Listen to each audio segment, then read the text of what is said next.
Transformers did have news. I forgot about that. Hi, everybody. We're back. back. He has risen, baby. He lives finally. Who are you? Who are you? Mysterious person. How did I get here? Welcome, Hellfire. Hellfire is here for Kingdom Hearts. Our resident clown we like to mention every time. I think I absorbed the And clown also- energy, though.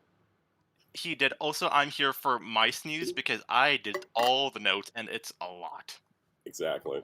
Because my, I honestly, like, there's a bunch of there's a bunch of news we're not covering because I just could not pay attention to everything, and also look at all we're covering. It's why one, we're streaming early, and two, a certain canon event happened. Yeah. Basically, you're following the channel. Which we will talk about, and I just got to remember to hit the record button so I don't have to edit this later, and I can just have a video file pop out. This is recovery week for me. Anyways, this is Hellfire. Yeah, this Hello, is Hellfire. everyone. Our good friend that we like to make fun of all the time, but love in the same way. Exactly. Yeah, if you've been on the server for 5 minutes, you've seen probably Ryan bullying me at this point. Yeah. Or me like fixing the server that's always on fire for some reason. Yeah, I'm the guy who he summoned the copters. he's my tech guy for Discord, because I think when I went to start the Discord, I was like, I don't know how to run a Discord, and Hellfire was like, I do. I was like, cool. I really need that. Yeah. So it's funny because there's not much to do, but occasionally Discord themselves would break something. I'm like, I have to go fix it, or like bots. Yeah, we had a bot attack while I was watching. What was I watching? The Odyssey. Yeah, Odyssey. I came back from the Odyssey, and the server was attacked by an aggressive bot, and nobody could stop it. Crazy stuff. No, we stopped it. Then we discovered you could just at everyone in the introduction channel for some reason, and I spent like half an hour trying to figure out what's wrong with that. And you're like, why do you guys keep adding everyone? I'm like, I don't know. It just keeps happening. Psycho says Hellfire hired at a higher position than me.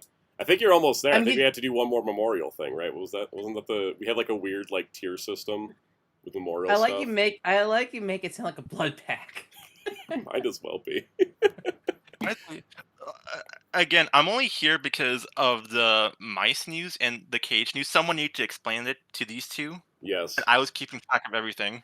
Kingdom Hearts just activated Mexican neurons in my brain. I don't know what else was going on, okay? I just saw Miguel start to sing Un Poco Loco, and my brain just was like, I need to get into this now. Okay,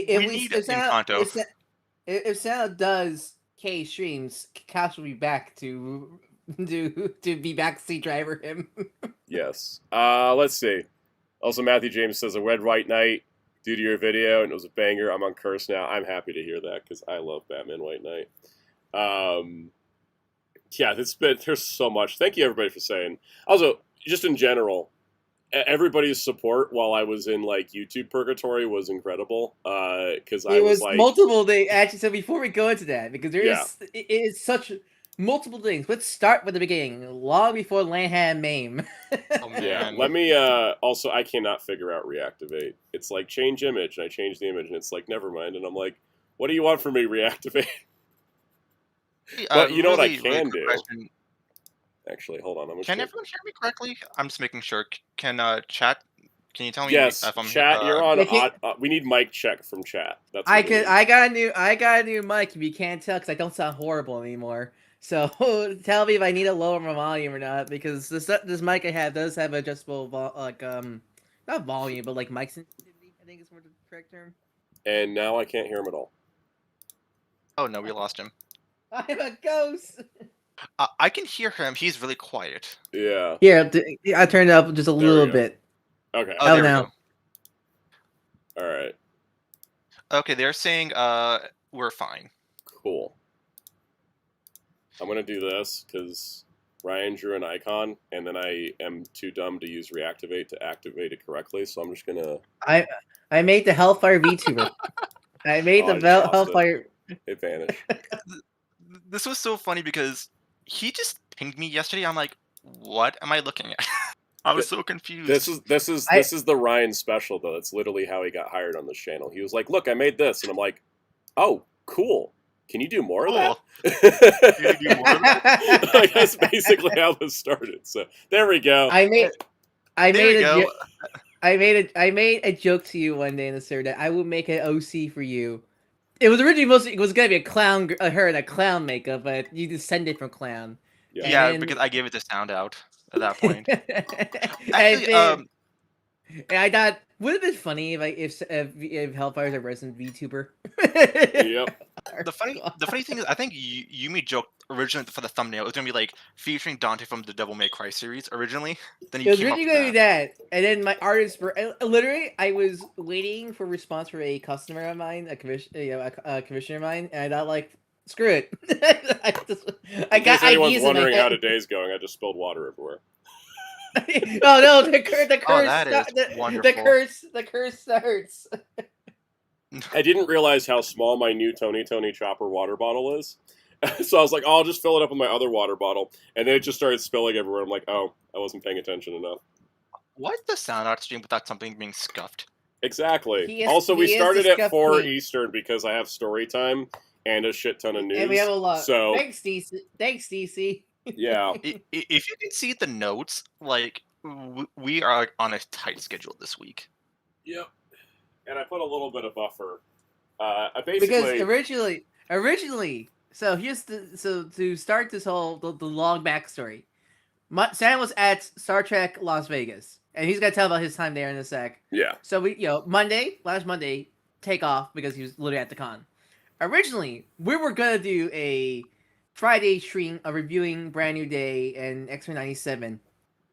But then, thanks to all the DC catalog updates, me and Sam thought, okay, maybe we should do a comic, talk about all the comic news, plus, like, X-Men and Spider-Man the same day. So we get today, Monday would have been a little more nicer. We could talk about Batman and Superman and stuff like that. But then Sam got sick. I got so sick my body was shaking.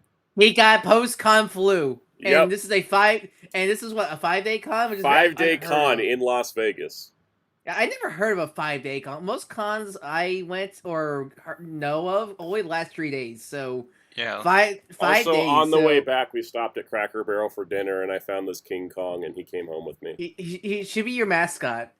Look at him. He should be your mascot because he's not copyright.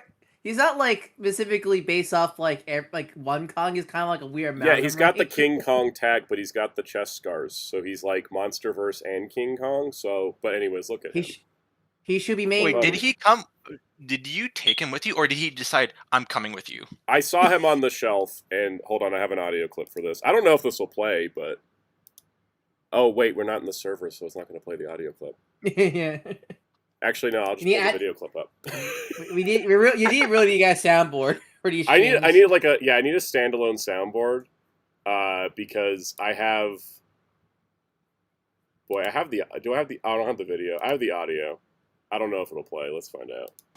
I feel like we discussed monkey, soundboard like go! So many times. Take my money. Hey, it does work. Okay. Anyways, I found my audio clip. I'll play it again. I just deleted it. It really is a sound stream. Okay, audio clip. Here we go. Yeah, monkey, go! Take my money. Yeah, there we go. That hopefully came through. You'll hear it on the stream, but not in the voice chat because everything's weird. Anyways, that's my. I was going to say. It's my monkey audio. Anyways, I love this guy.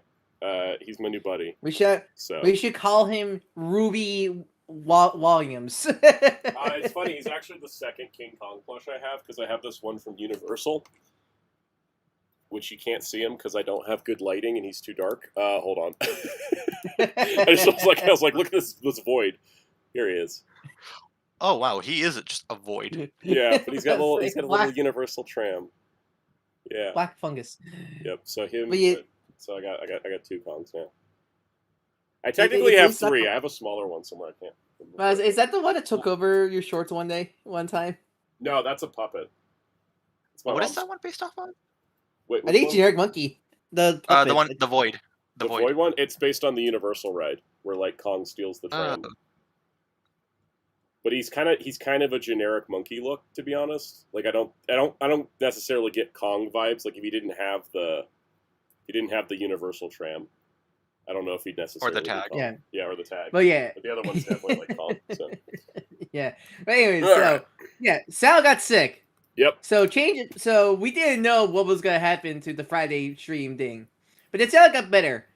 But I was not available because I was on a trip with my parents. So we sounded the Tokon stream, as a replacement, and that was fun. So right after the Tokon stream, we let this try what happened, Mr. Soundout. Okay, let me hit start recording here.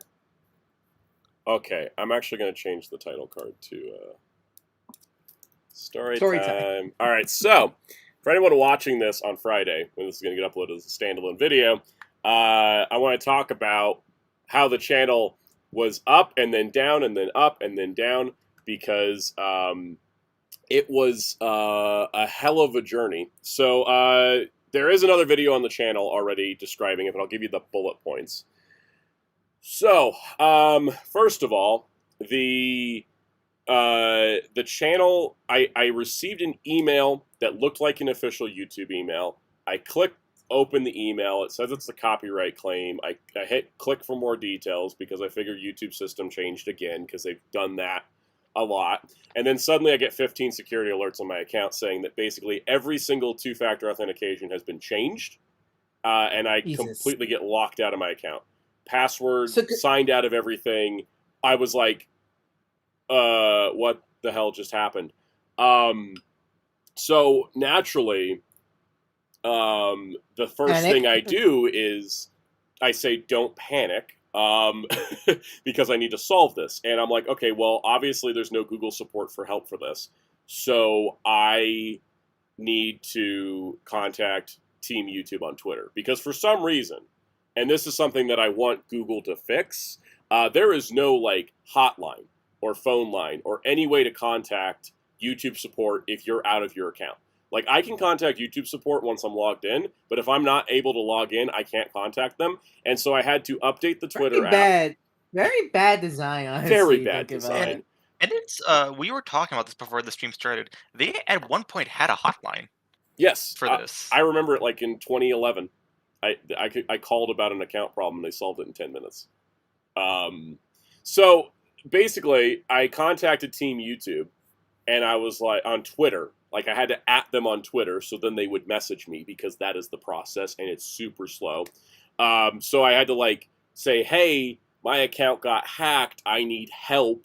And then, luckily, everyone in the audience that was on every social media platform blew the posts up, so that way I got a response quicker, because it broke through the algorithm, so the YouTube people could see it. Because like, it's sad that you had to get an angry mob to get this working. So it's the problem. Yep.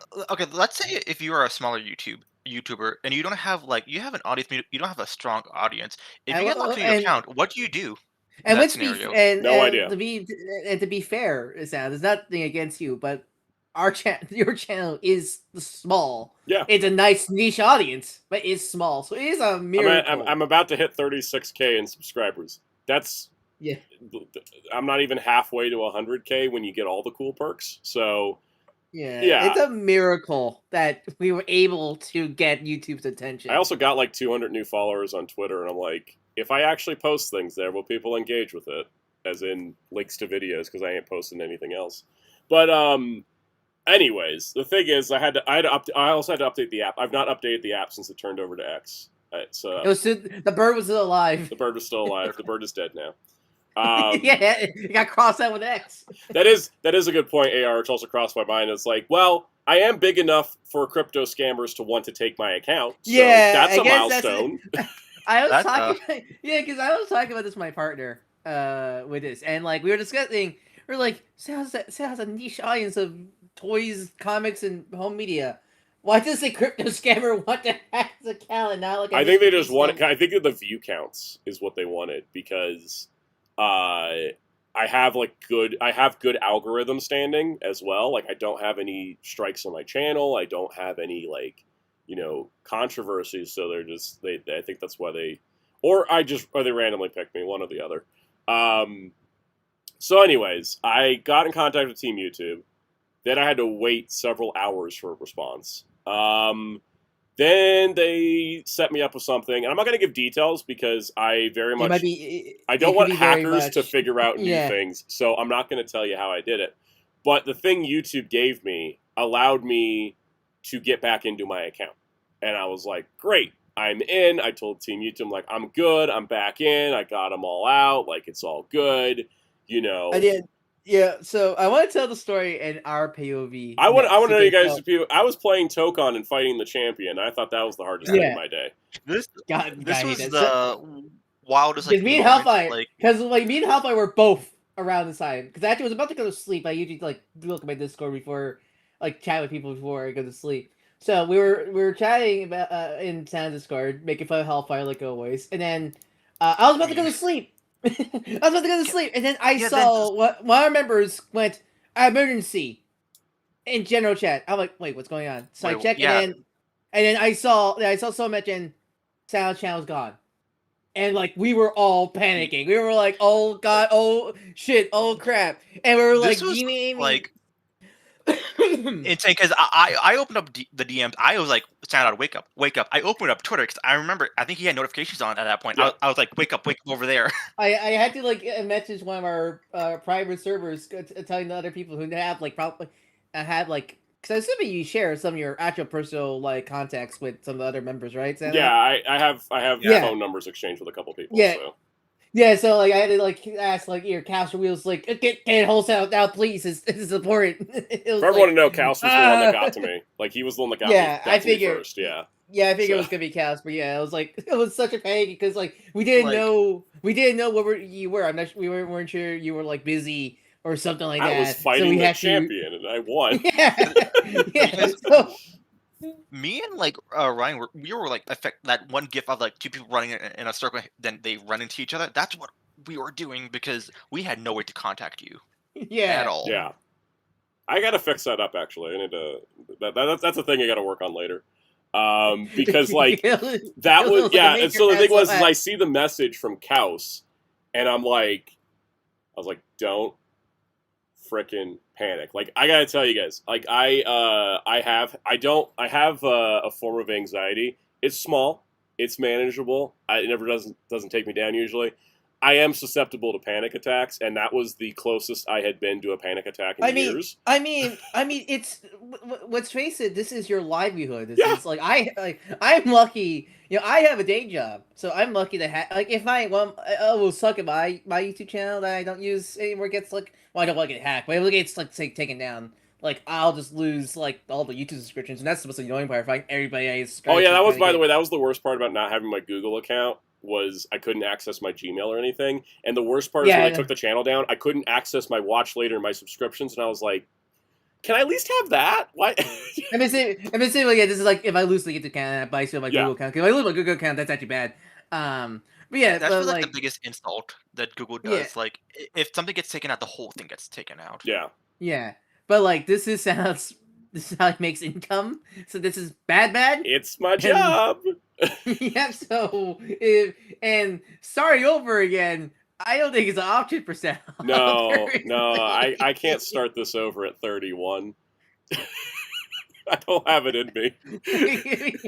We can't have Sal at 13. No, but I will say, the first result was don't have a panic attack, deal with the situation. I immediately started doing grounding techniques.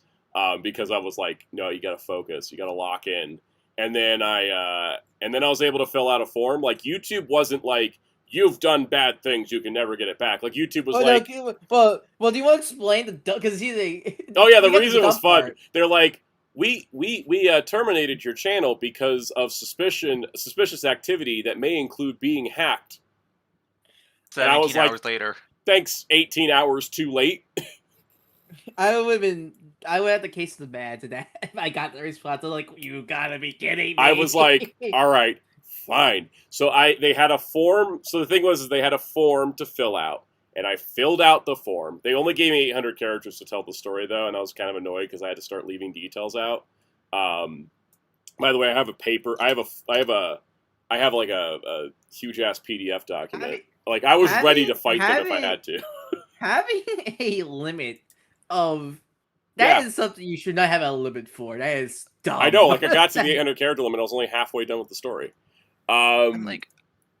Yeah. Normally when you're hacked, you need, like, all the details you can give, like, the company to, like, retrieve your account. Because someone could take advantage or try to steal someone's account, in that case. I guess it's just, like, whatever automation system they have cannot process that much, like, text. Yeah. That's my guess.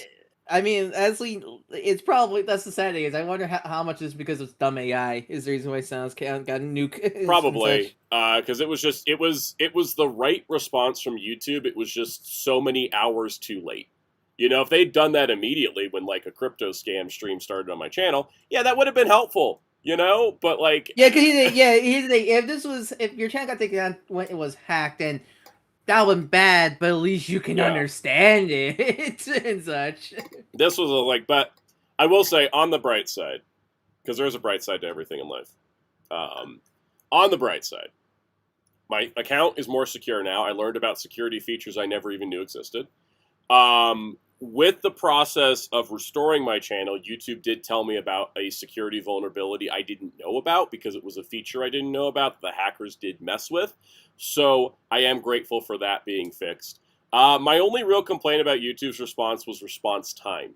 It took until yesterday morning, like Tuesday morning, to get it back when it went down Sunday night. And it was straightforward. Like, if Google just had a phone line, if I could have just called them on Saturday, it would have been resolved in a couple hours, and it would have saved everybody time. And especially, again, question. Were you alerted to the channel coming back, or was it us telling you the channel came back? They did send me. They sent me an email saying. They sent me an email saying, "Oh, your case looks good. Just give us a couple days to restore your channel." They didn't say that the channel was back, but I did get an email saying your memberships are unpaused, and I was like, okay. And then I looked at everybody's DMs, and I was like, okay, it's back. And I went to go check it and everything, and then I was like, all right, kind of time to announce it to everyone. Stuff like this is like really bad because especially how many people make YouTube their jobs. Like how many people make this their jobs? It's kind of ridiculous. It takes that long. You think YouTube is not as professional of a company as it should be for how many people make their living on this platform. Not only that, they're also like restricting like how you can make money now with all like the because that was a dumb update because I forget what's the full thing. Yes, they're doing two view counts. There's one view count which is public facing, and the other view count that actually matters that you can only see internally. Yeah, because it's like from what I understand, it has to do with shorts or apparently. They're trying to boost the shorts numbers to make them look competitive to TikTok and Instagram. Because TikTok and Instagram, if you are on that video for any amount of time, it's a view. Whereas YouTube has a 30-second thing until it counts as a view. So they're doing it so that way it can boost the views to look good for investors. But they're actually only going to pay us for They're only going to pay us for views that are 30 seconds and over. That is so dumb. Yep. So just viewer inflation. Also, Psycho said, thinking like this, if the channel got terminated while it was hacked, how would you try to get in? At least this way you had access to something when the account was terminated. Yeah, like, that's the only benefit is that, like, you know, they took it down while I still had access to my Gmail and, like, could communicate to them. It would have been a pain in the ass otherwise. At least it's all resolved now. It's just, it took way longer than it should have. And it always does. And they need to fix that. I mean, the biggest fear I have if this was happening to me is money. Because, you know, my Google account is connected to my bank and such like that. And my PayPal. So, like, I get worried. It's like, oh, God, I'm going to get my money stolen or anything like that. Because that happened to me once. YouTube hadn't paid me this month either. And I was like, is this going to get resolved before payday? Oh, man. I have a trip to pay off. So I'm hoping I get paid in a couple days. Like I'm supposed to. I don't know. We don't know you can make that tax write Yeah. Wait, did they not notify you if anything changed? No. They're like, they sent me links that link me to pages that can tell me about things to check to see if they have a problem. Why are they like this? I don't know. I don't know. I'm so tired. The Google support website should not be my most frequently visited site in my Firefox browser. It's stuff like this where it's like why I don't like to be a YouTuber myself. It's because I just don't want to deal with this stuff. Braden Burwell said the weird thing for me is the channel page doesn't have any playlists, but the playlists are up in search. Yep. I asked about that, and they said that's just going to get fixed at some point in time. Some point. Keyword. Also, Jorge's card said we got to rewatch your videos so they get put back in the algorithm. I would really appreciate that. I will tell you, like, as soon as the channel came back, that X-Men video started taking off again, and I'm like, thank you, X-Men. That's good. I'm glad about that, at the very least. Yeah. Was it because of like recent D23 stuff that caught on? Yep. No, definitely. Oh, definitely. X month was really well timed this year. I couldn't have asked for a better thing. You were lucky. I think Sal was lucky that because after 97 that the D23 announcement was pretty much right after the finale. Yep. Plus we still got Wolverine game and we got Redacted for spoilers, so there's like a lot going on. But I'm glad that I'm back. In terms of like what's next on the channel, well, if you're watching the recording of this on Friday, I'm not doing a Friday video, but I'm gonna start back up properly next week. That being said, I have a sponsored short that's going out on Thursday, so I did that yesterday because I wasn't gonna work on it if I didn't have a channel. I don't have that. That must have been awkward. Awkward. Yeah, it would have been awkward. Been like, yeah, I got this thing. It's just sitting here. Latin Gamer says, do the hackers also hack your super chats money? Luckily, no. I will say that the view count on the crypto stream was like some kind of insane number, like 21,000 views. I'm like, that's all bots. They made $0 off of it, and they had nobody chatting, because it was all bots. Because I did look at the stream and see if like people were saying the chats were like locked. I think. Yeah, I think the chats were locked. I heard that as well, but I didn't know exactly to how much. So, like, I couldn't comment anything like that. I couldn't say like you son of a bitches get back to the channel or anything like that. Yeah. So usually with those hack streams, they usually turn on chat because I know that like people got like go like give it back or something like that to the original owner. But this is seriously becoming a major problem because I'm not the only one having these multiple people. Shout out Yesterworld. He's got the worst right now.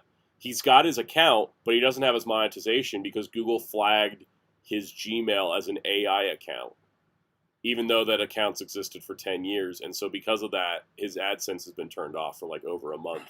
And they still haven't fixed it. Even though they said they fixed it, it still hasn't fixed it. So it feels like every day we're getting like more news of like channels getting hacked for this exact same reason. Yep. Yeah, because the one that we were talking about this on the Discord, how Google really needs to just like if it's an actual Google email, they need to put like a sticker or like a star next to their logo, saying "This is us. This is the real." Oh, case in point, my emails about my channel status, they went to the promotions tab. Whereas where the scam email went to my primary tab.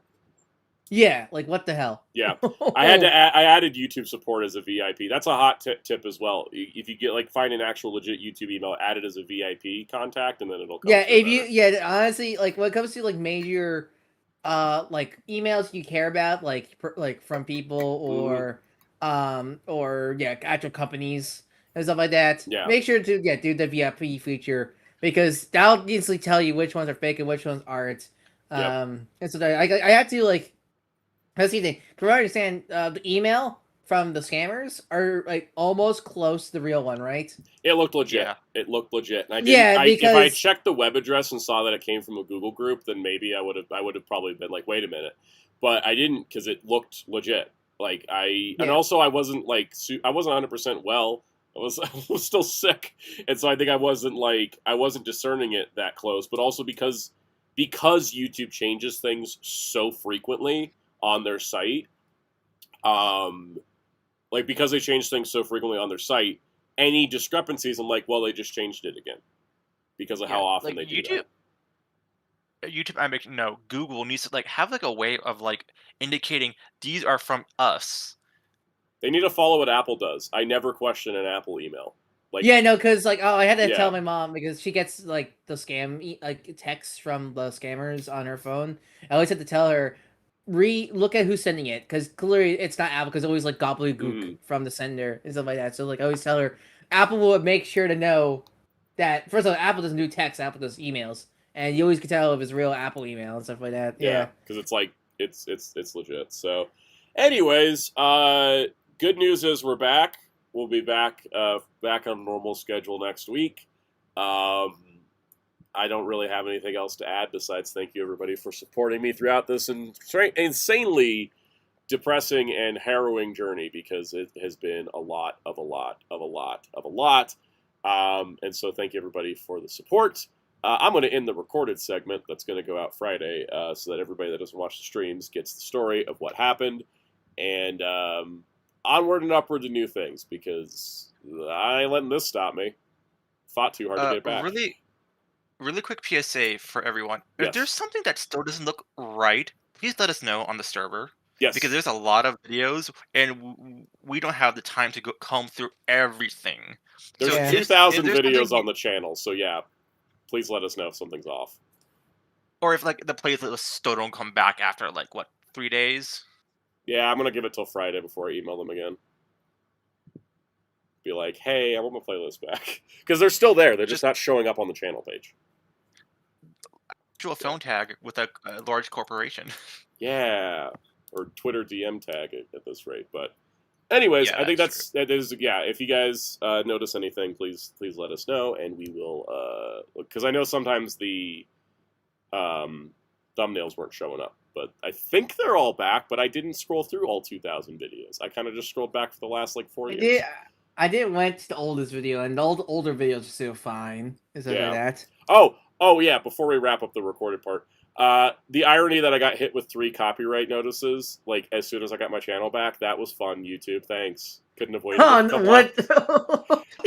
For? They were easy. I saw that.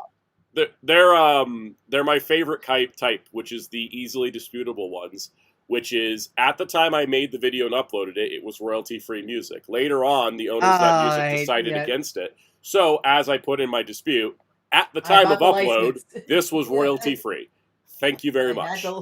I had the license. You sent me those screenshots. I'm like, there is no way you're getting this right after that disaster. Yeah. And I did check. What I do now, what I realized I always should do is, I didn't even open those emails. I just went and logged into YouTube and looked at it there. But I also made sure to file the disputes in the YouTube app. Because when you get a copyright claim, it will appear in the YouTube Studio, right? If it's claimed right. So yeah, if it for PSA, if you get an email about video being claimed, check your YouTube Studio first. Don't open the emails. Any video claim. Yeah, just in case. Yeah, that's the best like advice we can give in terms of something like that, because. Yeah, of course, when you see video claim, you go like, and like, I might open it. But like, just in case, because again, this is happening more and more now. Because I hear the same story happen to multiple people that was affected like Soundout. Yeah, check your YouTube Studio first, before you do anything with your email. Definitely. All right, well, we're wrapping up the recorded section. Now we're going to do the rest of the stream. So everybody watching recording, see you later. We'll be back next week with normal programming and get back on that horse. That's what we're doing. All right. And recording's done. Now we can move on to fun story time. Yay! Also, Alice in the chat said, "Hey, the Batman 2 is filming near me. I know that because the Batmobile is loud. That's got to be an amazing experience, just hearing the Batmobile." Just imagine you live your normal day, then all you just hear is just da da da da outside your window. It reminds me of when Spider-Man was filming and everyone was taking almost like, oh, Spider-Man exists in our reality pictures. Yeah. Spider-Man's real. Legit. All right, I'm going to start the timer for Star Trek time. All right, so I'm going to tell stories from Star Trek Las Vegas. It was a 5-day convention, so this isn't going to be 100% everything, but I kind of curated this to be like, what would people care about hearing about? So, let's start with, what did I buy? I didn't buy that much, actually. I'm going to show you what I bought. All right, so a lot of boosts at STLV. They sell Playmates toys, but I kind of have, like, all of them. All of them? But what I don't have is I don't have all the 8-inch figures and the 6-inch figures. I have all the 5-inch figures, right? So Anyways, I didn't have the 5-inch Lily Sloan, and I was like, hey, it's Alfre Woodard. I'm going to get that. So I got her. And then they had 8-inch figures, and I was like, I like the Jim Hadar, so I got a Jim Hadar. It looks cool. You can also tell I have not unwrapped these because stuff. I forgot this woman's name from Insurrection. You had a whole ding happen this weekend. And then I got F. Murray Abraham, who was supposed to be at the convention, but he canceled last minute, so, you know. Khonshu did not arrive. But anyways, that's what I bought toy-wise. I bought some badges, which I realized I didn't grab. Does anyone care about my badges? There's a photo on the Discord. There's a photo on the Discord. If anyone cares about the badges in the chat, I'll go grab them. But I bought some badges from Starfleet Academy, because that was new. I love Here's comment. Batman, the ninja like superhero. Oh, so Batman, the superhero with the loudest car. Yeah. That is true. I also was given Magic the Gathering cards. Not Marvel ones. Not Marvel, but the Star Trek ones. Did that come out? That came out recently. It's coming out recently or soon. So the fun part is that these are like welcome decks, so you can like play the game. The funny part, they're not like starter decks, but like kind of like introduction, decks, right? Yeah, introduction decks. I always call them. Yeah, they're called I think they're officially called welcome decks. The artwork's really nice on them. One of them has the frickin' Hirogen on it, and I just appreciate that level of deep cut. They had a couple of the artists for the cards at the convention because the brain thing. Creation Entertainment doesn't have a license to do a Star Trek convention from Paramount because they don't want to have all the restrictions that a Paramount official license comes in. Also, I don't think they want to touch Paramount. Yeah, no, they don't. And also, there's no reason to spend the money on it. They sold out this convention. Every single ticket was sold. So, it doesn't matter if they have the license or not. They're the established every year Vegas convention for 30 years, so they're going to get people to show up. And the thing is that when they had the license, every single vendor in the vendors room had to get investigated by a Paramount employee to make sure that they were only selling licensed materials. So, anyways, you better not sell that. You better not sell that Spock and Kurt Yowie exactly on your booth. So there was no Artist Alley back then. There was, but it was so restricted because there was basically no artisans. Oh man! And now that they're not licensed, which works for them, I can get this cool Kleenex holder that has Uhura looking concerned on it. So here's the biggest question. There was a really nice lady. She did a bunch of sewing with Star Trek fabrics, and she has all these cool things. And it's here's a little Kleenex holder.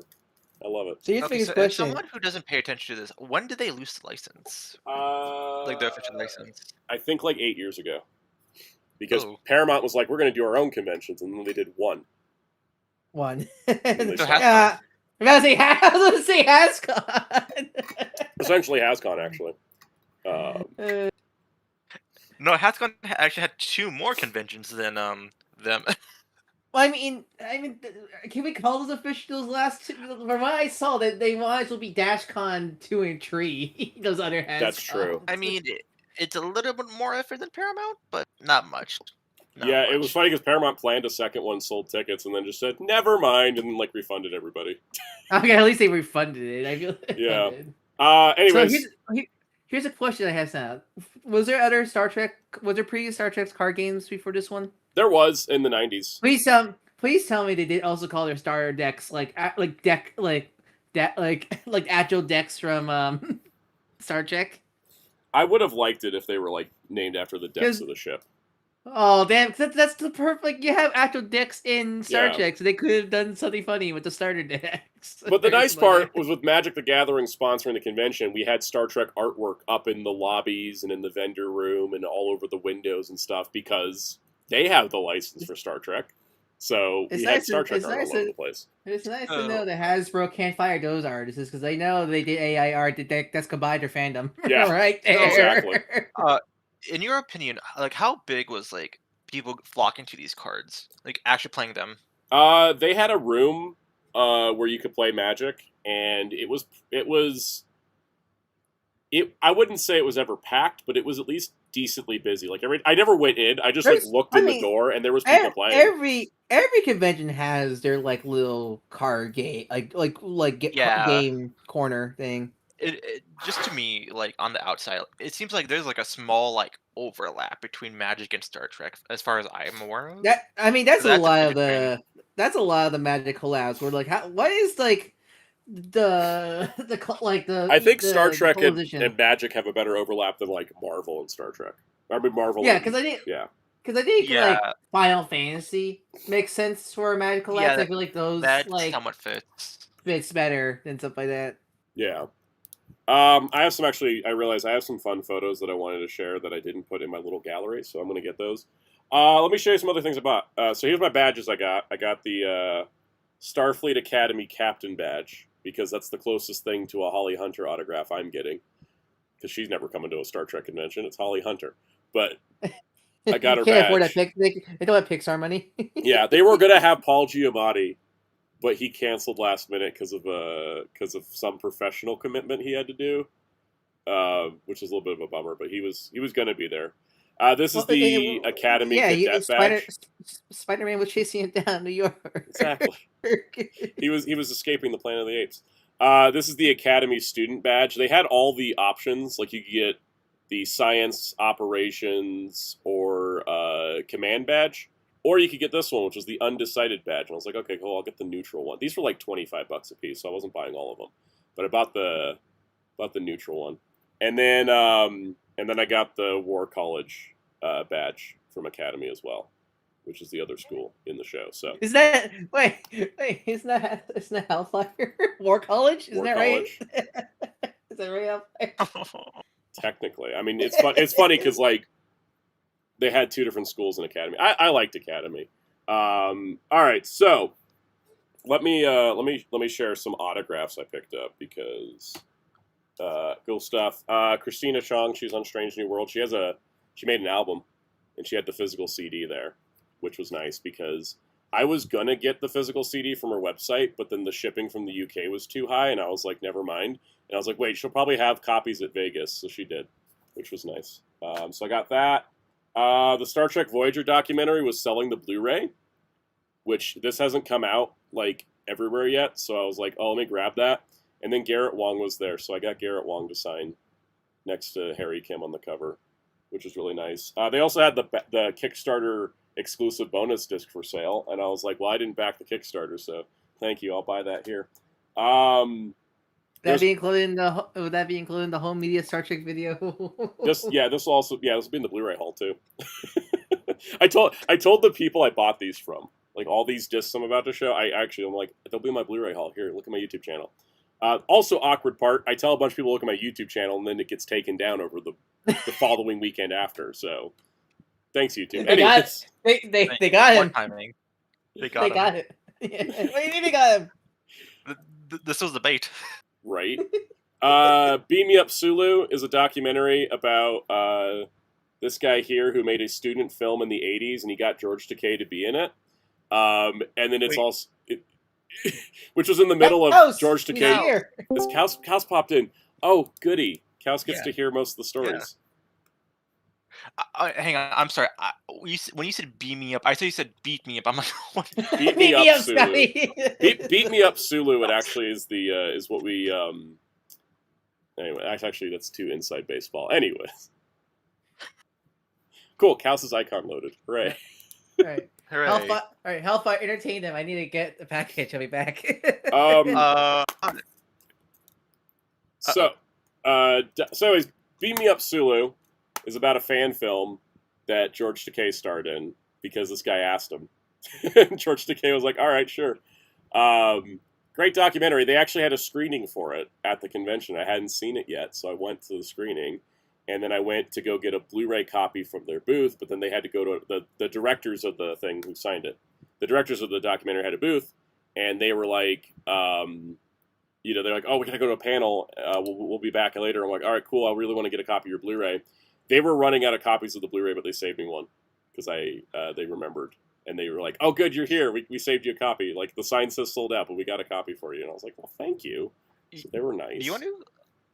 do a quick thoughts on this, or you want to like save it for like your Blu-ray haul? I'll save it for Blu-ray haul, but I do think that this because I kind of want to watch all these other documentaries I bought, but like this one I did watch. It's very good. I have more stories to tell. Is Cass on, or I think he is because he's in the he's in the voice call. He's in the voice call.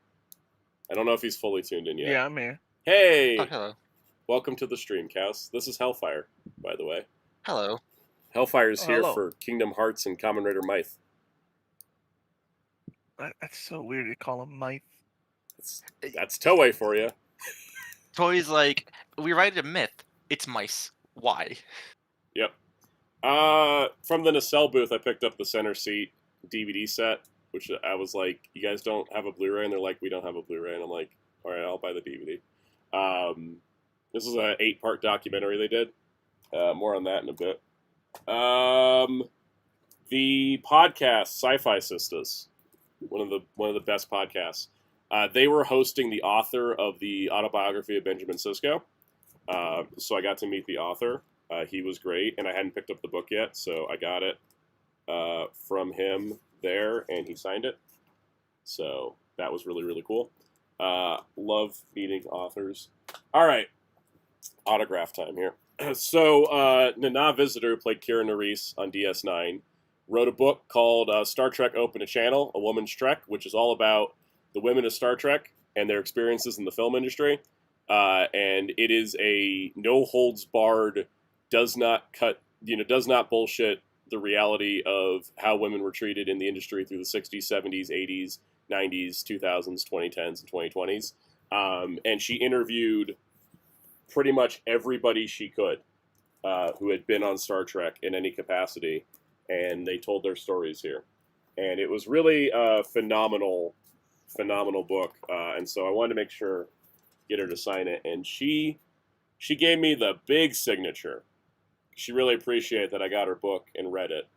And I also I had to carry this all day, though. This book is heavy. And I was trying to catch her on the Friday of the convention, and I was like, I cannot carrying this book for another day. I gotta find her. Was it like in a backpack, or you were just like holding it the entire time? I was in a backpack. So it wasn't too bad. All right. Did you have hand sanitizer in that backpack? I did, yes. Because you got Confunk, so I was like... I got Confunk, even though I was hand sanitizing as much as possible. I used to not be like a big hand sanitizer guy, but then COVID happened, and now I am. No matter how well you prepare for the Confunk, it will come for all of us, no matter what. I also think the temperature snap between the outdoor temp and the indoor temp. I think that's what did it. Yeah. That's my best guess. I have one story where a Samus cosplayer high-fived me, and all this grease came out, and I looked her dead in the eye and put all my hand sanitizer to clean off the grease. Oh, man. God, yeah. Please wash your hands at cons. Please. Oh, definitely. It's funny because celebrities people get mad at celebrities when they use hand sanitizer after shaking hands of fans, and I'm like, no, they're right for that. They're valid. Yeah, for real, exactly. They are so valid for that, especially at cons. Come on.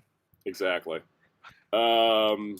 I found the image I wanted to show. All right, so here's the autographs we picked up, and I just want to talk about meeting all these lovely people. Star Trek conventions are great. Like, the vibe at a Star Trek convention is unlike anything else. It's like the nicest fandom, the nicest group of actors. Like, it's great. So I met William Shatner for 30 seconds. But I met William Shatner. My mom and I decided that, yes, he's 95. Let's get his autograph this year because you never know. So we shelled out for it. But nice part about him is, in the past, I think pre-space travel, when he did a space flight, he changed his perspective on things. He talks about it in his panel, which I think was neat. He's super chill, though. My mom was like, I've been watching since the show originally aired, and he was like, well, thank you for watching it all these years. And it was my birthday that day, and my mom just casually mentioned it was my birthday, and he was like, oh, well, happy birthday. And I was like, well, thank you, William Shatner. And a happy birthday message from William Shatner. It was cool. All right, those are always the most magical convention memories you can ever have. So you met the mayor from Osmosis Jones? Oh God, I forgot he did that. Oh yeah, he was. Wasn't he? Man, Huh? it's been years since I've seen Osmosis Jones. William Shatner, the star of the direct-to-DVD Puss in Boots ripoff movie. William Shatner, the star of Batman vs. Two-Face. So Shatner was nice. Met Sandra Rosta, who played Caleb in Academy. Really nice guy. Really down to earth. Really fun. We told him that basically he could just do Star Trek conventions for the rest of his life in case his acting career doesn't do well, and he laughed. He thought that was very funny. But we're also like, we're serious. Like, you got a gig for life. Just come into conventions. Like, don't squander And Star it. Trek, and like unlike some other TV shows, sadly, Star Trek will actually pay you the big bucks. Exactly. For you. Yeah, sure. But he was really nice. Also, he's like, we're apparently the same height according to his IMDb, but he just seems bigger than me because he's like physically like larger. It was crazy. I'm really tall, so when people are taller than me, it's like trips me up. Giant, yeah, let's say giants. Ray Hurd must have been one of those. Where Oh, like, totally. Ray Hurd was another one of those. Like, oh, you're huge. Yep. Yeah. Was there any like panel conflicts? Like there were 2 panels you wanted to go to. But it was, like, possible. I didn't run into that issue because if it was my first Vegas convention, yes. But because I have seen the Lower Decks cast on stage together, I didn't feel like I had to be there, and so I could go to other things. My biggest conflicts was scheduling of autographs. Perfect example, Linda Park from Enterprise. Very lovely person, by the way. Her signing was scheduled at the exact same time as Scott Bakula. And I was like, well, how am I supposed to be in 2 lines at once? But then she was spending more time with fans. So her autograph time got pushed off by 2 hours. So I was done with Scott Bakula before I had to be in her line. But it kind of worked out that I was actually in line for another. This is the kind of way it works, is that they have some guests are at their booths in the vendor room. And they're like, they're at their booth in the vendor room and they're just selling to people directly. Some of them are pre-bought tickets also in the vendor room. And some are pre-bought tickets at a specific time in the main theater. Which also means while you're waiting for your like ticket number to get called up, you can watch a panel or 2 while you're sitting there waiting. So it's kind of like I did get to some panels because it's like, well, I need to be here for Jerry Ryan's autograph. But hey, the Enterprise panel's happening. So it worked out nicely. That's such a smart system to do. Yeah, I really like it. Also, even though it was a sold-out convention, never was shoulder to shoulder with people because they only sell as many tickets as are seats in the main theater. You didn't have to walk like an Egyptian? No, I didn't. The worst it got was that there was like one time where like 4 guests showed up at once in the same row, and there was just a mob of people that were all in line. But like convention staff showed up like 2 minutes later and sorted everybody out. So it worked out really well. That sounds like a really like good experience for a con. Yeah, like it's top notch management for a convention. Like I've never seen before. We met the new Scotty, Martin Quinn, Strange New Worlds. He's really nice. You met Superman. I did. That's actually the next photo. I scavenger hunted the Lower Deckers. You got Tawny Newsome, Noel Wells, Eugene Cordero, and Jack Quaid. They were all there in the same weekend, and so I was like, I need a combo photo, and I need to get like everybody like in that combo photo, and then also like specifically, Mariner got signed in red, and Tendy got signed in green, and Eugene didn't have a yellow pen, but he signed in black, and then I was like, I saw Jack Quaid had a purple pen, and I was like, could you sign it in purple for Boimler's hair? And then I also told him, I was like, I need a season 4 for Superman, and he's like, I need it too. And I was like, do I just have to tweet James Gunn over and over again? And he's like, it wouldn't hurt. Because I think that was the weekend finale. Yes. Yeah. Or no, it was the episode before the finale. When you went to Krypton Pass. Yep. Yeah, it was funny because like I saw more people getting him to sign boys merchandise than Star Trek though, which is very strange. Well, because I mean, it shows how big that show is. Yeah. I also met Jess Bush, who plays Chapel, Strange New Worlds. She was really nice. Oh, you guys want to hear about the autograph that took 7.5 hours? Was it Alexander Siddig from DS9. He. How many Gargoyle voice actors did you got?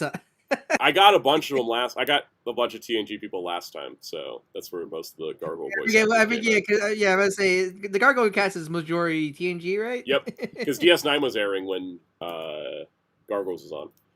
Anyways, Siddig was really nice because he had like his start time for his signature was at noon. I got my signature. We got our signature with him at 7:30. And the reason why was because he was talking with everybody for like 2 or 3 minutes. Because he really wanted to talk to people, and he was only there for one day. And so the thing is that the convention closes at 6. So we were there, we were waiting for like our ticket to be called. We went and did other things while we were waiting. And we were like, well, we're done with everything for today. It's just waiting on him. And then at 6 o'clock, they're like, well, the convention's closed. We have to close the theater. If you have a ticket for Siddig, come over here and get in line. And then they marched us over to a photo op room where they set him up, and then they just kept running the line from there. So he was really nice, though, because he actually wanted to talk to people, which I thought was nice. Because sometimes when you get like the specific prepaid ticket lines, it's like sign and go. But he was like, no, I just want to talk to people. You're right. So, was it Sunday? What was that? Was this Sunday? He was Thursday. Signing. Oh, well. They closed at 6 on Thursday. Okay. Yeah, because they had like an event at 8, I think, and so they had to set up for it. But it was nice. He took 7.5 hours to sign everybody, but he signed everybody's thing. He didn't like go, sorry, too bad, I got to leave. Like he stuck around, and he was chatting with everybody, so he was really nice. I met Fred Tatasciore on my birthday. You met the Hulk. I did tell him he's the definitive voice of the Hulk, and don't let anyone tell him different.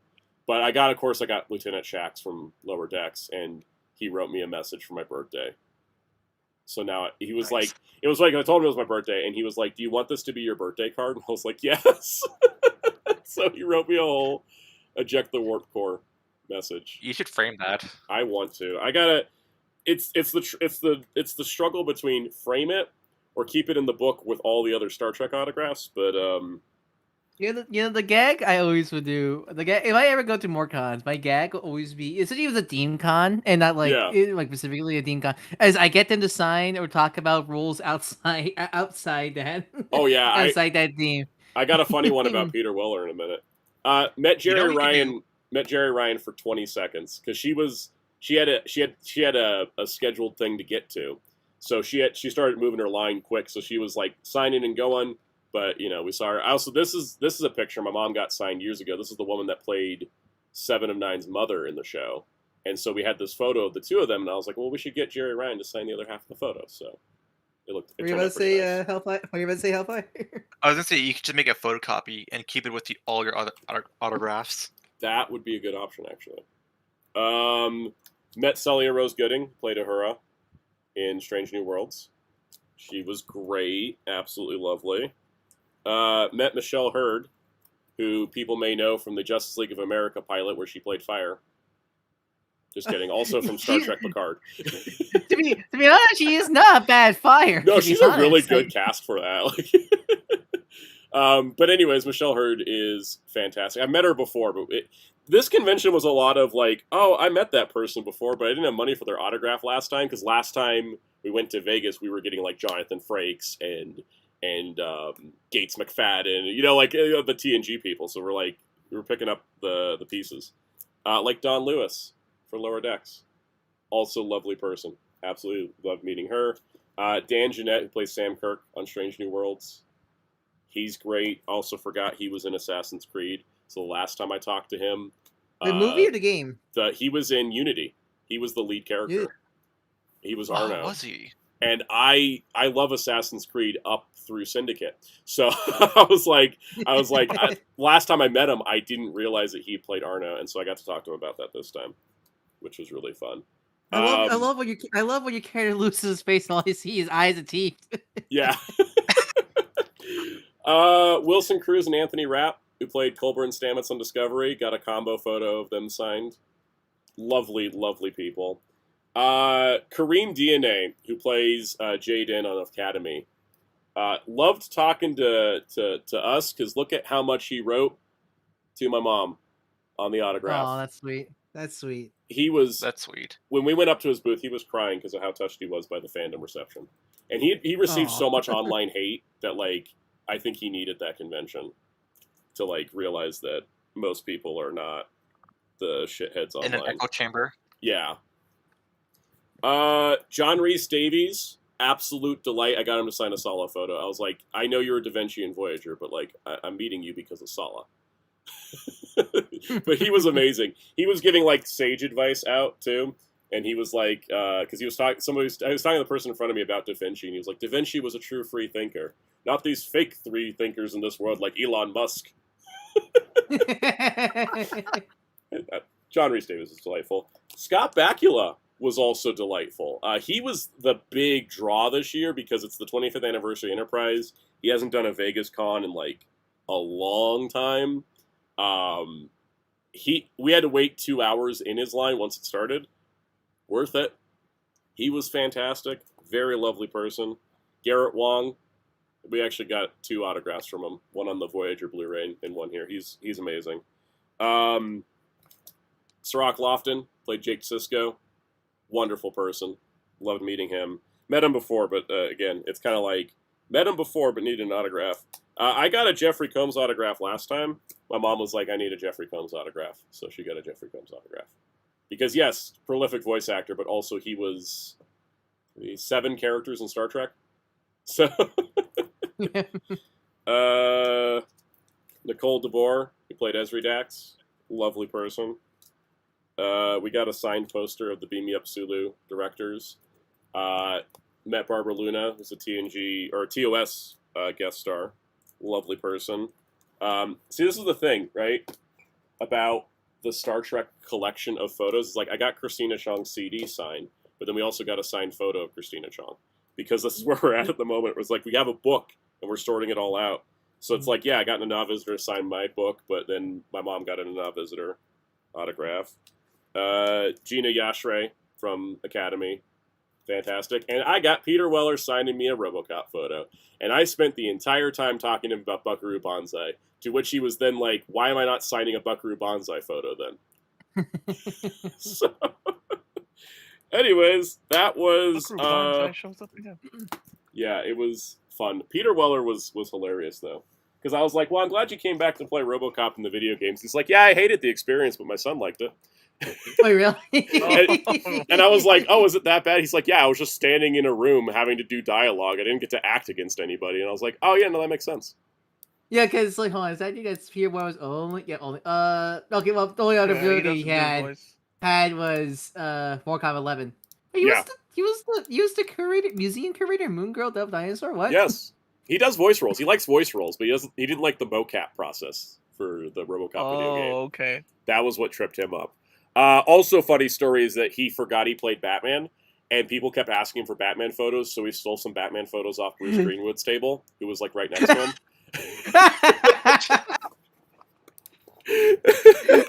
It was chaotic. I loved it. That's funny. I mean, it's been it's been a decade since he Dark Knight at this point, right? The part 1 and part 2 came out 2012 and 2013. Yeah.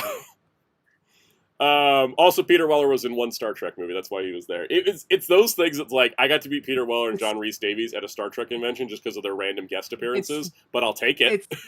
It's like if I met John Rhys Davies myself, I would have had him sign Door because he played 90s cartoon Door. Yes. He was in Gargoyles too.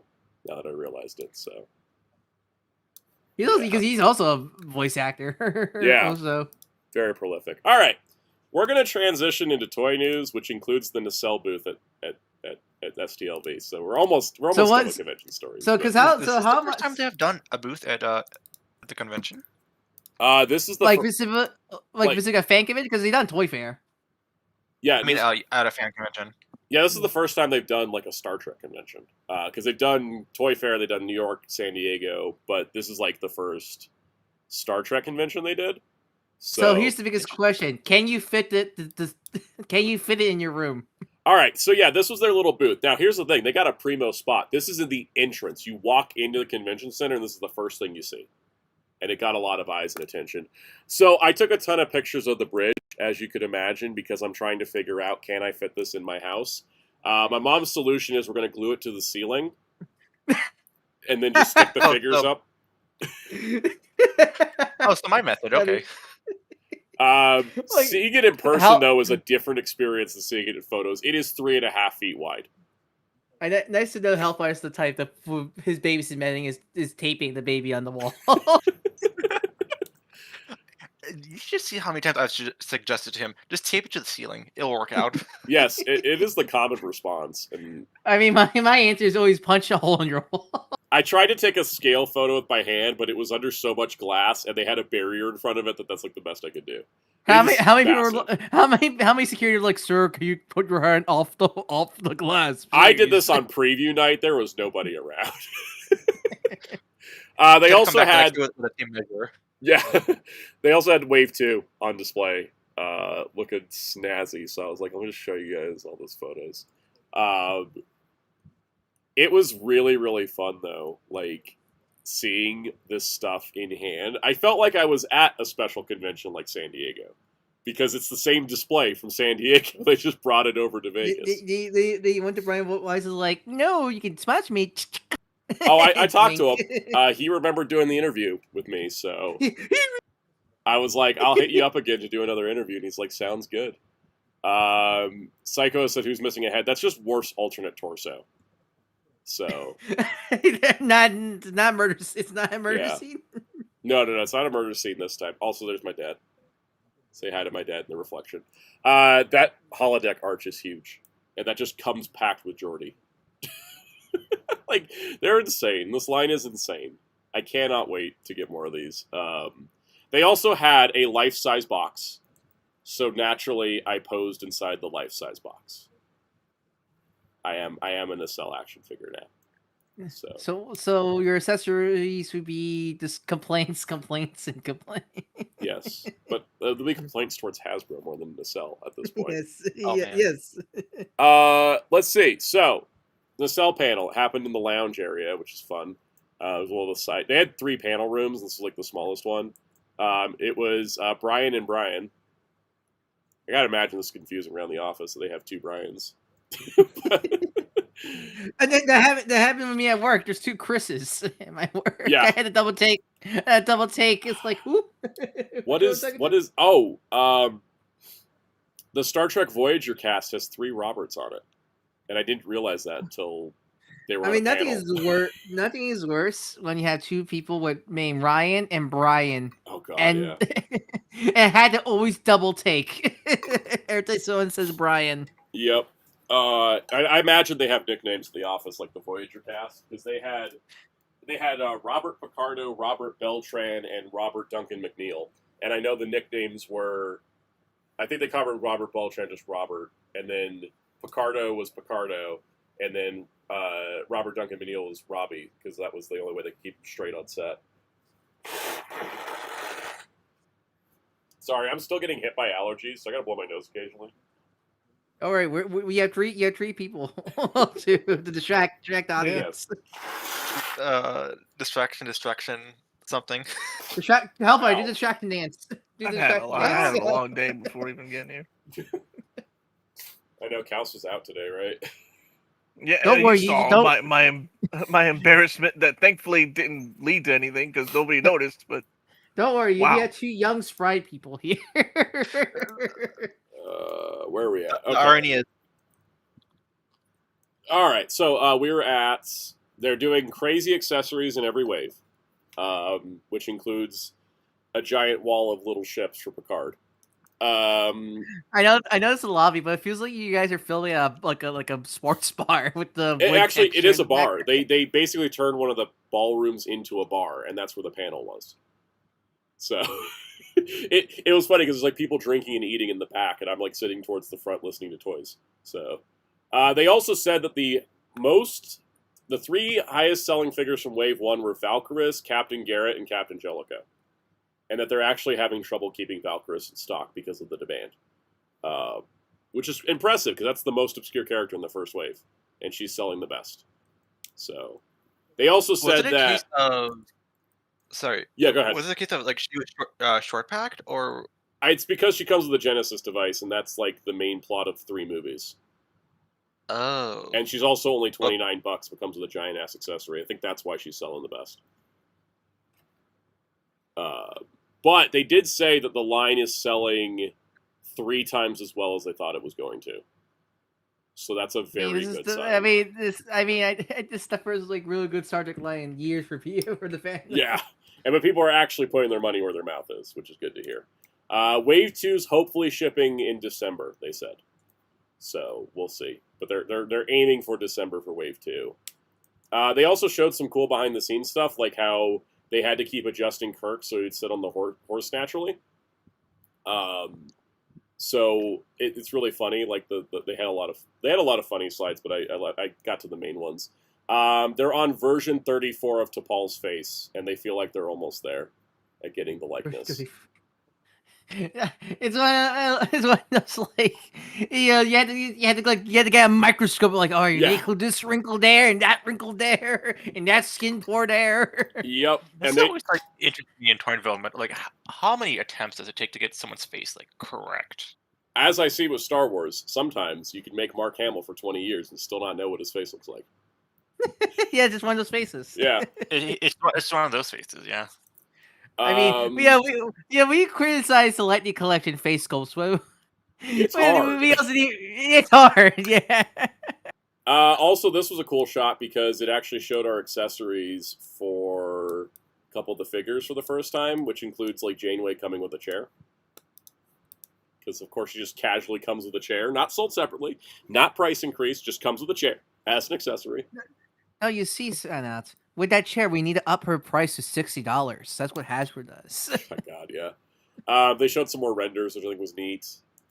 They talked about Wave 3. They said Wave 3 hopefully is shipping Q3 of next year. So, waiting to see. Oh, they also they explained Lucille Ball's accessories, because they are making Lucille Ball and Gene Roddenberry's 2-pack as like the creators of Star Trek. Lucille Ball specifically comes with a checkbook and 2 scripts to represent the fact that she paid for 2 pilots. So I think that's awesome. You say mean is that's good prop accessories for action figures now. James T. Kirk's accessories were shown, where he comes with everything, and Brian Volk-Weiss was telling a story about how he tried to do the double-handed Kirk punch on a kid in high school, and it ended up just breaking his pinky fingers instead of doing any damage. So.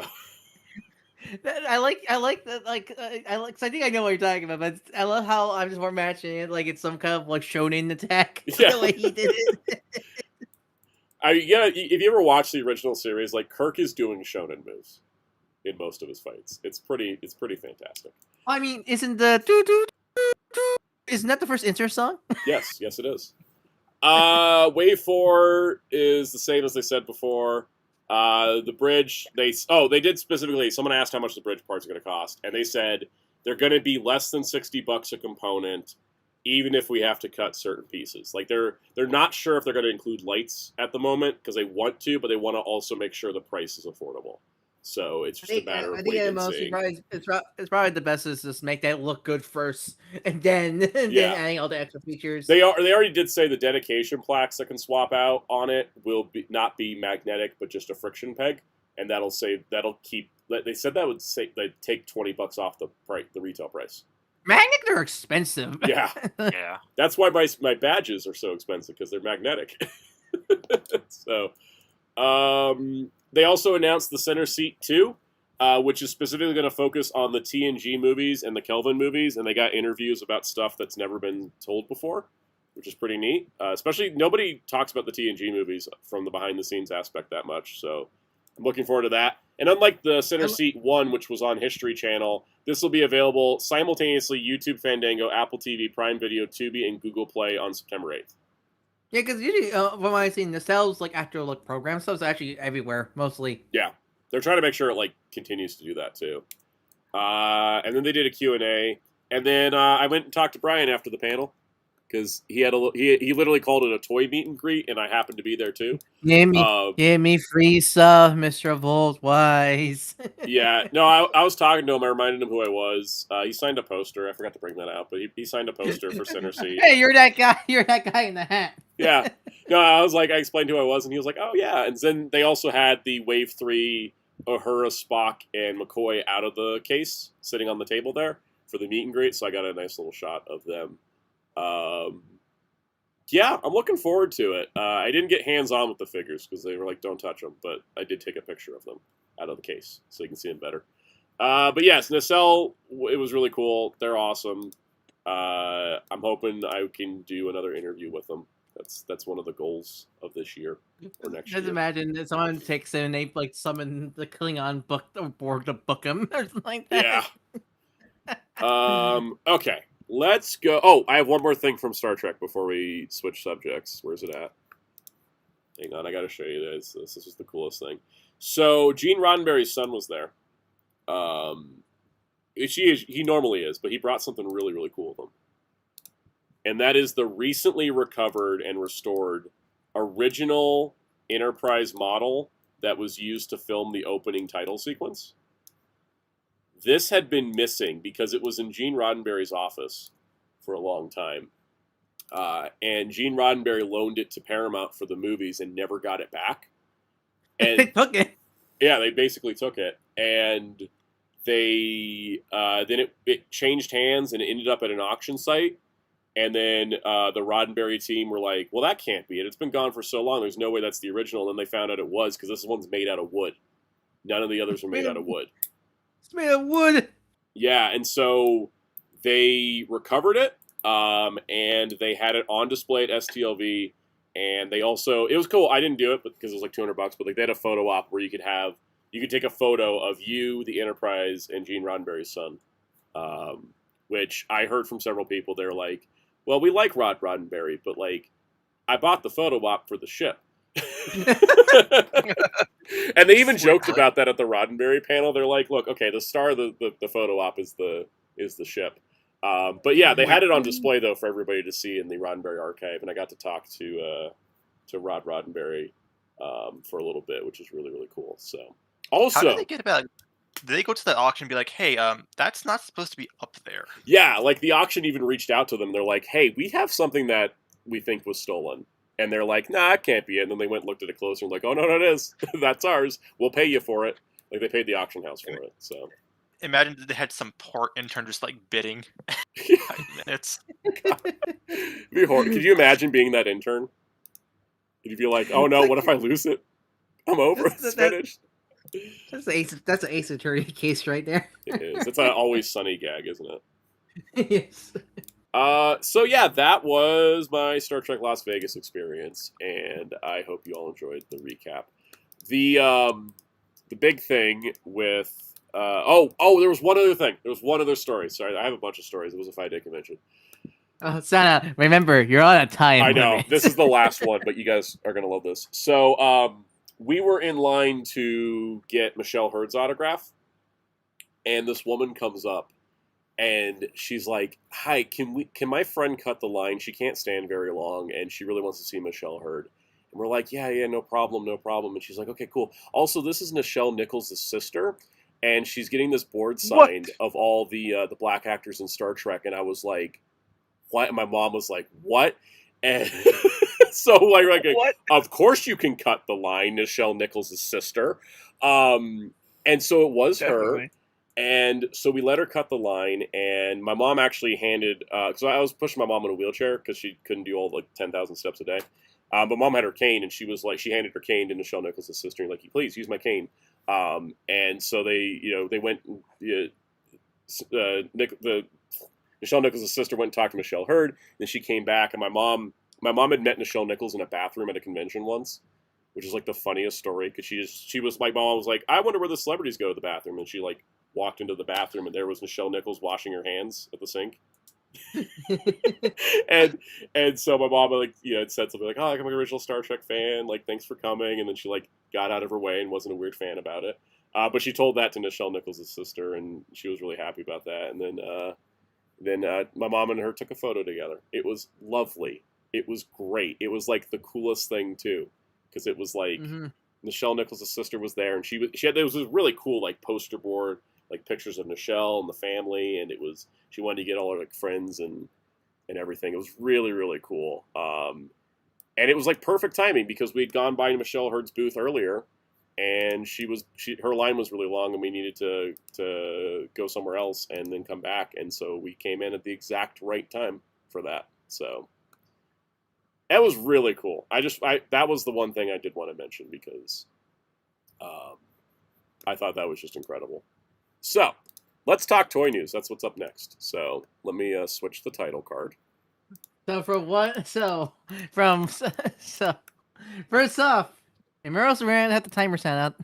Yeah, I'm gonna start the timer up in a moment here. So first off, our favorite topic, Transformers, but everybody. Oh man, I just saw the prices right now. I'm having a moment. You just looked at the prices.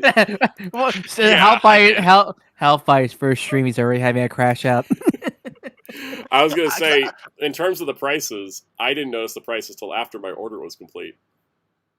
Because I saw BBTS's prices. I'm like, oh, they're probably waiting on Pulse. I just looked at Pulse right now. Yep.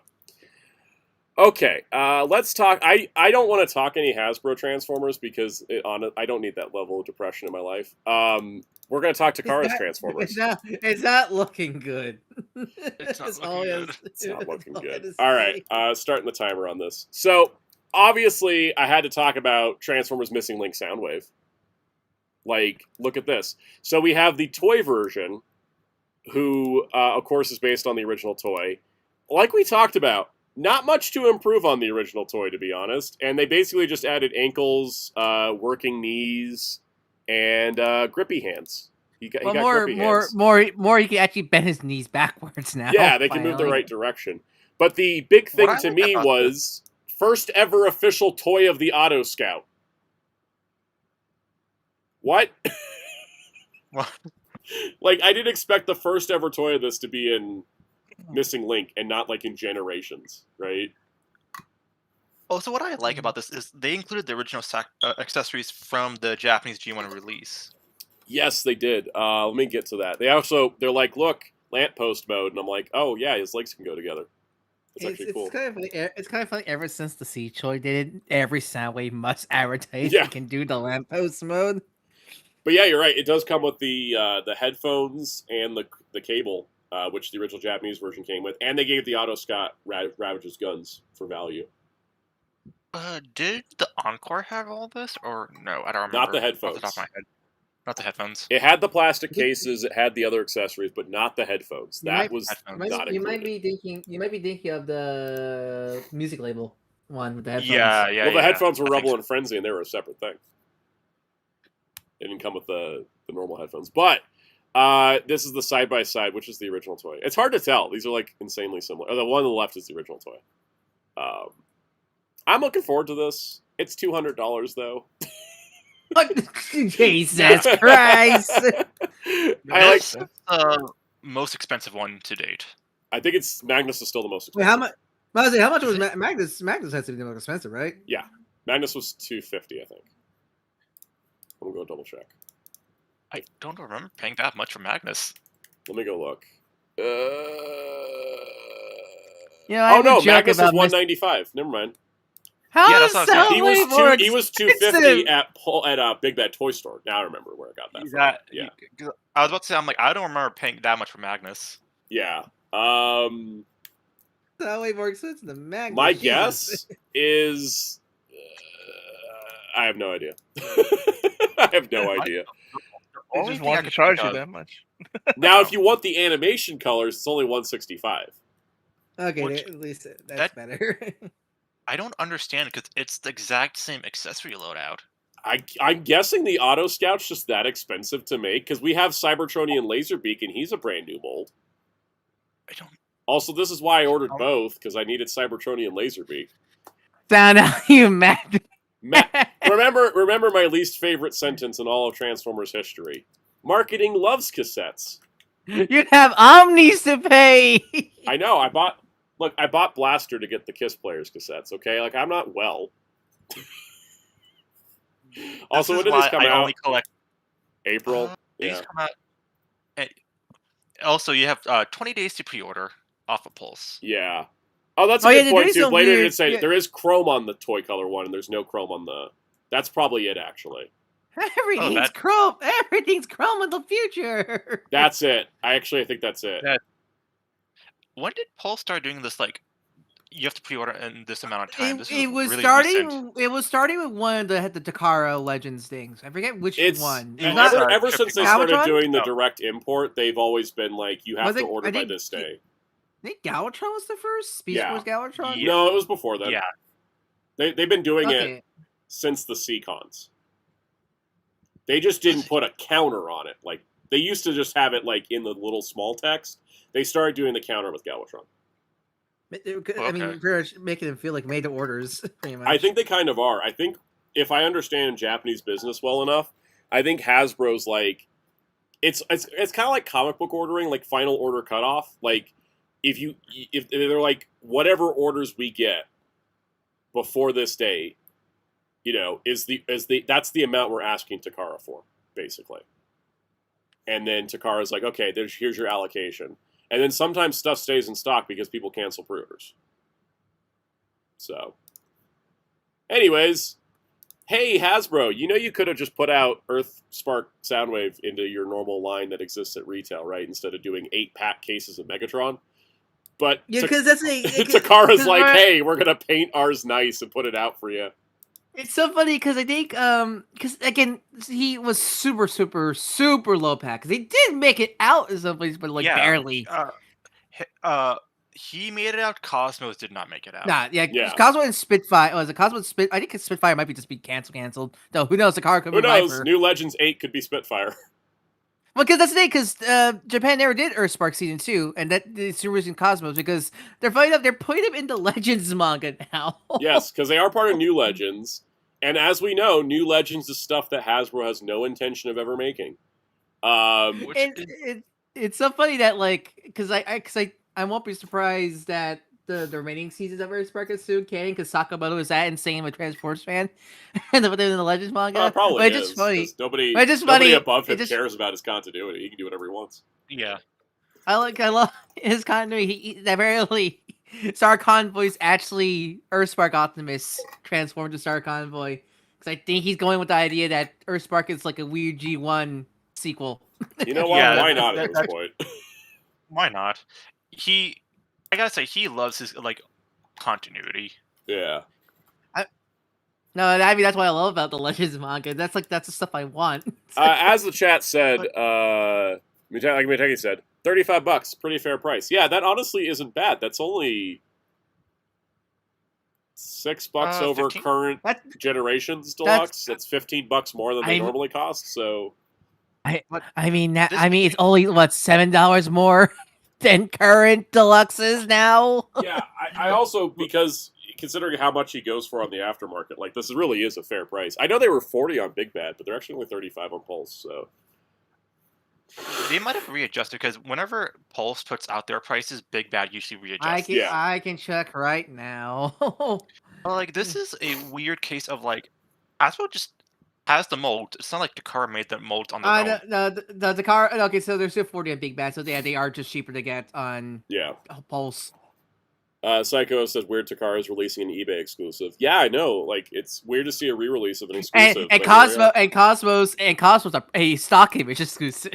Yeah, and he's actually, and both of these are better painted than the Hasbro ones. It's also why like the price does not bother me whatsoever. Is not only the rarity, but like they are nicer painted. Like there is value there. So are these retail in Japan?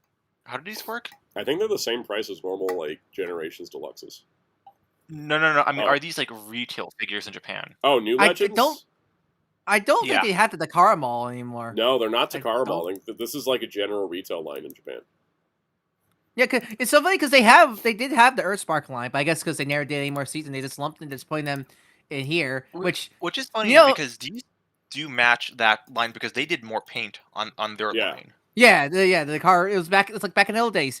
It's funny because they're practically doing what the car's doing. What we've been saying should have done during the Comic-Con stream. I'll just include the new stuff into the main line. That's what the car is doing. Yeah.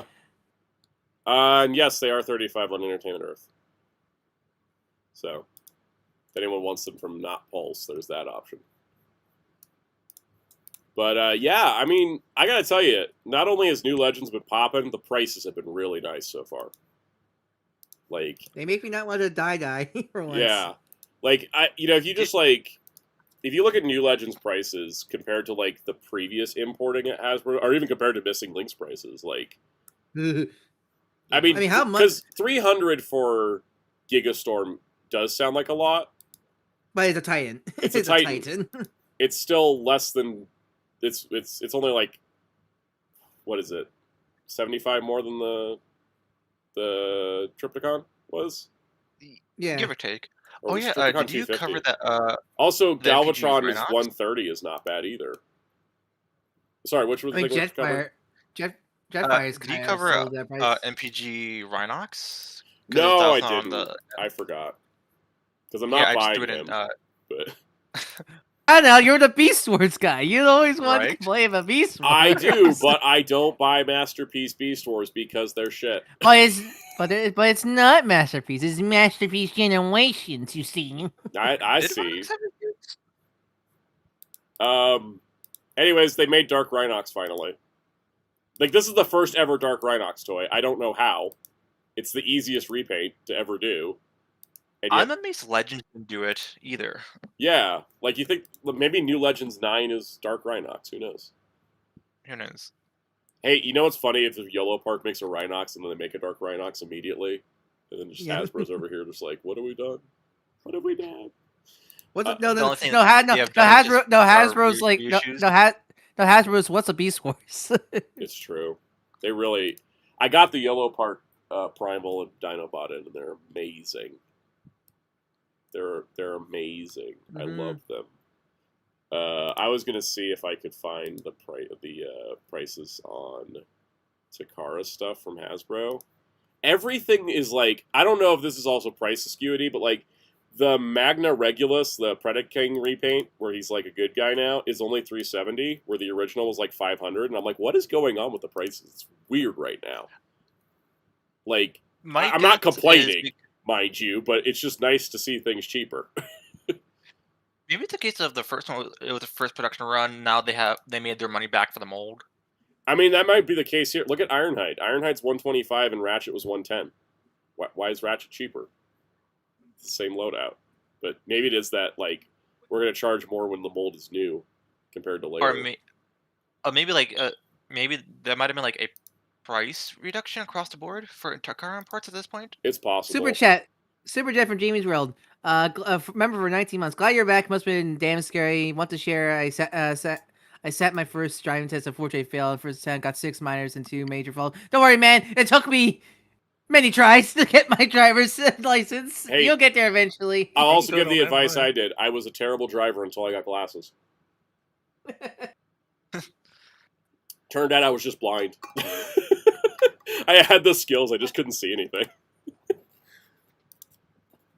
Cass, you you crashed your 5 buildings already. Yeah. What? I mean, I almost ran into somebody. I was like, maybe I need glasses. Do you have anything to add to the driving test thing or anything? I don't have my license. I still don't. Plus, me now, I don't think I should be behind the wheel.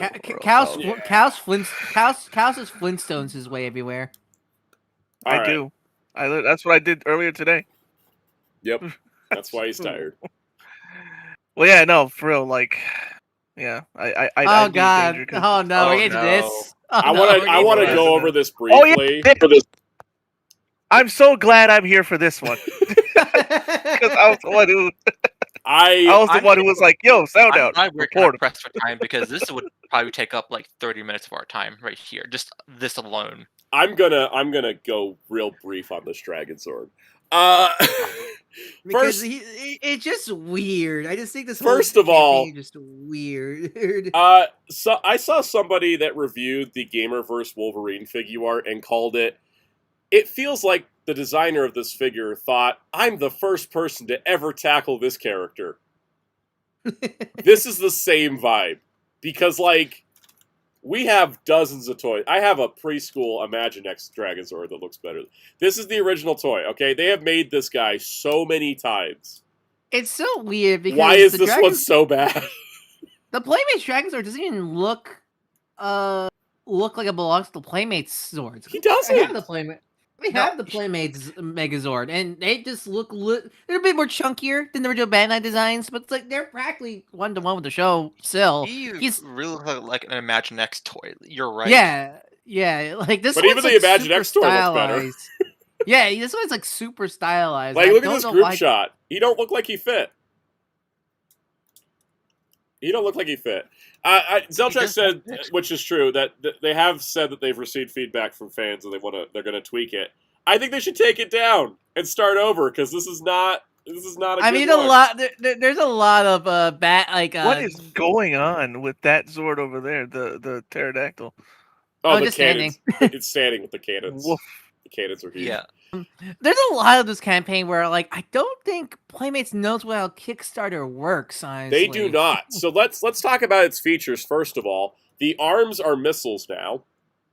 Which fine. Yeah, okay. I figured they're going to add that as a play feature. Tracks. They said, we don't have any plans to bring this to retail, but just in case we do, we have a sticker. Wait, so, like, question, are the hands the actual missiles themselves, or does it have missile fingers? No, hands are missiles. Okay. So, never mind. For context of the original toy, because I have it right here, I dug it out last night just for funsies.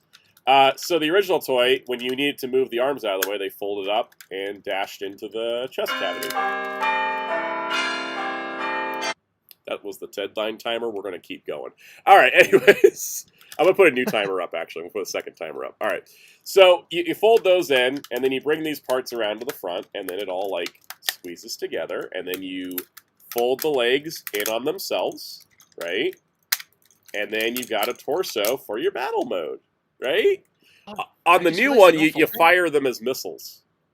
The arms. They just... It's weird, because, again, he has missiles. I guess because it'll be too small to put actual missiles in his fingers, or, like, it'll make his hands look ginormous if they put missiles in it, so I guess that's why. It's like a happy medium. Yep. Why they did the hands as missiles. Psycho says, it's bad I heard the clock sounds and I was praying for Gwen. Gwen Stacy. Clock Tower. No. Amazing Spider-Man 2. Anybody? Anyways. Let me talk about the battle mode because, oh my god. Where do I start with the battle mode? I mean, Soft Little Man strikes again. So, there's a couple problems here. The first one is obviously... Someone Playmates does not... Like, whoever takes the photos of Playmates does... I guess no, he was never told those shoulder pads to move up. Because this happened with the Playmates Megazord also. Yes, I feel like the only source music they have, or the source images they have, is the Bandai promotional images from the 90s where they did the same thing. Like, why are they not correct? Anyways, here's the battle mode. Stumpy-ass battle mode, alright? He's stocky. What is going on with the legs? I don't know if they're mistransformed or what, but the legs are too long. And then also, oh wait, let me do the thing that you're supposed to do, which is you fold down the face. He's got a face. There's no face. And I was like, oh, they just didn't flip the face down. Well, there was an FAQ question that's now been deleted that said, no, there is no battle mode face. Or like, what? There's no battle mode face for this iteration of the mold. Yeah. Or something. It just like, huh? Also, like these are mock-ups. Without the face, it kind of looks like someone shot him through the neck. Yeah. Also, I realized why it looks so tall because in the original toy, it's the whole leg goes in. It's the whole like knee to foot goes inside the die area.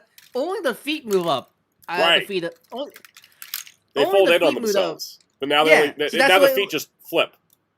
Yeah, so now that's why it looks so lanky because it's not the whole knee downwards. The only reason to buy this Dragonzord over any of the other multitude of Dragonzords is this mode. So they kind of screwed up the main mode for it. Like, it makes me wonder, what were they showing to retailers? If they were showing these pictures to retailers, I think I kind of understand why retailers dipped on it. I understand because I kind of get it now. We're like, how could retailers turn down a Dragozord? You look at this, and you're like, oh, maybe I understand. It's even more bizarre because I think the scene since the scene 2 Zords are out, like I've seen videos of it, they're perfectly fine. Yeah. Like the only weirdness with the Xen 2 Zords is the White Tiger battle mode, the Mega Thunder. What's the combination mode with the White Tiger? He's missing the Cyclops eye thing he has, but that's the only thing missing. He looks fine otherwise. So like I go like, what happened here? This looks like everything else is fine, but except for the Dragon Sword. Feels like they made this in the beginning of the line, showed it to retailers. They didn't want it. They shelved it, and then now they're just kind of digging it up again. It feels like this was the first thing designed with the line almost. Yeah, because it doesn't. Again, it doesn't even look as good as the. It doesn't even match the Zords that it's supposed to go with. On top of that, it feels like, because no retailer wanted to take it, they did not want to spend more money redesigning it. That's what it feels like. Yeah. I'm gonna combine the Mega Dragon Zord here, which it almost exploded. Well, Sound does that. I need to say because I have watched. Because me and my partner were bored. We watched the Ninja Kids Power Rangers thing, and holy crap, that is so bad.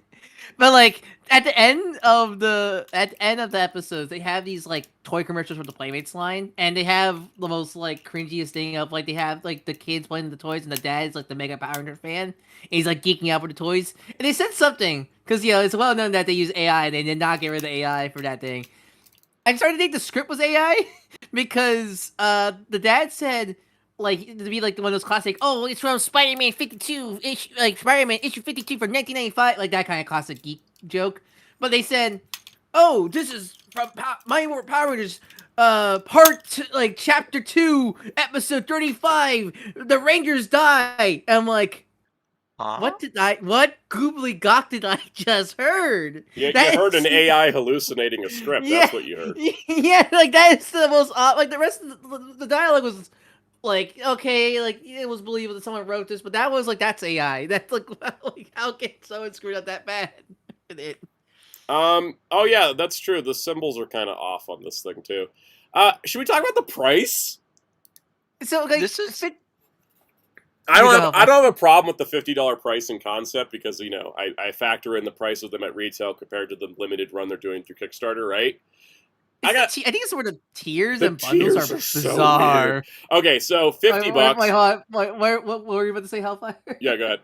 Okay, so the other Zords are 20. I was expecting this to be like 30. Yeah, because it's about the same size, but it does a little bit more. I wasn't expecting 50. I would have been that is 40.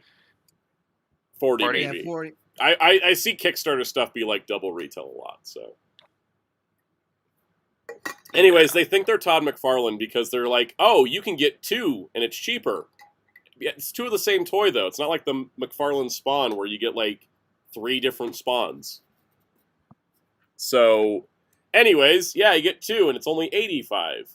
And then you can. This is the most ridiculous thing I've ever seen in my entire life, and they should be embarrassed about this and cancel this Kickstarter over it. $112 for the Green Ranger bundle. When I scrolled through this quickly the other day, I thought, oh, okay, cool. You can get the mask, the dragon dagger. Oh, it's going to include a roleplay shield and the coin. That's neat. Yeah. No, it's pins and stickers.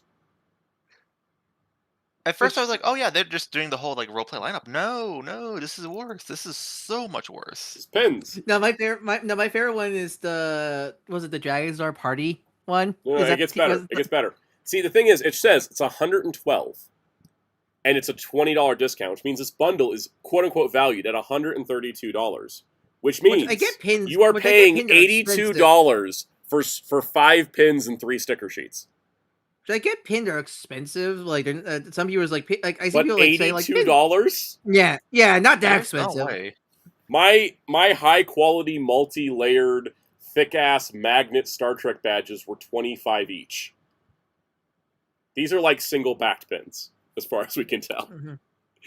All right. Anyways, the Mega Dragonzord bundle is $136 to give you all 6 Zords in one.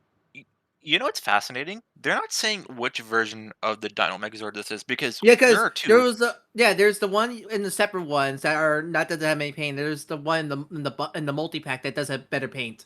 And what's the Or retail price stickers. on the Zords? 20. I Okay. think that bundle was 90. I want to say. No, the bundle was the combined price, I believe. So this is 160, which means you're paying $10 more than retail. Huh.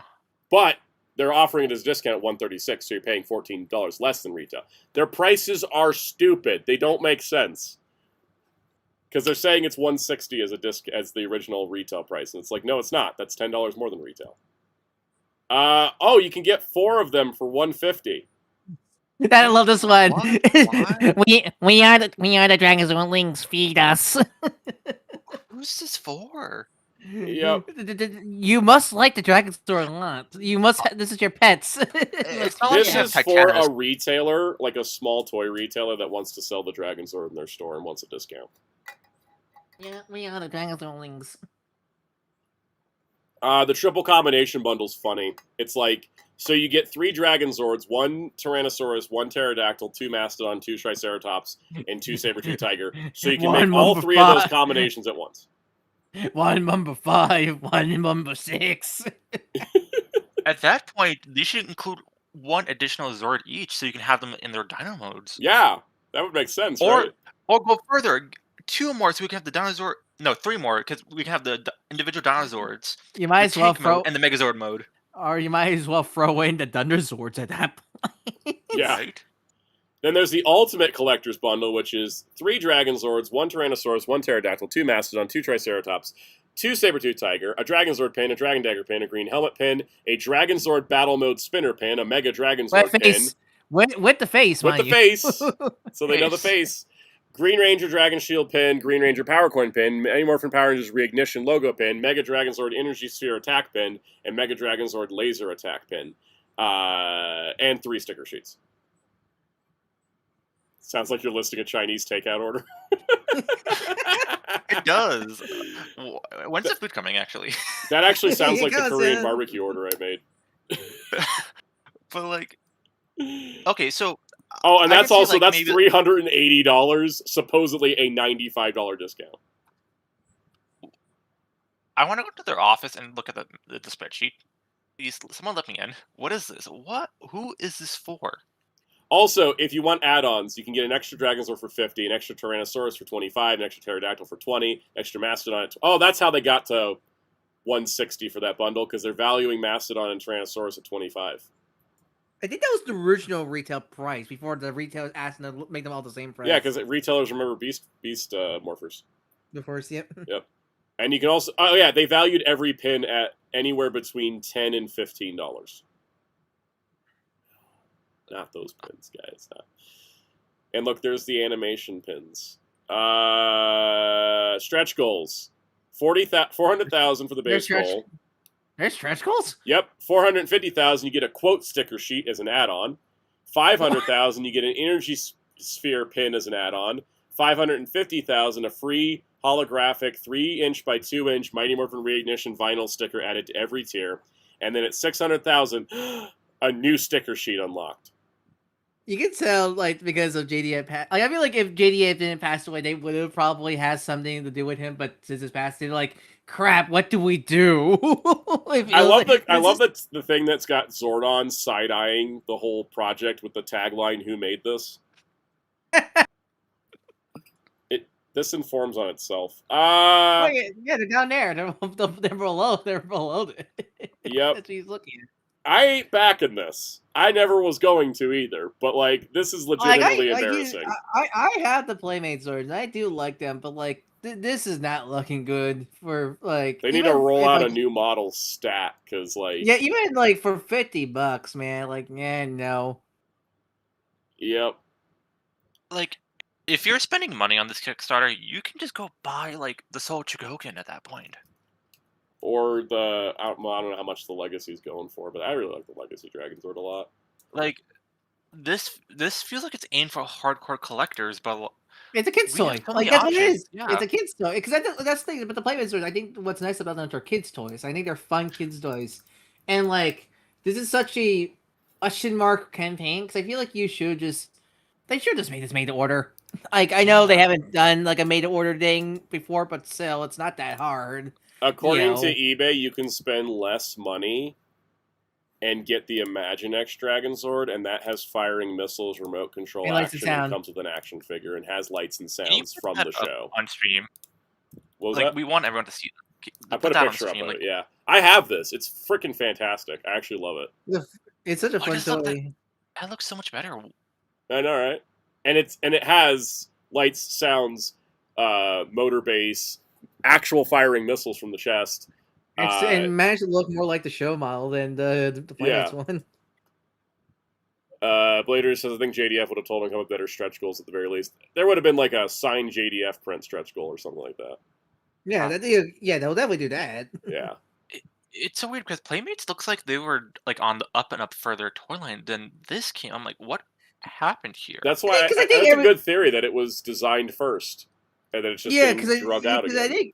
Because again, I think every other thing Playmates released so far, for again, mind you, again, it's a kid. It's all for kids first, and which I don't mind. All good stuff. I think that's all fine, good kids toys. This is just like, what the hell has happened here? I fear Titanus. I don't think they were. Oh God! I fear that. Serpentera. I mean, what if their Titanus is a mix and match chamber in the middle? Oh wait, they did steal. I mean, they did steal that for the Ben 10 reboot line from Bandai. Huh. Yeah. All right, we're gonna get to comic news next. Are you ready for comic news? I am. I'm gonna peace out for like 5 minutes. You guys have fun. It's the me and Soundout show for this one. Yeah. Oh my God, we have to start with Marvel Comics news first, actually.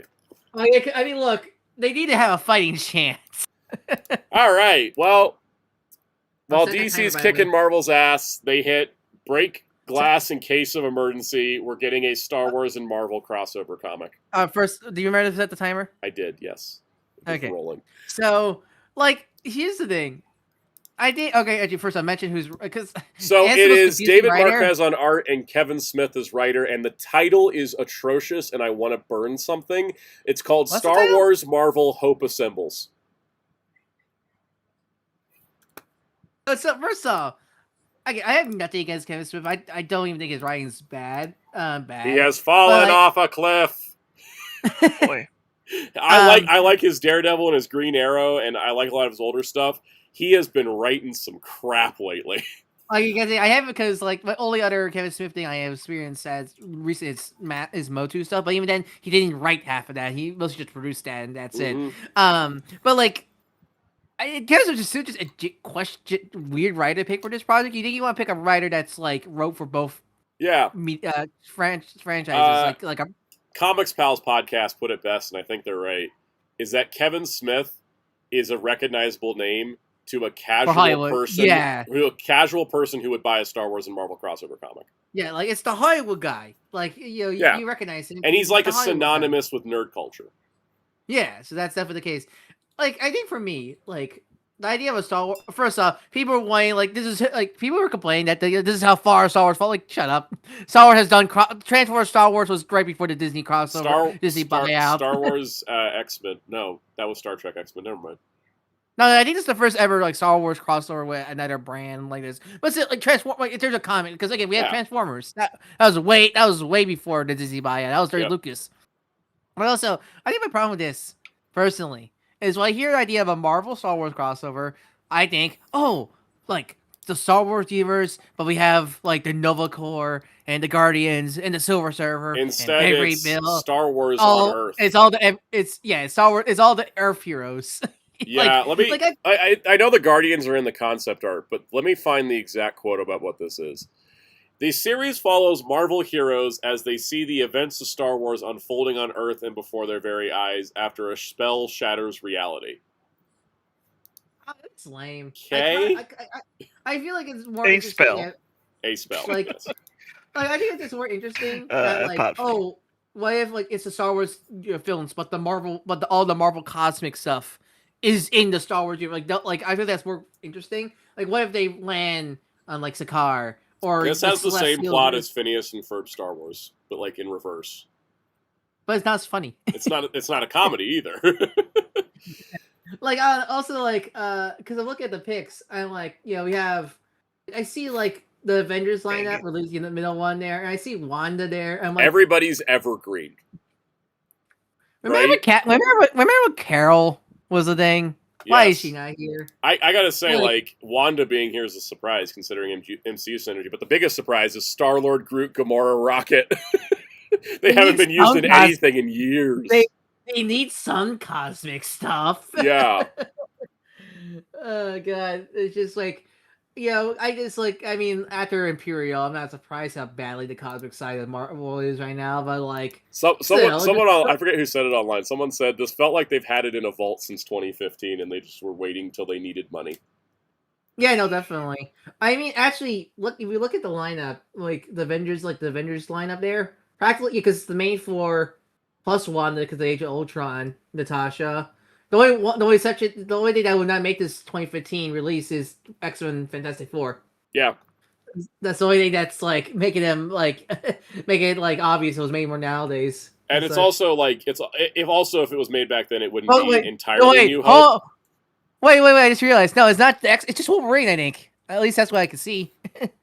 Yep, just Wolverine. Oh no, actually no. Professor X is right there. Okay. Because during the Fox embargo era, Wolverine was still like allowed, sort of, kind of. Yeah, I will also say that it's all a New Hope theme because it's going to be for the 50th anniversary of Star Wars next year, and it's going to run January to May, so it lands in the anniversary month. So it's fine. I'm not like excited for it, but like it exists. I just think it just like again, I had no problem with this idea in general. I don't I just think I feel like it'll be less. I feel like it'll feel less corporate if it was actually Star Wars and Marvel Cosmic than just general Marvel. I wish stuff like that. was writing it. Yeah, again, that's what I mean. I don't care about Aliens, but Aliens Avengers is great. Mm-hmm. I feel like you need guys that knows. Kevin Smith probably does know a lot about Star Wars and Marvel, but like I'm not sure he wrote any Star Wars comics. He's never written a Star Wars comic. Yeah, so Star Wars, but he's never written any. Yeah. I think the main thing that makes it just doesn't gel right is like everything, as you said before, everything's evergreen. Yeah. It doesn't have. There's no creative stamp on this. It's just, it's time. Let's do. Also, we're going to be getting a bunch of tie-in products because we already know there's Lego sets for this. Like if this was like an organic crossover, we probably would have like the different eras of Star Wars. We probably would have the sequels. We would have the prequels. Maybe some there's no Darth Maul Ferb and Darth Vader doof. And also like it's like when they did Planet of the Apes Fantastic Four, it was like very much original Planet of the Apes, but then it was like current Fantastic Four. Whereas this image looks like it was designed by corporate as like a collage of evergreen art, even though it's all new art. It doesn't have any. It has that I love the guy's art, but it feels very much like Scott. I always forget his last name. Scott Johnson artwork vibes, and I love Scott Johnson's art. I adore it, but like it kind of gives the energy of. I mean, Natasha hasn't worn that costume in years. Wanda hasn't worn that costume in years. Thor has not even got his powers at the moment. Yeah, you know what this feels like? This feels like something they made for like D23, just as like here's all our brands. Yeah. Yeah. And then also because I don't mind again because I love like Disney Infinity, for example, but that has like a fun magical feel to it when you have them all together and stuff like that. But like here, just none of that here. Yep. Well, we'll see how it turns out. Let's go look at the DC catalog. I also have the Marvel catalog. We're using the 8. There is stuff because there's like stuff that wasn't down. It's just not as exciting, but. When it comes to these, I'm going to fly by a bunch of this and then just stop at certain points. Also, of note, contents are not final for a bunch of books in this catalog, and DC's working on that. We're probably going to revisit some of these in the future streams, probably. Yeah. So 100 Bullets is getting a compact edition. Batman Venom's getting a reprint as a standalone trade. Dark Knight's Death Metal's getting a compendium. I think that's just the omnibus, but in compendium form. Wait, really? Yep. Oh wait, no. No, I'm thinking of the compact for Death Metal. I am actually looking forward to that. It is the first compendium that is 65 instead of 60, but then again, the omnibus was 175 instead of 150. So I mean, it's only $5. Yeah. It's only $5. It's not 25 more, bucks like with the Omni. So Mm-hmm. yeah, good point, Blade Raider. Why is Padme shipping that art? DC Finest Batgirl Silent Night. This is going to be Volume 1 of Cassandra Cain Batgirl. We talk about. I think we talked about this last stream, so we don't. Yeah. Yep. League of Extraordinary Gentlemen, Volume 2, Absolute Edition, 2027 edition. New issue of the DC Universe paperback. Nightwing Volume 4, paperback and hardcover. Preacher Compact Edition. Supergirl Volume 3. World's Finest Volume 10, paperback hardcover. Poison Ivy Volume 8, paperback hardcover. Superman by Grant Morrison, Book 1. We talked about that before. It's just the first half of the Morrison Action Comics run. Superman Unlimited Volume 3, paperback hardcover. Superman Panic in the Sky standalone trade. Batgirl Volume 4. Catwoman Volume 4. Here we go. DC Finest Wonder Woman Judgment in Infinity. This is our pre-crisis Bronze Age Wonder Woman that is not very well collected otherwise. That's nice, because I hear nothing about Bronze Age 1D, so I'm actually looking forward to see what that is. I think basically there's like a weird memory hole gap between the time she was the super spy and then the time that Perez came on and redid everything, and this is part of that, so it's nice that they're getting these out again. Superman Volume 7. Oh, Batgirl Year 1 Deluxe Edition, 2027 edition. It's nice to see that come back. But then that's a compact. And then they also announced a compact. It works because I'm going to buy this, and then everybody else is going to buy the compact. Detective Comics Volume 4, hardcover paperback. DC Finest Romance has been tripping me up ever since I saw the announcement for it while I was sitting waiting to go to dinner in Vegas. I showed my mom, and I was like, look, Romance Comics, and she was like, buy it for me. So it's Falling in Love 58 to 61, Girls Romance 91 to 94, Girls Love Stories 94 to 97, Heartthrobs 83 to 85, and Secret Hearts 86 to 89. These are insane. If anybody's read the Lois Lane comic and wants more with different characters, read the Romance comics. It's the same vibe. This would be actually interesting to keep an eye out in terms of sales, because I'm very interested on how all this does. Yeah, I'm really curious because apparently war, western, and horror sold very well, but sci-fi didn't. So we'll see if romance does. Because there has to be some sort of metric that tells them this would probably do well enough to do our finest, I guess. Yeah, because this is stuff that's never been reprinted before, so they had to do restoration work for it. That's a thick one too, 632 pages. Oh wow! Dang. All right. Green Lantern Volume 7 paperback. Starfire by Amanda Conner and Jimmy Palmiotti is getting a complete collection paperback. I'm looking forward to that one. That was right before Rebirth, right? I think so. I think so. I do recognize the artwork around. That was DCU times, right? Yeah. Yeah. That tells me it's right before New 52. Yep. Batgirl Cassandra Cain Omnibus Volume 1. So we talked about that. We talked about it. Updates? The update is it only contains the Cassandra Cain stories from No Man's Land, not the Helena Bertinelli as Batgirl stories, which will be in the Finest. So if you want the Helena Batgirl stories, they're in the Finest. They're also in the No Man's Land omnibuses, so it's not really a problem. Are those variant vital to the story, or no? Because it's basically it's Helena pops up as Batgirl. She stops being Batgirl because Batman finds out. Then Cassandra Cain takes over. It's 3 stories. It's very minimal. Okay. But because the Batgirl Finest is doing all Batgirl stories, it's included there. Whereas this omnibus is doing Cassandra Cain stories. So if you care about Cassandra Cain and you don't really care about 3 stories with Helena, or you got the No Man's Land omnis, then you're fine just getting this and you don't have to have the Finest. So I'm just glad there's options. It's so nice having options. I kind of want to pick this up because this interests me a bit. Yeah, I'm looking forward to this. Harley Quinn in Paradise Volume 2, Lobo Volume 1, Nothing But Nightwing Volume 2, Sirens Love Hurts hardcover, DC Finest Crisis on Infinite Earths Part 4, so we're finally finishing Crisis in Finest. Deathstroke Volume 1, Superman Kingdom of Zod is coming out before any of the tie-ins do. Yeah, that's kind of funny. Yeah, but that has the whole crossover in it, including the Summer of Supergirl special.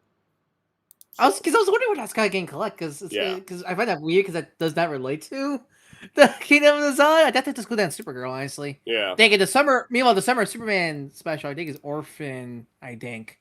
At least I didn't spot it. because I didn't spawn in any of the Superman trades, Joshua Williams. Oh yeah, trades. you were doing the Spider-Man thing I was doing for a while now, right, Ryan? Yes, I was going insane. We're trying to track everything. Yep. Teen Titans by Jeff Johns Compendium 2, which is containing every story of Teen Titans. You want to say it's not because I'm assuming it includes all the stuff John Stan wrote? Also? Yeah, it's got Blue Beetle 18. It's got the Wonder Girl miniseries. It's got Battle for Bloodhaven. It's got Robin and Superboy issues. So like it's okay. It's, that makes me interested to pick up that. They're calling it Teen Titans by Jeff Johns. I think is an error marker, right? Like the Jeff Johns era, but not like specifically him. Because even fans just called that the whole era, the Johns era. Yeah. Animal Man by Jamie Delano and Steve Pugh, which we talked about. DC was asked if they could include the last 10 issues of Animal Man, but then they said they're not going to do it, which implies that there's going to be another book that has some other stuff in it. Batgirl Year 1 in Compact, Batman Bat Seeds as a hardcover and a paperback, Batwoman Volume 1, DC Finest Warlord, The Savage World. Please, everybody, buy this. So good. DC Sonic Metal Legion paperback. JLA Book 4, also known as the JL Ape volume, because they're doing what they did with Volume 3. Volume 3 is basically just DC 1 million. It's not every DC 1 million issue, but it's the main ones. This is only got 5 issues of JLA, but because it has all of the JL Ape stuff. So monkeys. Monkey. Where is he? Point at him, stand up behind you. Monkey. There we go. Actually, it's hard to point. I was gonna point like this, but my chair gets in the way. Anyways, Monkey. Superman by Philip Kennedy Johnson, Omnibus Volume 2. This came way quicker than I thought. Yeah, no, because I was like, I want to. Adventures of Superman Book of L is still going, and they've already solicited the Omni. This is coming out like only a couple months after that Adventures of Book of L. If I'm not mistaken, this comes out before the Book of L trade. No, Book of L comes in December. Okay. Last I checked, but this is coming out what, March? February. So yeah, only 2 months. Jesus Christ, that is fast. I mean, makes me, because I've been meaning to check out the Phil K. Johnson Superman stuff for a long time now. Because I was thinking of like, oh, do I want to get the World like compendium thing? But then when they announced this, I'm like, okay, no, I'm gonna get the Omnis then. What's the usual turnaround for these? Usually 3 or 4 years. Usually. Yeah, because seriously, modern Superman's slow. Like modern Superman is really slow. Like we don't even have a Williamson Volume 1, even though we have enough for it. We have a lot. Yeah. For Williamson Volume 1. Do you think it's because of like the most recent movie that's giving it a boost, or probably definitely. It's that I think Volume 1 sold really well, and Philip Kennedy Johnson, once he finishes Book of L, is going to be going exclusively to Marvel, and I wonder if DC's wanting to get Yeah, he's going exclusive at Marvel, so I think maybe that there's also a chance they just want to get this out while he's still under contract. Because one of the big reasons why I want to because I was reading Green Lantern War Journal, and that connects to Phil Kennedy Johnson's like all his Superman stuff, so I was like, okay, now I need to really read his stuff now and such. All right, Absolute Green Arrow Volume 1, hardcover and paperback. Batgirl of Burnside Complete Collection paperback for $40. That's not bad. Batman Bad Seeds, Streets of Gotham, which is tie-ins. All right. I think that's where all the tie-ins go. I'm pretty sure. Yep. Batman Harley and Ivy Deluxe Edition 2027. That was my first ever deluxe edition. The original printing of that. That was my first ever oversized hardcover for DC.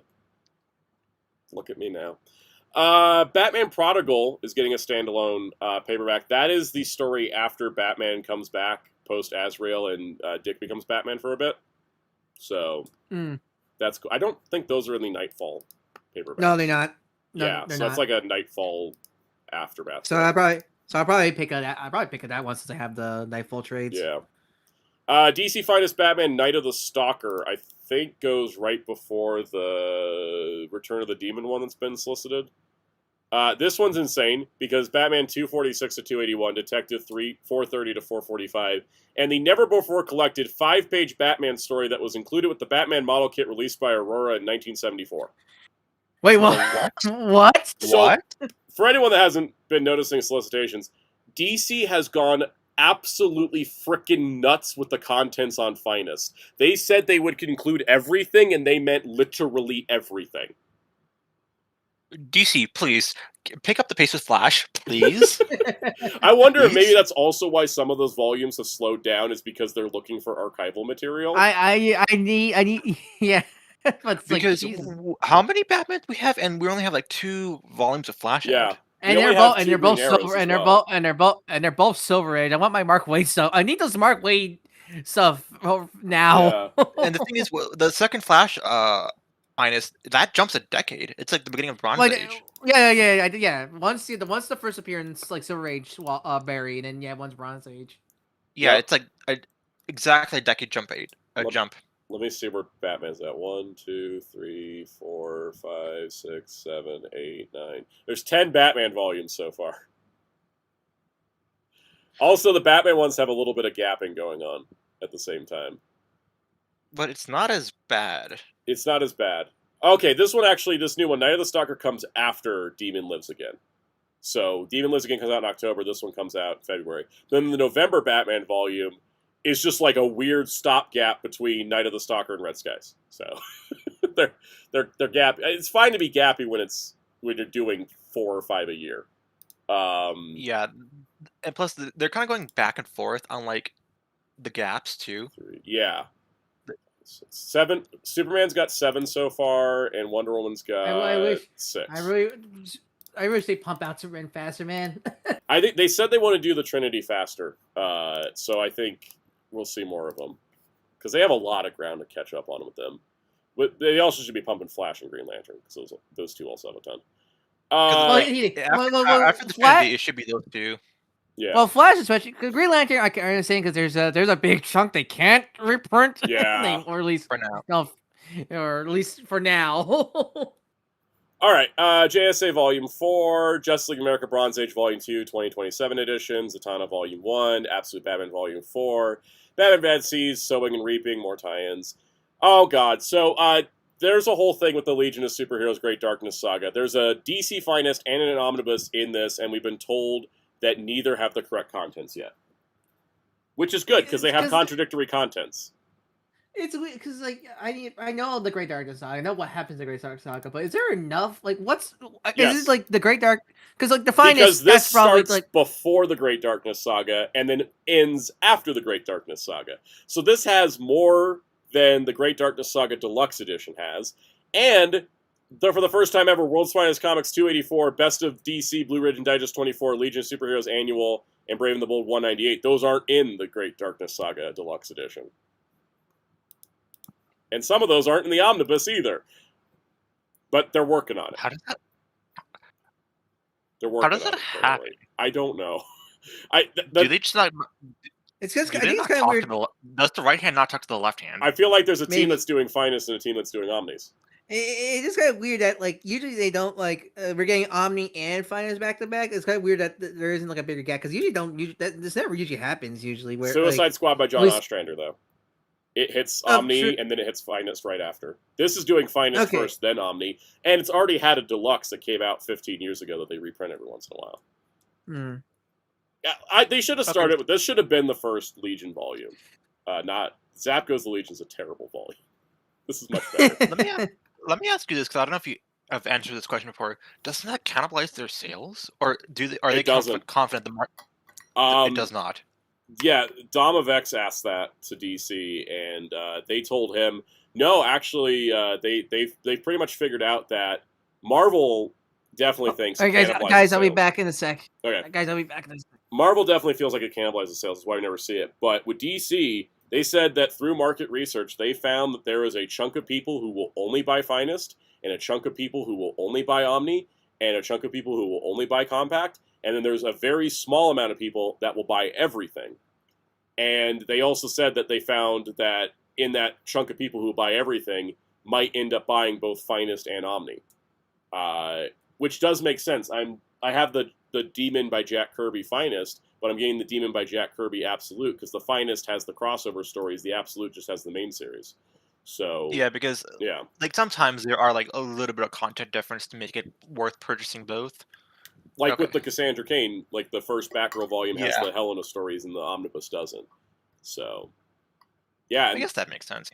I think they kind of figured out that it's like, if you give people options, like, and there's also people that have the Jeff Johns Green Lantern omnis that went and bought the compendiums because they contain all the other stuff that wasn't in it.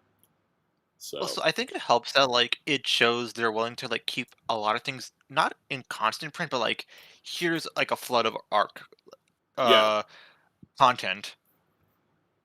And especially like they're like, and I think too with Swamp Thing was a good example. They did a massive restoration work. They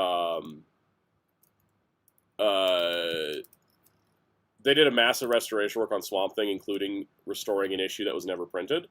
And so for them to put it out in Omni and Finest at the same time is probably making that the cost of restoring it go further immediately. All right, back. Because with Marvel, I know they do restorations on their own, but bulk of that was for Finest. I mean, not Finest, Masterworks, right? Yeah, that usually was Masterworks, and they'd use those restorations for the Omnis and the Epics. But now Masterworks is dead at Marvel, and it's being done by another company, so... who knows? Yeah. So that is pending. Yep. There is a potential chance that this Finest will have the news stories that aren't in my 2 deluxe editions, and I don't have to buy the omnibus, but we'll see how things shake out. We were just talking about Kevin Smith and Green Arrow, but Green Arrow Archer Quest Volume 2, which is smartly isn't broken down by writer, and it's just a straight run. So the first volume had 1 to 39. This has 40 to 75, as well as Connor Hawk Dragon's Blood 1 to 6. It says 75. It's apparently only to 72 because 73 to 75 kind of leads into Green Arrow and Black Canary, which presumably would be the 3rd volume. So DC is looking at reading orders and not just specifically, well, the series ended here. So it's nice to see. This should also hit Finest, but once they finish Mike Grell, because I think they should finish 1, and then they could jump ahead to this, because this is good. All right. Yeah, Alice mentioned how Darkseid is a spoiler for the story. It's true. Yeah, that's always a problem with Great Darkness Saga. Yep. It's supposed to be a big twist at Darkseid's Return, but they always spoil it every trade cover. Ever since 1995. Like, they've been doing that since the 90s. I guess it's just one of those things where it's in pop culture osmosis that... And I think they've made it that way, because it's like, well, how do you sell people on Legion if they never read Legion? Put Darkseid on the cover. Yeah. Yeah, I guess so. Yeah. Justice League New 52, Book 4, Fury of Firestorm, Volume 1, because that series was recently extended. Wonder Woman Bronze Age Omnibus, Volume 1, that's good, because they haven't done any of the Bronze Age Omnibuses before. So, that's pretty good. Wonder Woman Year 1 as a compact, perfect. Perfect. Well, so what's going to include? Oh, because Year 1's only the 6 issues. What else is in it? Or do we not know? It contains issues 2, 4, 6, 8, 10, 12, 14, and the annual. Okay, so it includes the other flashback stories Yeah, in the Great Record Run. Okay, that's smart. That's smart. Yeah. When was this, like, the original material released? 2016. Rebirth. This was Rebirth 1. Oh, this Rebirth. This is Rebirth Wonder Woman. Rebirth Wonder Woman 2016. Absolute Cap. That's actually, speaking of things, they just reprinted the Wonder Woman Year 1 trade paperback. The Wonder Woman Rebirth by Greg Rucka omnibus comes out in September, and then this compact comes out in March. Like, they're really covering their bases. They realize that, like, we need to get some good oneies. They should have really good oneies stuff also, out we finally got a good Wonder Woman comic for compact. Yeah, I know, right? Because Earth 1, I don't think it's a bad comic, but it's not a good introduction to Diana. No one's first Wonder Woman comic should be Grant Morrison. It's confusing.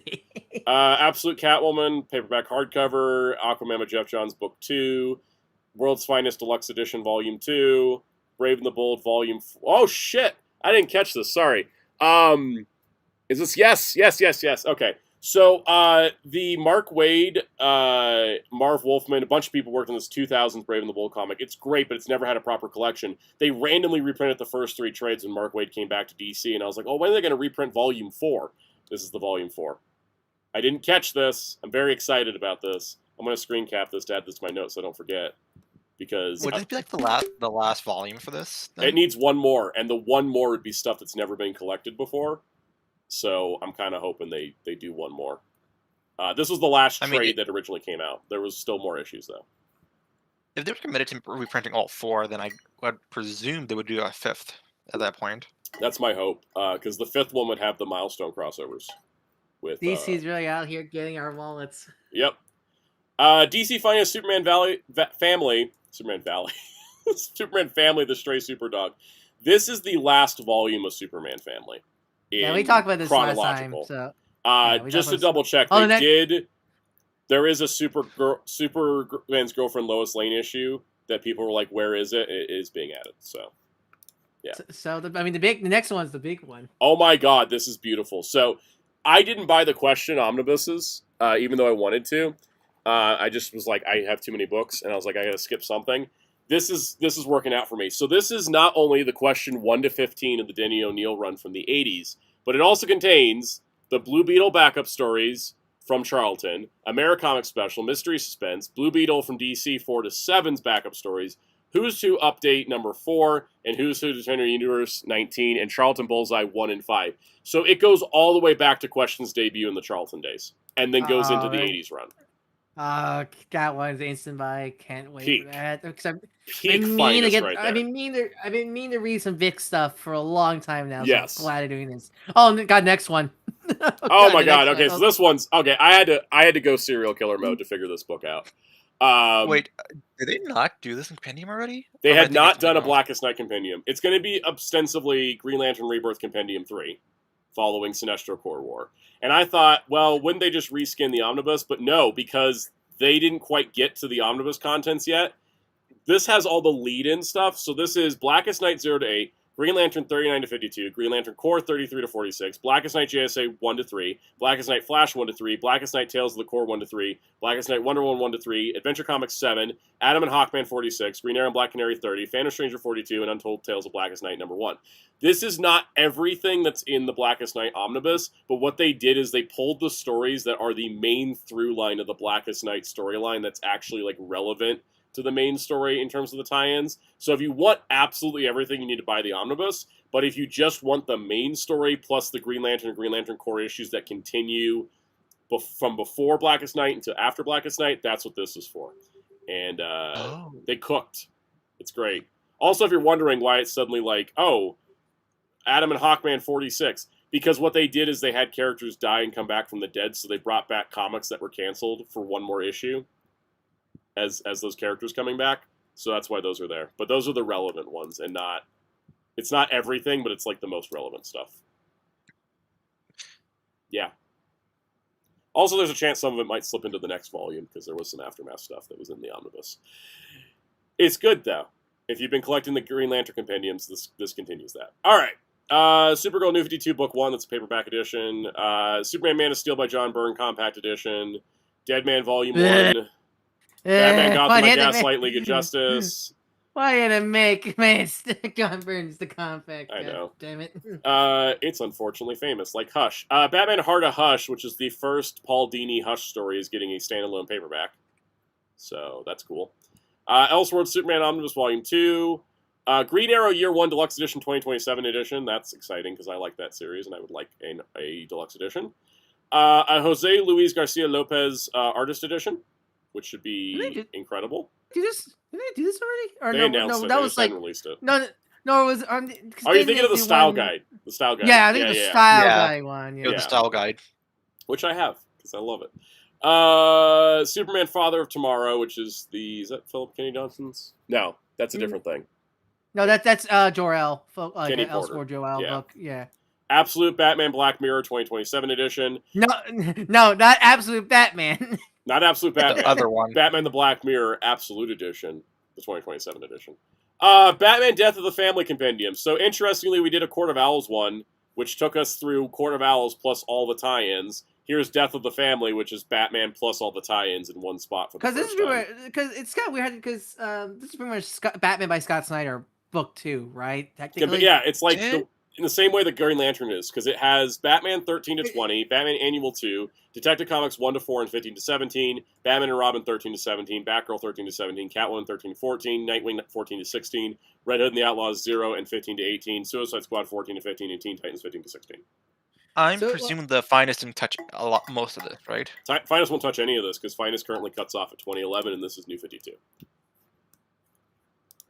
I just find it interesting that they don't call it like Batman by Scott Snyder versus like the Tom King and Grant Morrison. I think because their Batman by Scott Snyder omnibus exists, and I think I don't know if they did separate books, but because this contains not just the Batman part, but it contains all the Bat books, I think that's why they don't do that. Yeah, because I've been meaning to reread Snyder's Batman stuff for a long time now. And I feel like that wasn't good. I wasn't planning to get the the core Owls one because I think the way they describe it sounded more like bonus stories and not like the actual just because straight up. It's the main series plus the Night of the Owls crossover. Yeah. Yeah, so I didn't realize that was pretty much. But then when they announced, it's like, okay, no, I didn't get the Night of the Owls one. Yeah. To get the Scott Snyder's Batman stuff.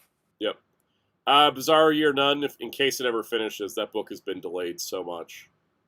It was supposed to be monthly, but it's coming out once every 3 or 4 months. Yeah, I know it's weird. I remember seeing it on the League Comic Geeks. Like, why is it taking so long? Sergeant Rock Between Hell and a Hard Place by Joe Kubert and Barry Azzarello is getting a reprint, which is nice. It's a Vertigo title. Supergirl Silver Age Omnibus Volume 2 is getting a reprint. Batman and the Mad Monk's getting a reprint. What? Is this when she dated the horse? Yes. Clayface Celebrity Dirt paperback. DC Finest Batman: A Lonely Place of Dying. That's the volume after Blind Justice, I think. Yeah, it's the volume after Blind Justice. So moving forward in time. That does contain the Teen Titans part of A Lonely Place in Dying, which was left out of a lot of previous paperbacks. So, and the Arkham Asylum graphic novel. Oh, nice. That's a thick book. Supergirl by Peter David Omnibus Volume 1. For everyone that wanted it, it happened. DC announcing that and Cassandra Cain Batgirl in the same catalog is kind of insane, because those are both, like, highly requested ones. Superman vs. Brainiac 2027 edition. That's a collection of Brainiac stories. Tom Strong is getting an omnibus that doesn't match the Compendium Volume 1 contents. So I don't know. It's weird, but it's cool. Wonder Woman Dead Earth Absolute Edition. Sign me up. It's Daniel Warren Johnson on this Wonder Woman book. I'm in. Absolute Wonder Woman Volume 4. Next page. Good lord. DC really. Batman by Doug Mensch we talked about. Black Canary and Zatanna Bloodspell is getting a new paperback edition. So if you bought the... Oh, is that paperback or hard? Because I had the hardcover of the original one of this. It's been out of print and really hard to get. If you have the Zatanna by Paul Dini paperback and you didn't want to buy the omnibus for Bloodspell, boom. DC hooked. Yeah, because that's the only difference, right? Yep. Between the Paul. Yeah, because I have the Bloodspell hardcover. I got at the comic store, so that's good to know. To get a cheaper way to get it, pretty much. Yep. Harley Quinn by Connor and Palmiotti Volume 2. Hellblazer Dangerous Habits Compact. Batman Gothic 2027 edition. DC Finest Hitman. That's crazy that they're doing Hitman and Finest, but Godspeed. DC Goes Ape. That's a collection of monkey stories. It's on my list. Deathstroke Terminator by Marv Wolfman Omnibus 2. New Teen Titans Omnibus 4 2027 edition. Superman by Alan Moore Absolute edition. Superman Up, Up, and Away 2027 edition. That's the first Jeff Johns volume. Absolute Batman Deluxe Edition Volume 1. These will not have slipcovers, but they will be faux leather and heat press stamped. It's like the you ever seen the Berserk yes. like deluxe editions? That's how they're going to be. Yeah. Yeah. Sign me up. Also, there's so many Absolute Batman covers that they're actually going to have a separate Absolute Batman cover book. Oh, God. Yep. Batman by Chip Zdarsky Omnibus 2, wrapping up his era. That's fast. Yeah, they're real fast. That Fraction's barely started, and we already got all the Zdarsky in Omni.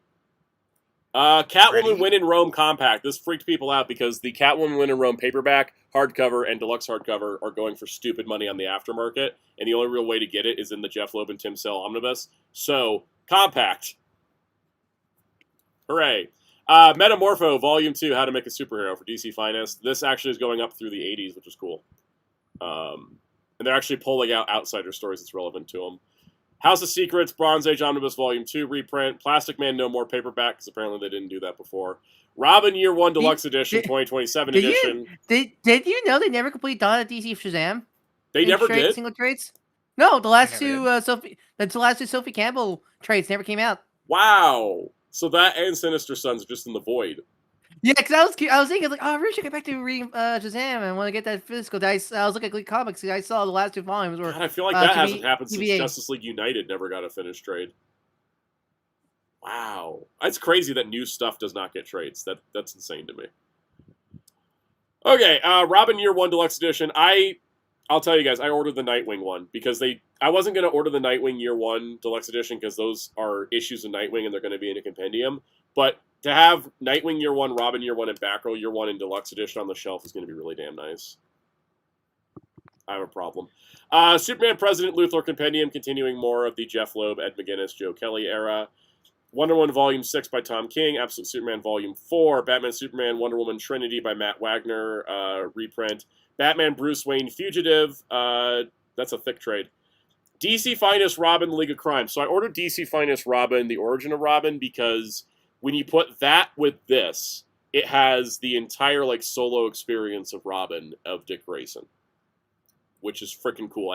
And this volume, according to its contents, will give us all the solo Robin appearances up to when the Tim Drake compendiums start, I believe. And DC confirmed that the Robin solo backup stories will not be in the Batman Finest. They're only going to be in the Robin Finest. And because these two volumes together have more pages and more contents than the Robin Bronze Age Omnibus, this was what I needed to decide, yes, I need the Robin Finest instead of the Omnibus. So, Robin. Hooray. Robin. All right. I want to check this out. Yeah, it's fun having that. New Teen Titans Omnibus 2, New Titans Omnibus 2, that's the relaunch series. I could kiss somebody at DC for this next one. I have been trying to get a Wonder Woman by George Perez Omnibus Volume 3 for 7 frickin' years. It is so hard to get a copy, because it wasn't that popular, and they're reprinting it, thank God. I can finish my set. When was the last print of this, actually? 2020. Ooh. It has been 7 years. They have reprinted Volume 1 and Volume 2 since. Volume 1's been reprinted like a few times. But Volume 1 and Volume 2 have been reprinted. I'm like, someday they're going to reprint Volume 3. They got to, and they finally did. And then 7 years. And then they put the Fear of God in me. The Wonder Woman Rebirth Children of the Gods Omnibus, which I don't think the contents on here are exact. No, they're actually accurate now. Wonder Woman Steve Trevor #1, Wonder Woman Annual #1, Titans Annual #1, Wonder Woman 26 to 57, Wonder Woman Annual #2, Wonder Woman The Justice League Witching Hour #1, Justice League Dark #4, Justice League Dark and Wonder Woman Witching Hour, a story from DC Rebirth Holiday Special and stories from Wonder Woman 75th Anniversary Special. This follows the Greg Rucka volume and is just, let's continue Rebirth from where Rucka left off.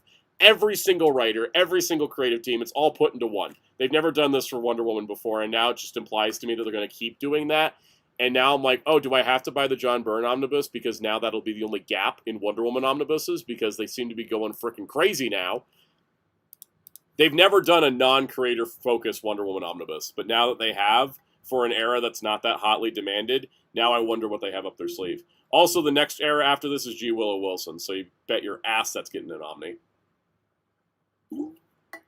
Okay, exciting. All right, next up. DC Finest Superman The Krypton Connection. That's more silver?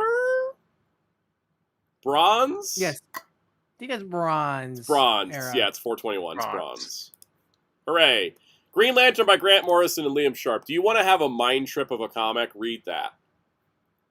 In what sense? A good sense or a bad sense? I have no idea. I never finished it. I was reading it monthly and I couldn't handle it. And I love Grant Morrison. Oh, no. That being said, I am damn tempted to buy the omnibus on sale and then just read it straight through. Because I imagine, like a lot of Grant Morrison stuff, it probably reads better collected than singles. It's trippy as hell, though. It's a lot. It's a lot of a lot. All-Star Batman by Scott Snyder, complete series paperback. Amethyst Princess of Gemworld Omnibus. Do you think I'd ever say the words Amethyst Princess of Gemworld Omnibus?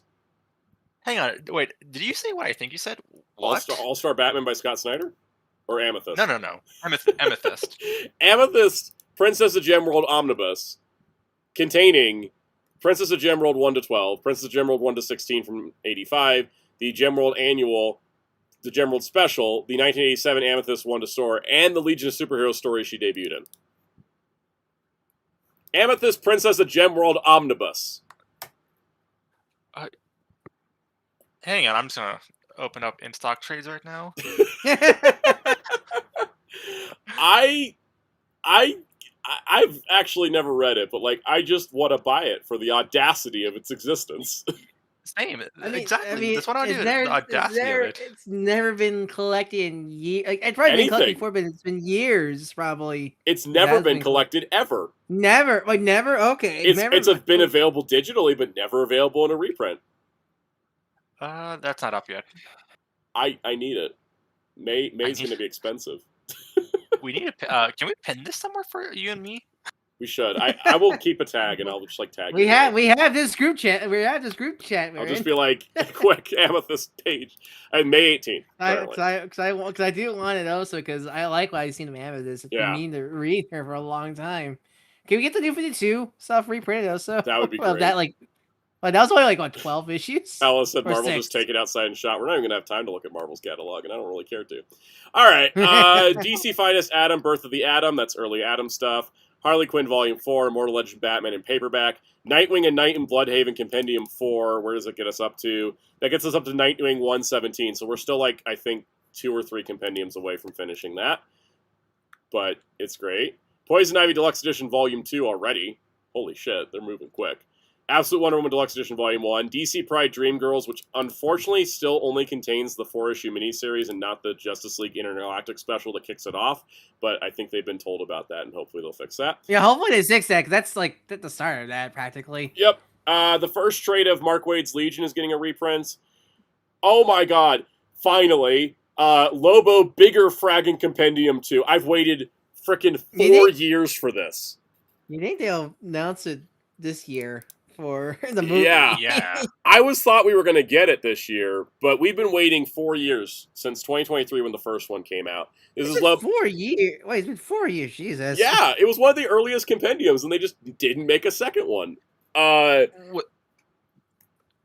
Yeah. Do you think it was because they were remastering the pages, or I don't know, to be honest, because a bunch of this stuff never been collected before, so it's possible.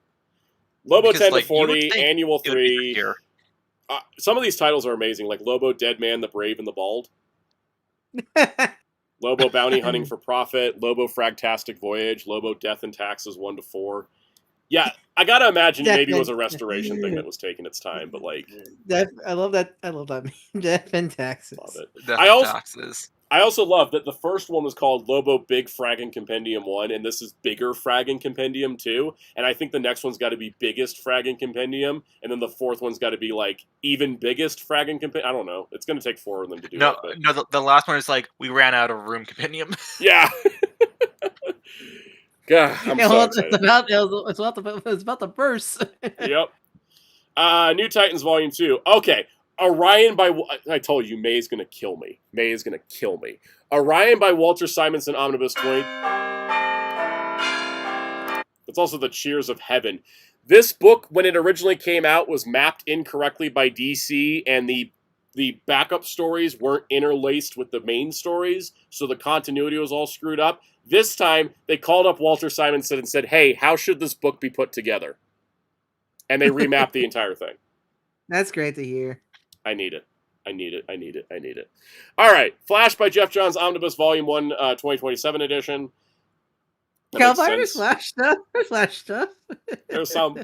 I'm not that first in Flash. Sorry. Jeff Johns' Flash is, like, so reprinted, though. It's not like it's news. Yeah. Because I feel like I've seen this, like, not too long ago in print. Yeah. Multiversity Deluxe Edition 2027 edition. I might pick that up because I don't... I'm kind of like looking at like how much Grant Morrison do I not own in deluxe hardcover because I might just go crazy. We'll see. Absolute Green Lantern Volume 4.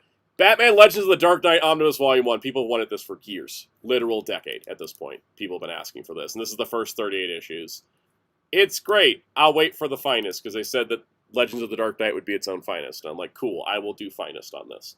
Birds of Prey by Kelly Thompson Omnibus. What? This was so funny because literally early that day, because I was working that day, I was thinking, oh, like I was thinking of like, what should I read next? And I was thinking, oh, maybe I should get all the Birds of Prey. I want to get them all in the single trades. Then literally a few hours later, they put this up. I'm like, you got hit by Apollo. That's what happened. Yeah.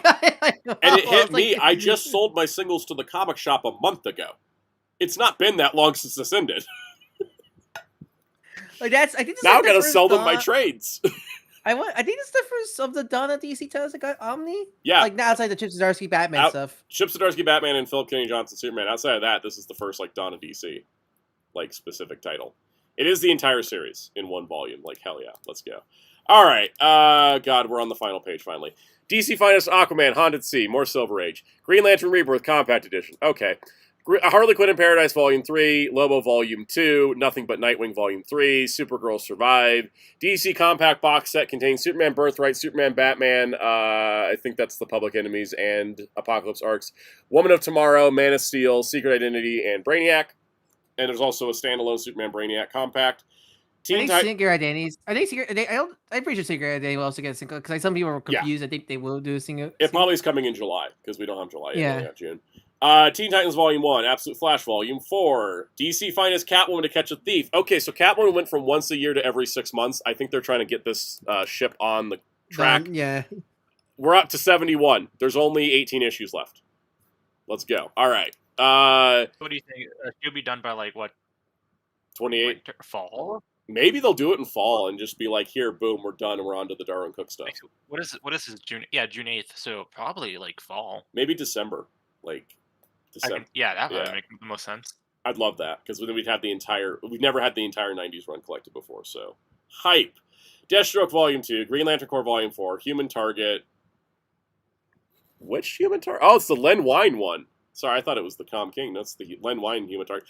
Okay, DC's just out to kill my wallet. They got Jonah Hex by Palmiotti and Gray Volume 1. I know, right? I saw them like, First 35 issues, meaning that the Volume 2 will have the back half from 36 to 75, which means... Can we get All-Star Western reprinted also? Well, All-Star Western got the Omnibus, which is why these got made. This happened because people bought the All-Star Western New 52 Omnibus. Oh, right. So, yeah. I need to get that. I need to get that one. So. Yeah, I don't know when this is going to hit other paperback formats, because it's amazing we're getting DC Finest Western volumes with more Jonah Hex. But DC, I love you. Hello, testing. You guys there? Yeah, we're here. Yeah, we I lost both of you for a moment. Oh, that's Discord on a stream. All right. That explains it. Suicide Squad by Josh Ostrander, Volume 3. Batman by Neil Adams, Absolute Edition, 1970-1976. Emperor Aquaman, Volume 4. Legion of Superheroes, Great Darkness Saga Omnibus. We will find out later if I'm replacing my Great Darkness Saga and Curse Deluxe Editions with this, but probably yes, we know me at this point. Martian Manhunter Identity by Steve Orlando, collected together into a paperback. I'm so glad I'm so glad they're doing that, because we haven't got a John thing in years, so I'm glad this is getting reprinted. We need a John Ostrander Martian Manhunter omnibus, because they keep doing this with John Ostrander omnibus. Yeah, because I want to read more John. It's just they never collect them ever. Yep. It's tied to Lanterns, the Millennium Omnibus. So it's better than the show already. It's Millennium, though. I mean, look, one's written by Tom King, one wasn't. Yeah, one was written by Steve Englehart. I never heard of him. He's the guy so obsessed with Mantis, he put her in 3 continuities. Okay. Anyways, Steve Englehart Steve Englehart is also the one that paired up Hal Jordan with a teenager romantically. Okay, man. All right, never mind. Oh, yep, no, never mind. For all of Tom King's faults, he hasn't put his characters into pedophilic relationships and framed it as positive. Yet. Don't tempt him. Superman Shazam First Thunder by Judd Winnick and Joshua Middleton, new deluxe edition. Batman City of Crime, trade paperback. Thank God, another Fourth World. Reading the first Fourth World Finest, it was the most perfectly mapped thing I'd ever seen in my entire life, and I was like, I need another one. Boom, Storm of Battle, we're getting more. All right, Grayson Book 1. I might get that instead of the Omni, just to fill out my Nightwing collection. I mean, it's a compendium. That's a compendium, isn't it? It's a thick trade, so it's $30, and you get the first 12 issues in the annual. Oh no, Hellfire dropped! Hellfire, come in, Hellfire, are you there? Tom King got us to lose Hellfire. That's where we're at. Tom King took out Hellfire. He said Grayson. I said Grayson. Yeah, I kind of feel like I don't know if I want to buy the Grayson omnibus. I need to read the series. To be fair, I only read like 5 issues. I need to actually read it digitally and then decide. Jonah Hex of the Shadow of Death paperback. Justice League Silver Age Omnibus Volume 2, 2027 edition. Justice League Unlimited Volume 5. Superman by Peter J. Tomasi and Patrick Gleason Book 1. I'm so glad people can get Rebirth Superman cheaper now. We will see in Book 2 if they actually keep every issue or if they skip stuff like the Omni did. We'll see. Superman the Stranger by Wes Craig, hardcover. Flash Volume 7, Absolute Planetary 2027 edition, Absolute Superman Deluxe edition, Batman Volume 3, JLA Tower Babel Compact. Brilliant, finally. Why was that not one of the first ones?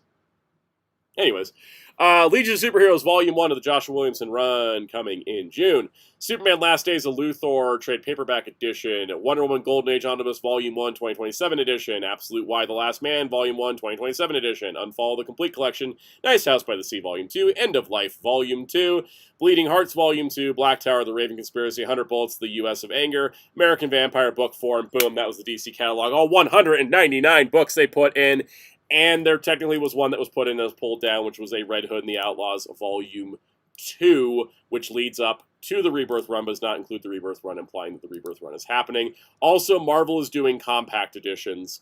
I just want you all to know about that. DC, you're nuts. DC's insane. I need a break from talking. Is Hellfire back?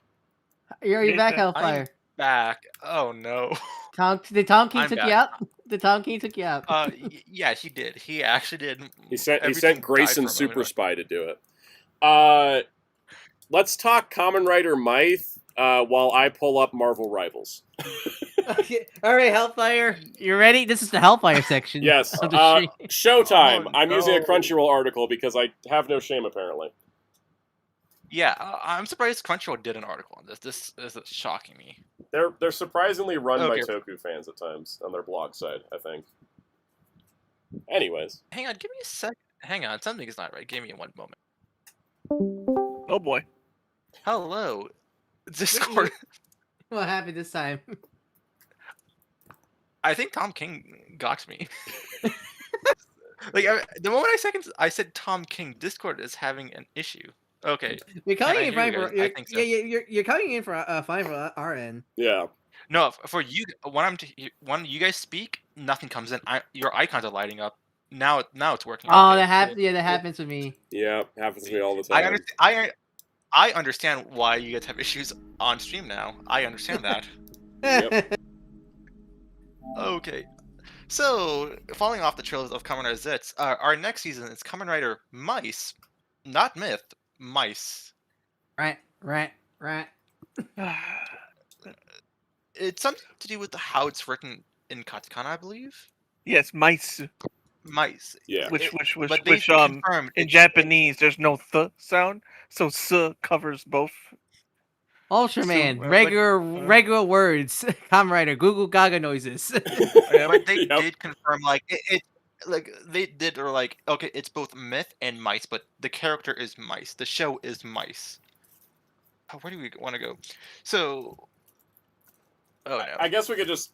Anyway. Oh, not again. Yeah. I was gonna say, just if we say, I think the show looks nice from the trailers. You see, the show looks mice. It does look nice. I fired. Okay, so let's get. Should we talk about the toys? They're not. Should we just?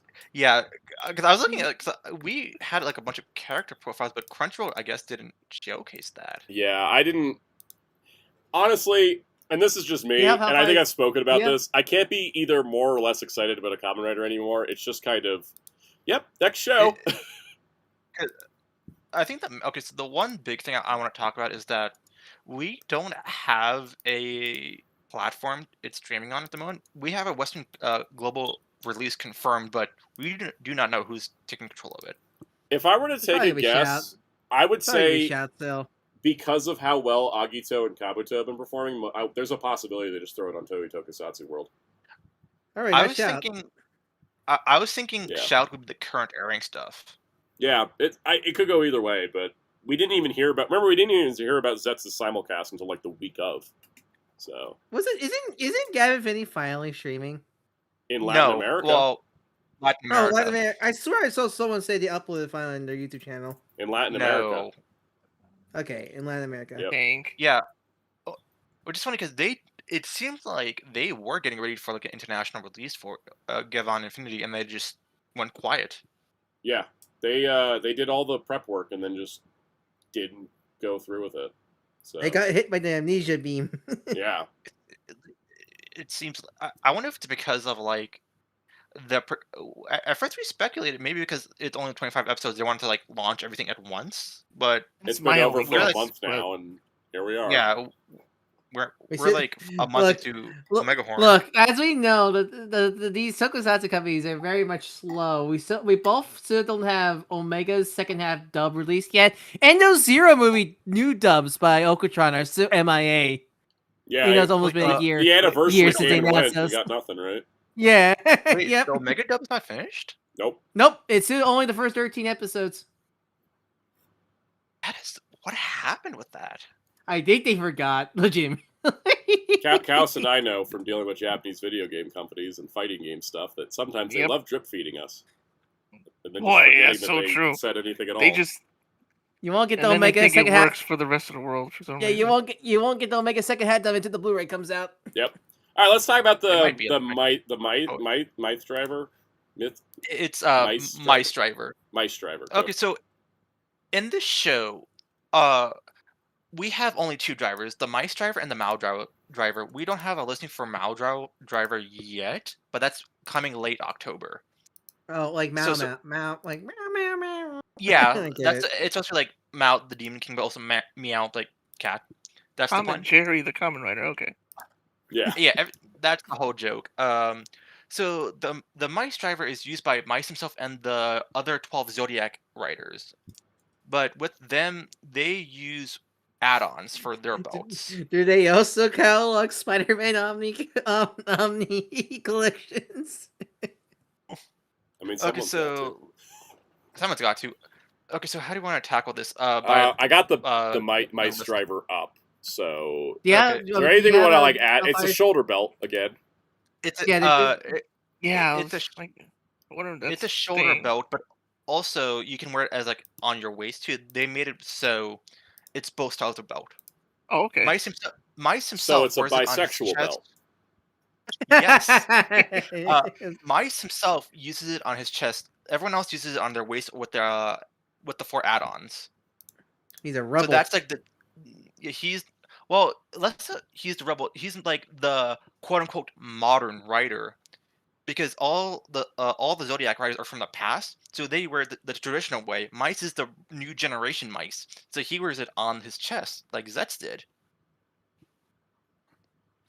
So for the DX Mice driver, it's 7,920 yen.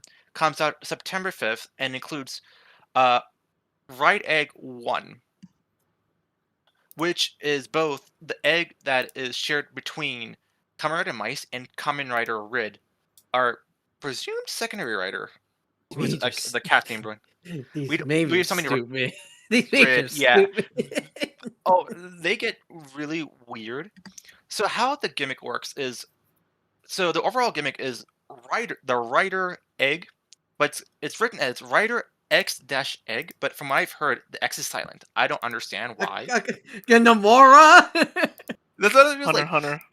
So like the overall collection is rider eggs, and they're broken up into 2 subcategories: the ride eggs and the seed eggs. The ride eggs are the main transformation gimmicks for everyone.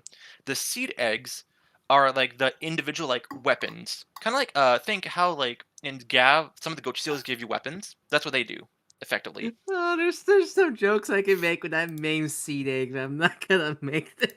Please don't. And just like in the past, as usual, I'm just gonna click on these real quick. There's a Zetz and Ichigo because we have Legend Rider eggs. Legend Rider gimmicks. Yep. So that's our like what do you call it? The preview item that comes out first, and then on August 29th, for 1,540 yen. Then okay, so we're at the Hammerbone buckle. Hammerbone buckle.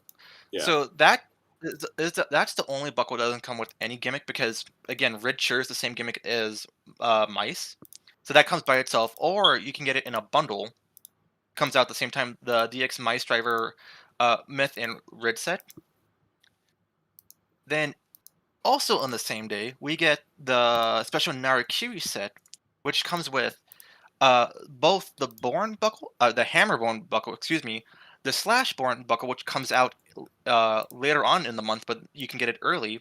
It comes with a Ride Egg 4, and it comes with an exclusive Ride Egg 1 Origin, which is used for the myths from the past, and this is the only way you can get this item. So you have to buy the bundle if you're trying to get everything. You have to buy the bundle. And well, didn't Zangetsu's plate was like that during Gaim? Yeah. Zangetsu's plate was buy the Muso Saber during this period of time, and we will give you the plate. Yeah, it was a This promo is item. guaranteed. Yeah, that's a promo. That's a campaign item. This is guaranteed only if you buy this set, and this is like only like the first like 2 months it's going to be available for. That's what they did with the Revice driver with the Bata Vice Stamp, I believe. And Psycho's mentioned the Jew Ranger ring. Yeah, that too. So like instead of like the usual like buy the main driver within the first like 2 or 3 weeks, they're just doing here's the special bundle. Yeah. The Zets driver, it came with like the Gochizo capsum and like the Zets Gochizo. That's what they did. This is our equivalent of that, but it's going to be around for the first 2 months. All right, and then next up we have the weapon, right? Yeah, the weapon, the Myth Edge. So, 5,830 yen comes with the Zo Seed Egg. Looks like a vacuum cleaner, personally. I was say it looks literally does. Say it literally looks like a vac I use at home.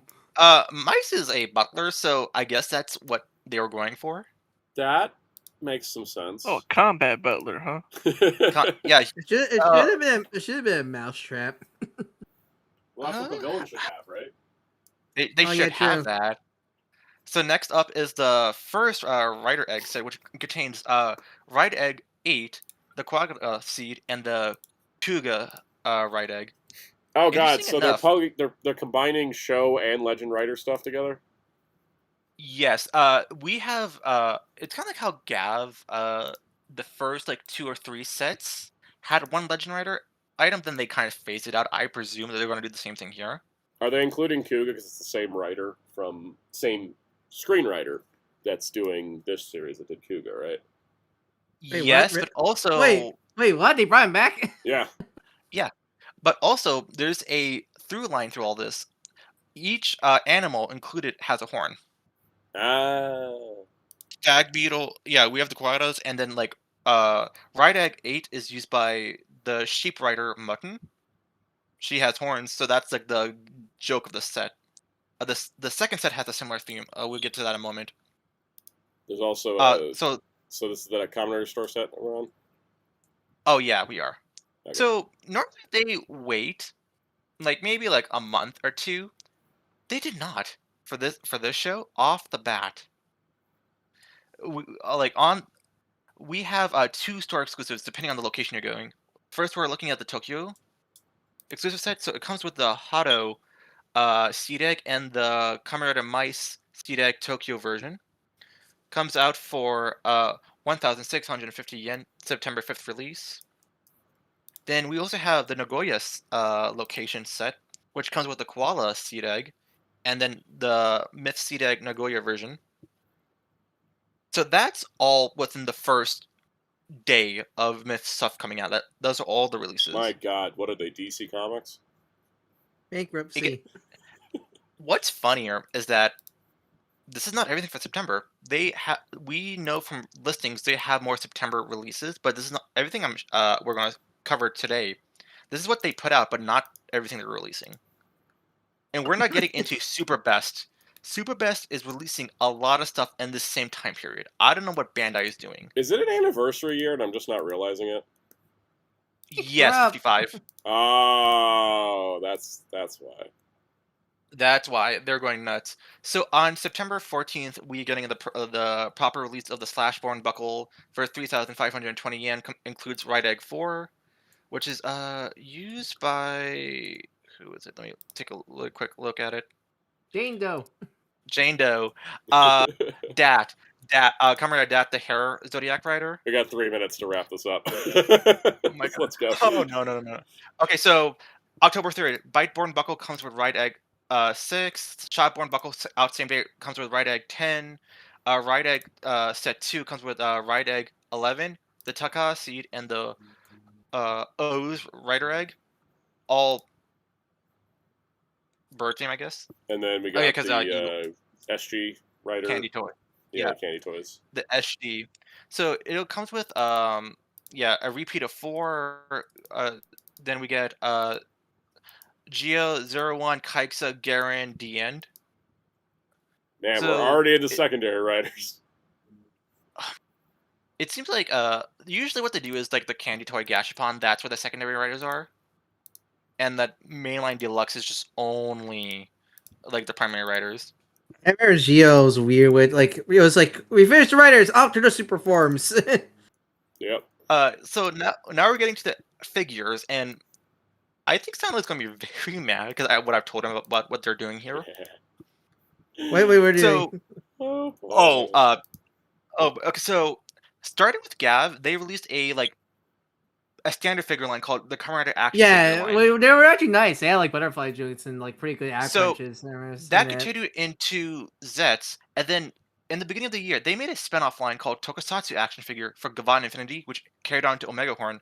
What they did is just they folded the Rider figure line into the Tokusatsu action figure line, so now they're one unified brand going forward. Which makes sense. Yeah, kind of makes sense. I mean, literally, it's called Tokusatsu. Like, it was called like Tokusatsu Hero, so makes sense to combine the two. It seems like this is like their budget figure art line, which is funny because figure art was this feels like the beginning of figure arts back in the day. Like good action figures for like a cheap price. So starting off, we have Kamen Rider Myth, which is a September 5th release, 4,180 yen. Comes with 3 hands, the Myth Edge in both modes, and the DX Myth Seed Egg, because of course it does. I think Gavan did something similar too, where it included a gimmick item for its for the main rider figure. Yep. Next, we have the DX Egg Water Egg. Bandai, what are you doing? Right. So this is just basically this. Yeah, that's how it's written on the box in English. Sounds like a recipe. Is that a figure So DLC hand? Yes, it is. We are introducing DLC figure DLC into the gimmick line. They don't have the Shokaku Henshin like 2 prong fingers anymore. Nope. This reminds me of when McFarlane the Batman when they used to when they get a version of Robert Pattinson Batman is to buy the bike to give him holding ding hands. But okay, this is a little acceptable because this is his bike. Of course, you don't have an extra hand. Yeah, figure arts do that too. But let's go to the next one.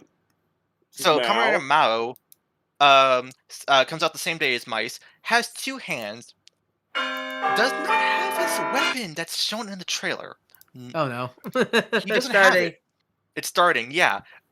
And same thing. So next is Kamen Rider Dat coming out September 12th for 4,400 JP yen. Has 3 hands. Has her sword. And a figure DLC for Mice with an extra hand. Why? She costs the same as Mao, who's like the front runner of the show besides Rid. She has more accessories for the same price. What is going on? Like, why does she have her weapon? Why does she have more hands than Mao? Is this Bandai's misogyny showing up? Like, oh, we better put something with the girl to make it sell.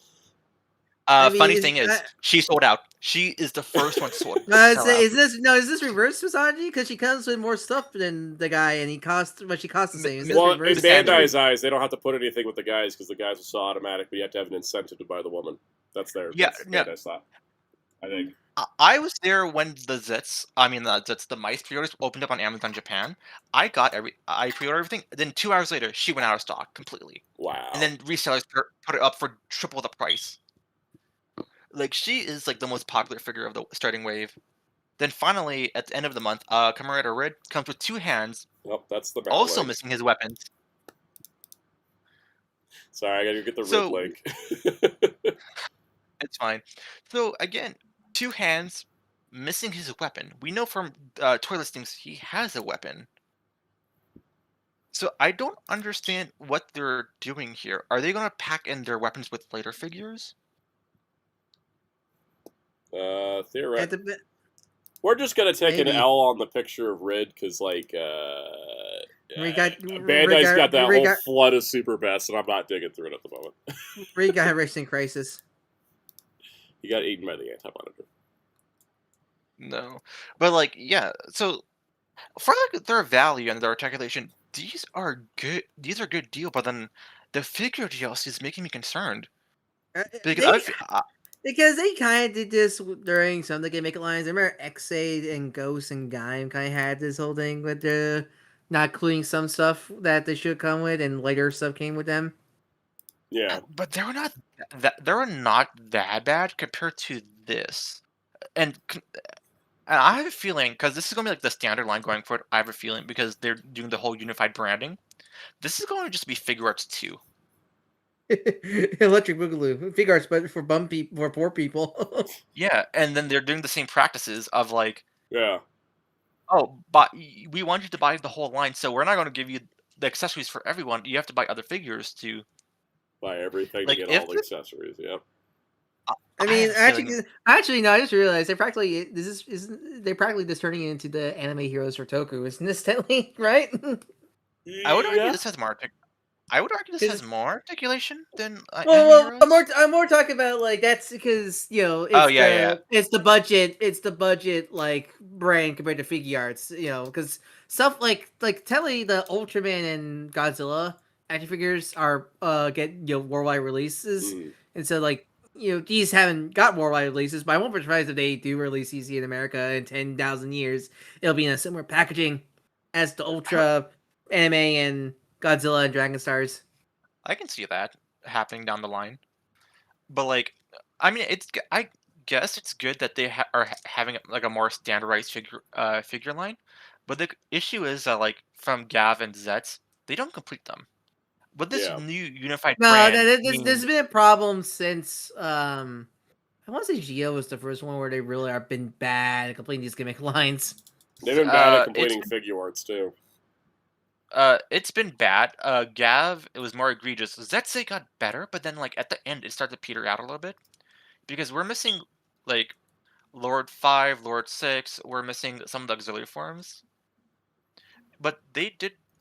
I would say better than Gav, which only had like 3 figures. And at least with Mice, they are guaranteeing we're going to have all the writers shown at the beginning of the show. Yeah. So it'd be Mice and the 13 Zodiac riders, which is good. All right. Well, I think the toy line looks solid outside of the figure DLC nonsense. So, do you have any final thoughts on Mice before I complain about Marvel Rivals? Oh man, good luck getting all of the Zodiac eggs because we have catalog listings. If you like the Year of the Tiger, too bad. That is campaign. I like Fufu. Christmas promo item, right? Yeah, Christmas promo item. I don't. It could have been any egg, but they're like, "Oh, you want to complete the Zodiac set? No, thank you." They love doing that. Like when they did Tycoon's ID Core. Yeah. You won't get me an egg. Yep. I mean, with Tycoon, at least like the Super Best fixed that issue. Yeah, but it shouldn't have had to have fixed the issue. It shouldn't have to fix an issue. Bandai really loves this. We're like, here's a somewhat important item campaign. Yeah. I mean, again, Zangetsu. Zangetsu. They knew they messed up so badly. They had to like. If you bought it since the beginning of September, they were like, we will take your receipts and mail it to you. Yeah. All right. Well, time to talk about controversy. Y'all ready for controversy? Oh boy. So we continue Marvel's U-Clan because it's keep having back to back, man. Every one of the incidents that has been disrespectful towards Black people in the Marvel universe. In a bubble, wouldn't be so bad, but as a whole, it's horrendous. Let's talk about the newest one. It keeps happening. What incident number are we on at this point? Like, this is like let's see. What's such a short time? One. So Blade, what's Wonder Man, Sam and Doomsday. There's that Ruri being replaced by Captain Carter that way. I don't know that's fully real yet, but I won't be surprised that is real.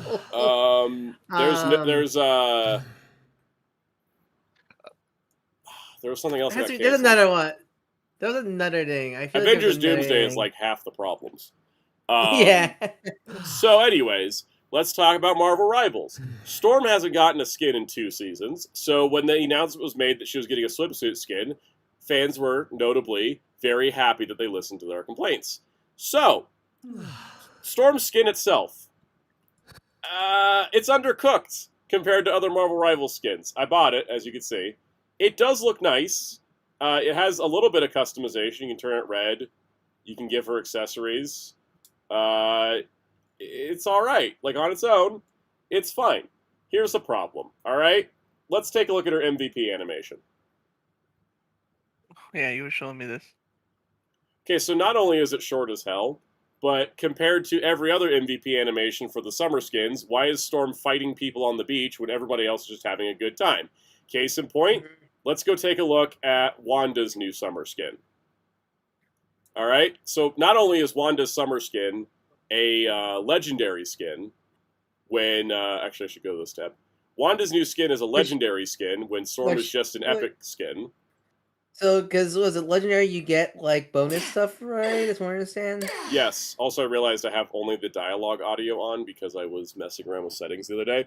But if you're a legendary skin, you get a cool intro to the skin, which is awesome. And no, I do not know why Wanda is Selena, but you know, go for it. And then for her MVP, as you can see, much longer, and she is enjoying a great time on the beach. That is how all of the summer skins have been. They all have that. If you look at any of them in the store, they all get... actually, there's a store tab for Swimsuit Special. Matt Murdock, he's playing a blind lifeguard, but he gets a full animation.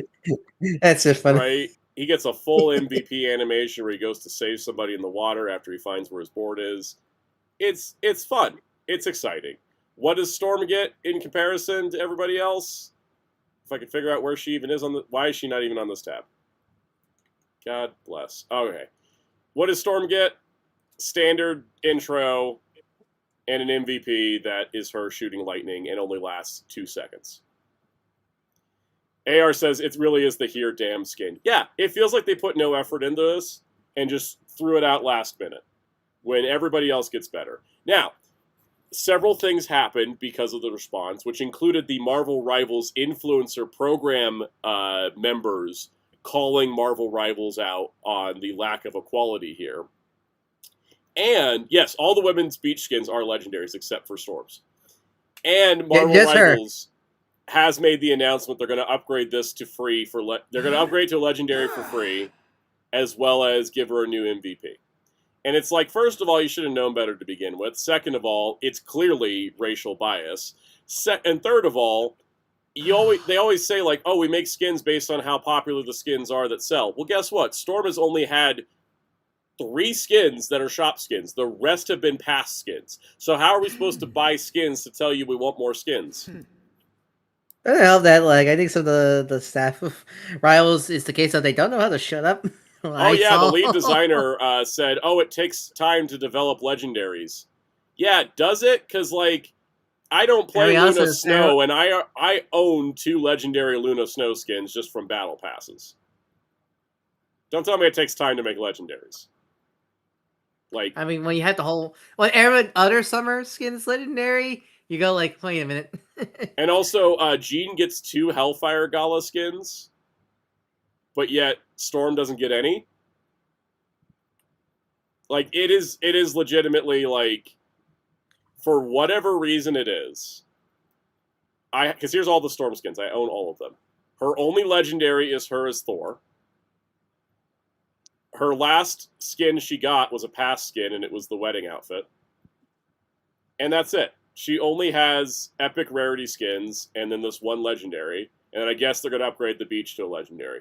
Also, I don't want to get pervy, but every other female legendary skin has jiggle physics, but Storm doesn't. Yeah, it was like, come on. She's a mature woman, also. Yeah, so, doesn't help that, like, their Discord, especially yourself, but their Discord was a mess. Oh, yes, their Discord was like, oh, there are children present. We can't talk about racism. And the subreddit, too. The subreddit was like that as well. Like, because it was like the case of, like, no one was actually breaking rules. It was just people, like, rightfully going, like, this isn't okay, guys. Like, what the hell? Pretty much. There wasn't any actual, like, fighting from the people who who was, like, questioning this. It was, like, actually reasonable It just, It feels like if they kept their mouths and just fixed this issue, we wouldn't be in this scenario.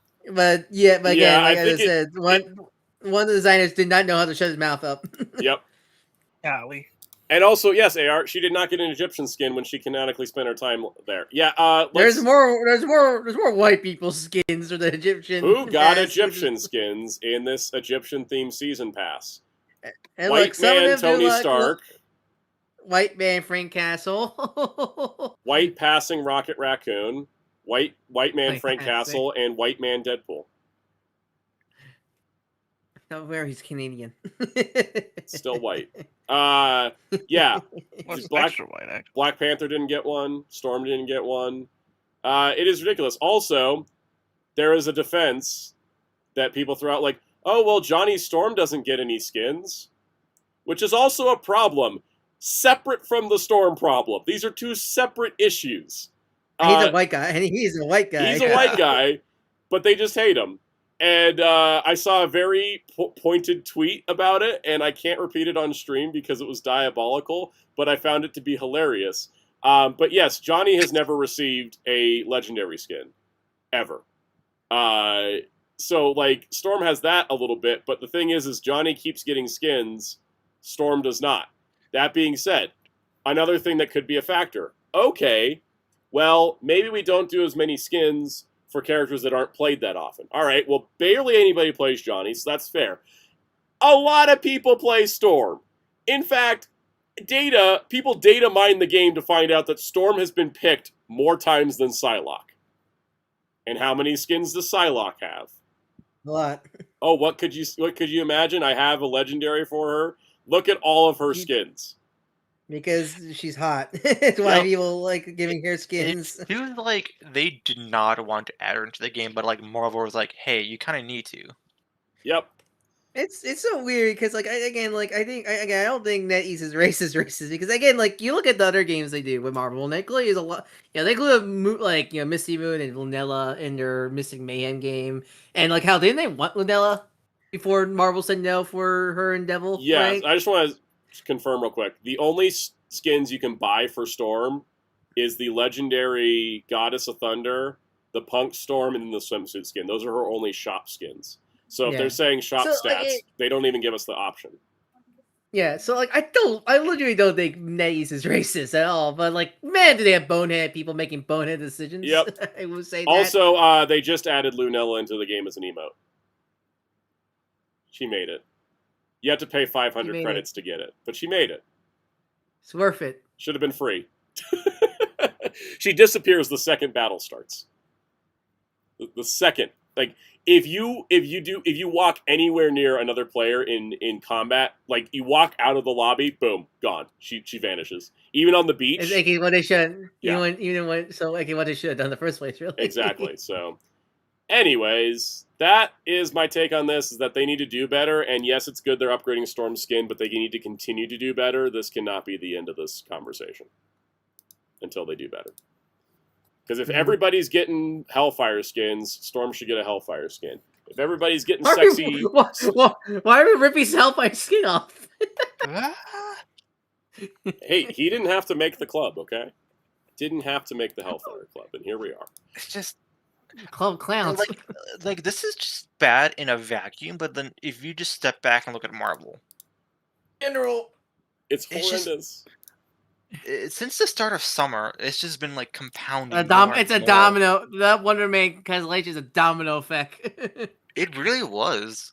Mm-hmm. Like, okay, not all of it can be their fault, but like everything surrounding them is just not making them look good.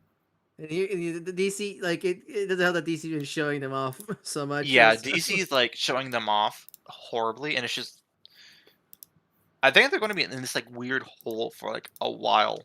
I don't know how they would dig themselves out anytime soon. Unrelated, but what's been going on with Spider-Man like 1000 has been like a mess in terms of like what is going on. They can't even launch a 1000th issue of Spider-Man. That's how much the company's in shambles at the moment. Because it got delayed. When is the editorial shakeup happening? Next year. But the thing is, the editorial shakeup also doesn't happen until they move to Burbank. it's like when they move from New York to L.A., that's when Stephen Wacker gets put in charge and Akira Yoshida gets shipped back to Japan. Until then, we're still under the old leadership. And also with the way comics move, like it's going to be like 2028 before we see significant changes. I know, like I haven't read it, but I know a lot of Milestone were not happy about the new Miles #1 that came out recently. I've seen discussions about it. Mostly because he's now been stagnated. He's suffered the fate of Spider-Man. I heard he got broken up with his girlfriend off panel. Yep. Why did Cody Ziegler move to DC? Mm-hmm. All right, I think I can cancel that timer. Let's talk D23. I'm actually going to bump this to 25 minutes because I feel like Kingdom Hearts might take a minute. I'm gonna talk about Muppets for a moment, and then we can talk about Kingdom Hearts. So here we go. All right, so obviously D23 had the Muppets there. They were part of the merchandise. Disney talked about how well that special did. It got nominated for a ton of Emmys. Everybody's like, oh my God, Muppets are hype. So we're thinking, all right, D23, they're going to announce the Muppet Show revival, right? That's the game screen. So Seth MacFarlane's going to sing Muppet songs on a new album. That's the Muppets news. I'm excited about that, and I totally ordered a signed copy of the CD, and I'm very excited that Halfway Down the Stairs from Family Guy is on the album. But that's it? That was it? That was the entire Muppets news? The entire D23? Did they advertise Muppets being there at all? Yes. They are part of the merchandise lineup. They had Kermit's original puppet in the Disney Vault booth. And there was a Muppets panel with Seth MacFarlane and the Muppets. Huh. And Kermit was on the banner outside. And this was it. That was it. D23 had a lot of hype news. I just wanted to highlight how they did the Muppets dirty again. So Hellfire. Kingdom Hearts. So Hellfire, how will a Muppet Sora look like? Oh man. That's a good question, actually. But going from that is the curse is broken. We are free from the hiatus. We have been the fandom has been in this like doomed state for 4 years. Then like midway through that 4 years, they came back and be like, "Hi, Nintendo is canceled." What? Hold on. Let me go look up. When did that Kingdom Hearts 4 trailer came out? I'm gonna look up right now. It's been 4 years. It's been 4 years. 4 years. I was gonna look up my GameStop order because that's when I bought this. Was when they announced Kingdom Hearts 4. About the story so far collection, but they went absolutely radio silent on this game for like 4 years. Then like sometime last year, they came back and be like, "Oh, the mobile game we were working on, and it was supposed to be like a stopgap for the fans, canceled." It was almost out of beta. People who played the beta said it was basically done, and they just killed it. So with that, and like 4 photos as a sorry, here's some development screenshots, we have heard nothing about this game. We were losing hope until back in June at the Nintendo Direct of all things. They just came out of nowhere. I'll never get that day. Once the Kingdom Hearts news came out, we were like, Hellfire! Help! Everyone I knew DM'd me. It was like this game lives. And now with the advent of D23, they are in the marketing cycle mode. No, yeah, because yesterday when we got that Direct trailer, and then we just expect it's just gonna be another like silence for a while, and then we start getting advertised that Kingdom Hearts was gonna have like a panel at D23. Like the moment when they were like, "Oh, we're coming to D23," we all knew, we are getting something, because traditionally, whenever Kingdom Hearts comes to D23, they are going to show off something, and to have a panel dedicated to it and them advertising it, and the days leading up to it, they're like, "Oh, this is not going to be streamed on Disney Plus because we're streaming it on YouTube, so we can have a bigger audience." That's when we're like, "Oh, this is going to be big. And then before the panel at the D23 Entertainment Showcase, they're like, hey, look at this thing. And then, you know, Coco starts happening, and I start feeling emotional because I love Coco. And then frickin' Sora shows up. I feel like get the picture of what I was doing. I was watching a YouTuber watching a Instagram live feed of like what was happening in that room, and the second the trailer played and the Shadow Heartless appeared, I was like, oh, what are they doing? They're doing it now? Okay. And we found out the next day that trailer was not supposed to happen. Disney asked him, hey, can we have an edited down of the trailer you're going to show for the Coco announcement? And I think that's kind of like amazing that Disney was like, "Oh, we know people are going to pop off on this. Let's do it now." I mean, yeah, I mean that's how you get audiences. Like, you know, that's how you get people to pay attention. Because I was not paying attention to D23 at all. Actually, I was playing games with friends when this was happening. But then as soon as the Kingdom Hearts news, that one like short Kingdom Hearts trailer, you know, I just saw all you guys pop up in the Discord. From what we heard from like first-hand accounts, that was the loudest the crowd got all night. Yep. Was when that trailer played. The second place was when Catherine Hahn walked out as Mother Gothel, because I saw somebody's phone like get dropped. Yeah, but like I think Disney, and then earlier that morning, Disney was like, "Hey, this franchise is worth $1 billion now." I think they are really realizing how much bigger this franchise is because it seems like for a while. Disney had this like kind of for a while how like a weird relationship with Kingdom Hearts, maybe because they don't fully own it, but it was like kind of weird. How they treated it. But now they remember, like, I think maybe because of the big anime boom of like the 2020. Also, the big video game investments they've been doing. Yeah, like, Disney's been getting into gaming more. Yeah, so they go like, "Hey, wait, we have our own like original video game character. Let's actually use him." Because it seems like they were like they would acknowledge it time to time, but like it felt like we are acknowledging it for like, the bare minimum, and then we're kind of shoving it to the closet. Now it feels like, oh, we have something that's really special. It only took us, what, 25 years to acknowledge that? I feel like ever since I think it's like the Smash Sora Direct. The Smash Sora. I feel like that was the big. I feel like that was the big thing that like woke Disney up, going like, "Oh, people." Speaking of waking people up, I've had these however many games. I've had all these games sitting here for like years, and I'm like, I'll play them eventually. If you like Shinichi, I mean, and help our backseat driver you. Honestly, because like the thing is that like I've had these games sitting here, but nothing has made me pop off into I need to play Kingdom Hearts than seeing Coco. Like seeing Miguel and Hector just like activated neurons in my brain that I didn't know were there. That's why it's Coco, not Tron. Yeah, the thing is like Tron would get me if I was there in the hype cycles of it, right? Like I wasn't like I found out that Tron was in it after it came out. This is me going like, oh, you got Coco stuff? Also because Coco's very precious to me. Like very, very precious to me. If Nomura does his Tron World again, but it's like his own take on Ares, I think we got you locked in. Yeah, no, I'm already locked in, and if you throw Tron in there, I'm going to be even more locked in. But like, following the Coco trailer, they dropped something that the fans have been asking for years. Something Disney planned out a year after KH1, but that got canceled. A Kingdom Hearts TV series, specifically a Kingdom Hearts anime. And it's coming to Disney Channel and Disney Plus. Because they want that big audience. Because they know they need that bigger audience. We know from like Square Enix's like interviews right now, their game franchises are not doing good with younger audiences. Their development time is taking too long. A lot of their younger fans are not clicking with their franchises anymore. I think, well, yes, Disney Plus is having an issue of like keeping momentum. I think this is like specifically to capture that younger audience. This is a original story that's helmed by Tetsuya Nomura and all the team at Square Enix.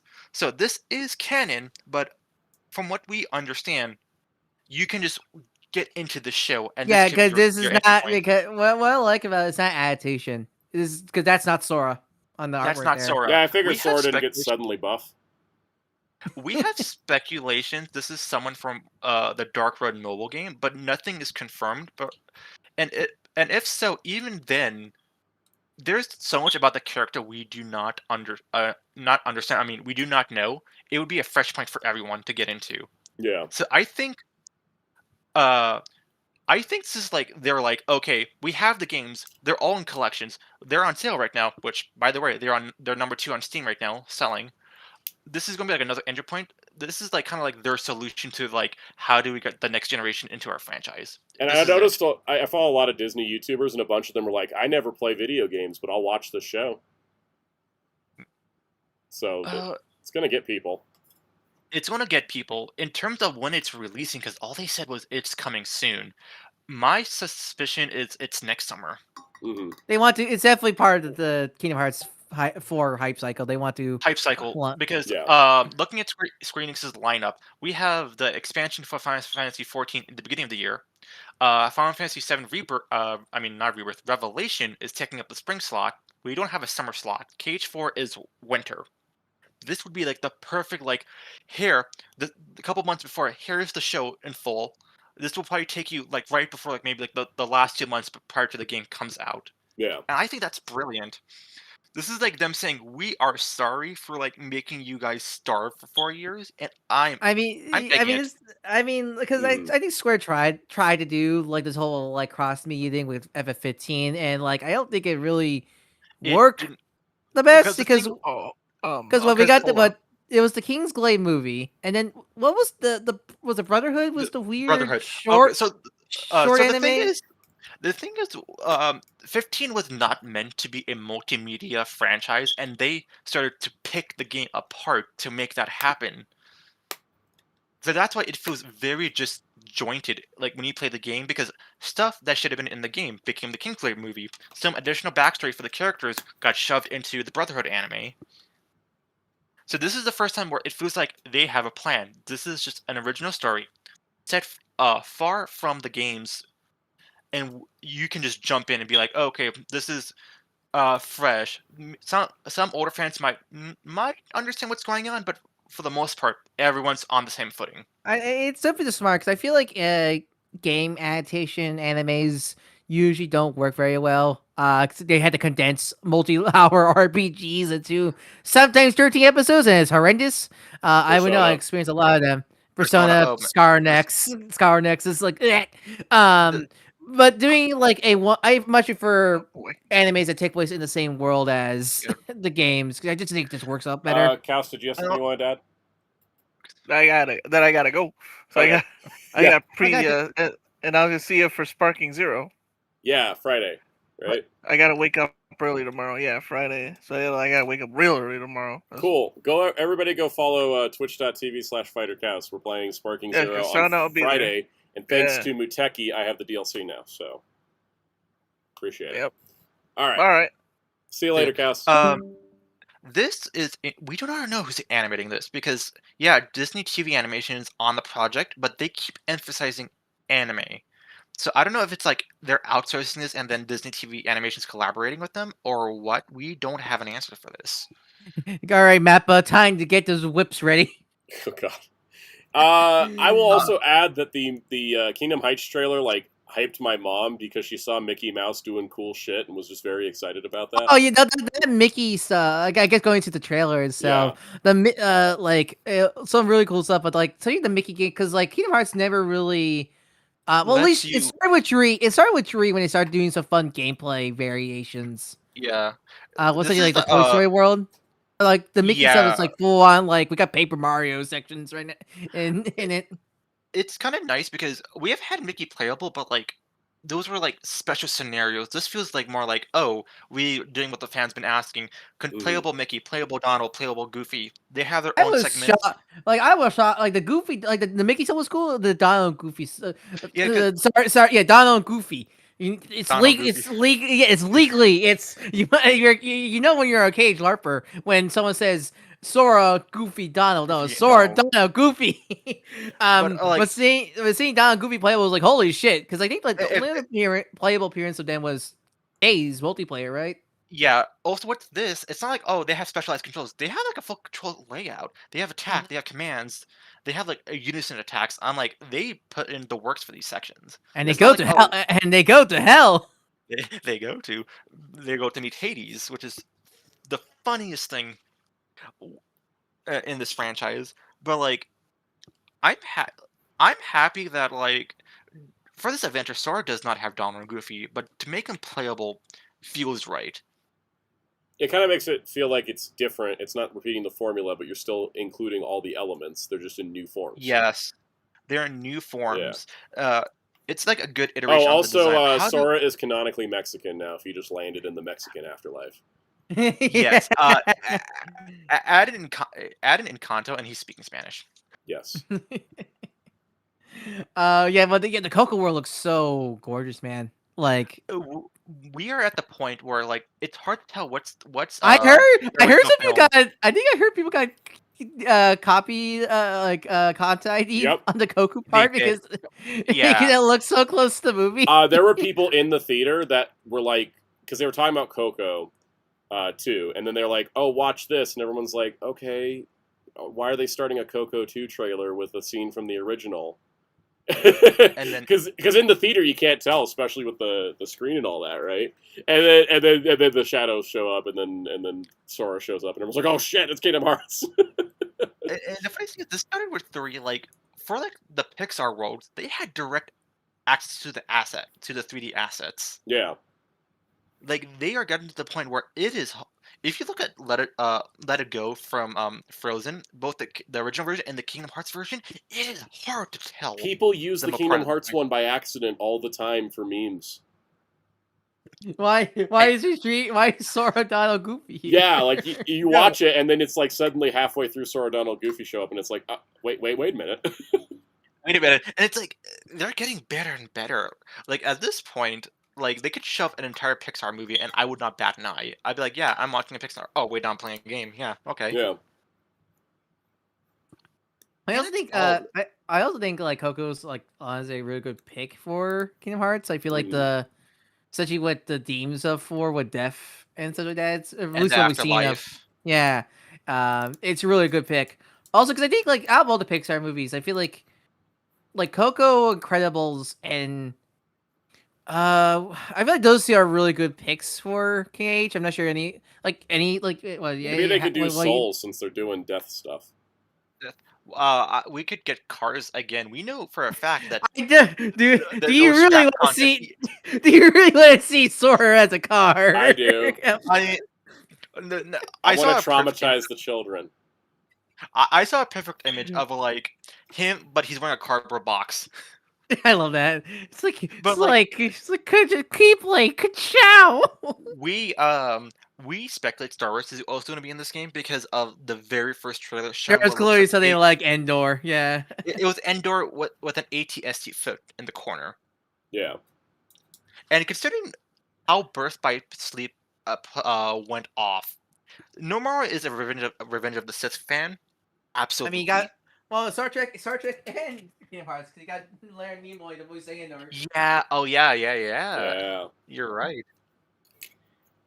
I'm excited about this game more than I ever was because of Coco. Like it hits me different, and I'm hyped. I forget Hellfire. Isn't Siegfried like because they mentioned Siegfried? Was that one of the Dark Road characters? I forget Siegfried. No. Sigurd was from Missing Link. Okay. We were supposed to learn about him in Missing Link. Now he's here, and we're like, oh, okay, you have to kind of explain him. I'm always surprised. So Missing Link's canon, even though it's a Missing Link. I won't be surprised with the cancellation of Missing Link because I probably happened before the announcement, so they probably rework both K4 and probably the anime to fit some Missing Link stuff. In there. Our speculation is that the whole Mickey section is going to be used to fill in the gaps. Yeah. Ooh, I got an idea for a Pixar world that's insane, but it'd be hilarious. What is it? Pixar's mech anime, Inside Out.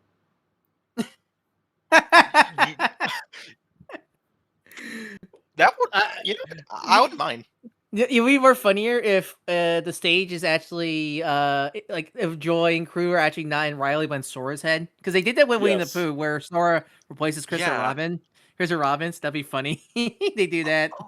Oh man, I wonder if they're gonna do Winnie the Pooh because he's kind of like the through line for the numbered games. I see some people it's not gonna be Winnie the Pooh. It's It's gonna be Christopher Robin, the live action one. Oh, you know what? That might work. It would fit with the quadratic thing or whatever the realistic. Yeah, yeah. That would. But like, did we get James R. Taylor to voice match Ewan McGregor for Chris Robinson? Naturally. But like right now we are in the marketing cycle, but at the moment we still don't have too much information about the game and the show itself. So I'm so praying for Emperor's New Groove World, but that will never happen in this day and age. I would love that. They made a bunch of what is it? Yzma got added to the Oogie Boogie Bash at Disneyland this year. Did she have voice lines or no? Because she's a face character. Like, okay. They're having an actor player. Really? So, in the parks. When was the last time Disney acknowledged that franchise? Last year recently, for the anniversary. I'm gonna say for the anniversary. So. But that's it.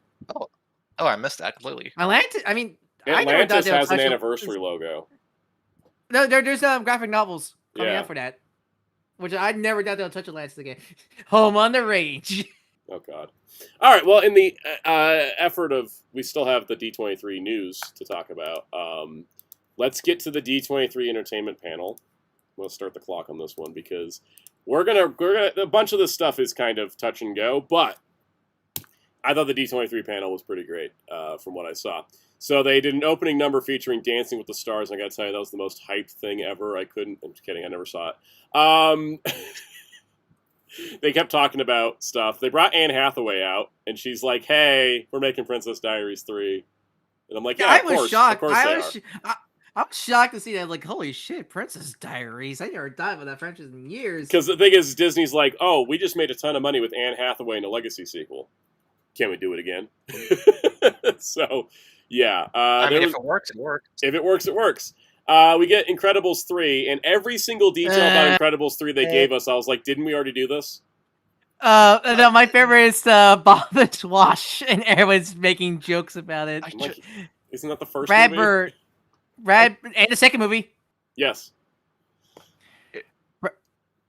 Yes, at the same time. I just don't think this needed a third movie, or if they did a third Incredibles. I only want another movie if we're doing a time skip, but we're not doing a time skip. Yeah, exactly. We should go on a time skip. Coco got a time skip we're gonna get into, Frozen but not gets Incredibles. A time skip. Let's skip. Like, you gotta be kidding me. Like, I love it. Everybody's like, Brad Bird, always like once a Simpson writer, always a Simpsons writer. It feels like it feels like Incredibles is like their safe IP, and they don't want to like poke it too much. When Toy Story, but yet they don't do anything with it. Like, Bonnie is aged more than Jash and Violet.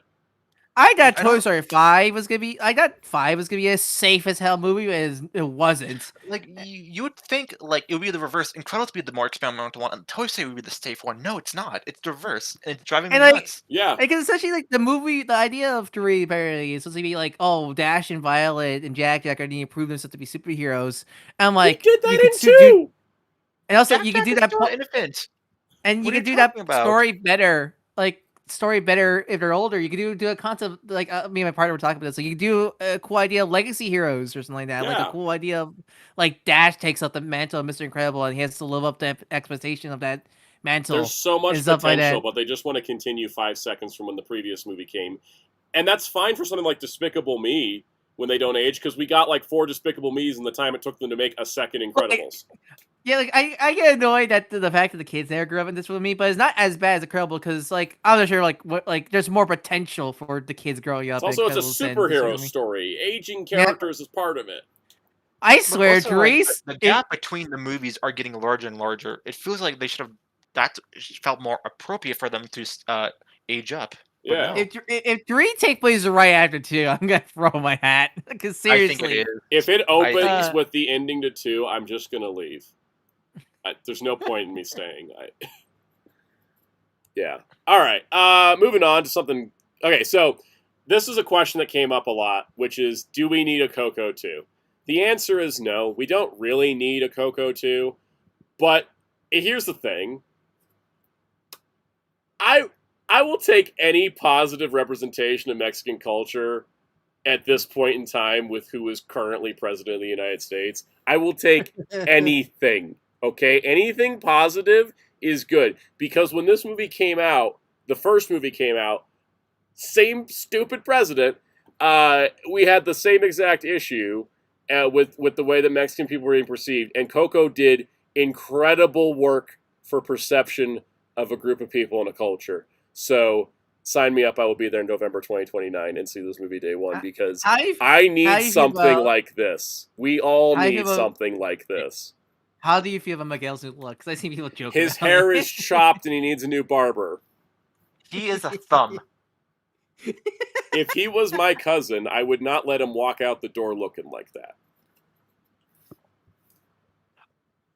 But guess what? He's a teenager because they let him age, unlike everybody in The Incredibles. Mm-hmm.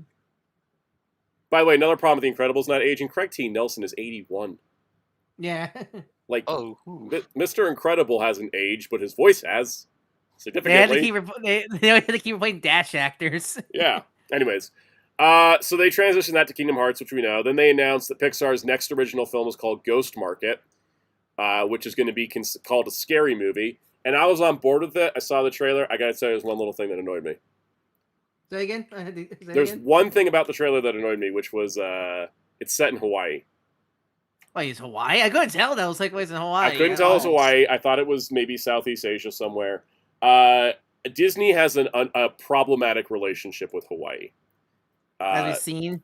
Oh God, one layer announced it. Oh God, one layer. We'll get to Lilo and Stitch, but Disney has a problematic history with Hawaii, specifically with how they built their resort, and people of Hawaii did not like Disney building a big-ass resort on Oahu. And so when they make a movie and set it in Hawaii, it doesn't feel like they did that because that's where it makes sense to set the story. It feels like it did that because they had their big-ass resort. Because like Lilo and Stitch, the original, it makes sense to be in Hawaii because it actually had Hawaii culture as part of the story. But and this might be too. But, like, it just kind of feels like the decision was to make Hawaii first and then story second. Here's the thing. The fact I didn't know it was taking place in Hawaii, I think probably shows. Because, like, Lilo and Stitch wears its Hawaii, like, heritage on its skin. Yep. Yeah, no, J Pocket also agrees. Yeah, all right. So, moving forward, they showed some more Gato. Movie annoys me because they're marketing it wrong. I like the movie, but I keep seeing these words thrown around, which is just not true, is that people keep saying, oh, it's Pixar's first 2D movie. And I'm like, what part 2D. Of this is 2D? Is that 2D? It's 3D. It's 3D. It looks like 2D, which is, again, that's probably one of the best Pixar movies I've seen. Looks great. But like, please stop calling it 2D. It's not 2D. I can see the curves on the animation models.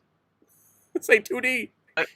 Okay, to be fair, I'm looking at the still. It does look like 2D, but like in motion, no. Yeah, in the stills it looks 2D. In motion, it is definitely 3D. Like you can tell, it still looks good, and I think it's great that Pixar broke their art style to do different things. I'm happy about that. Thankfully, Lilo and Stitch 2 is unfortunately happening. Oh God, because when I first saw the image, I thought it was Angel, but no, Sparky. But here's the thing: they can't just they confirmed it's Angel. Wait, that's Angel? I thought it was Sparky because I saw the electric things on. It is surprise D23 attendees on the big screen. This new pink co-star Angel. It is a new story. They're not adapting. Lilo. Okay, cause I was so worried because like I thought they're gonna adapt the whole anime series to one movie. No, they're not. They're just taking elements, but they're doing a new story, and Chris Sanders is writing it. So I guess there's hope for that. It might actually be better. But you're kind of it's the case of it's building on bad blocks practically. It's a bad foundation.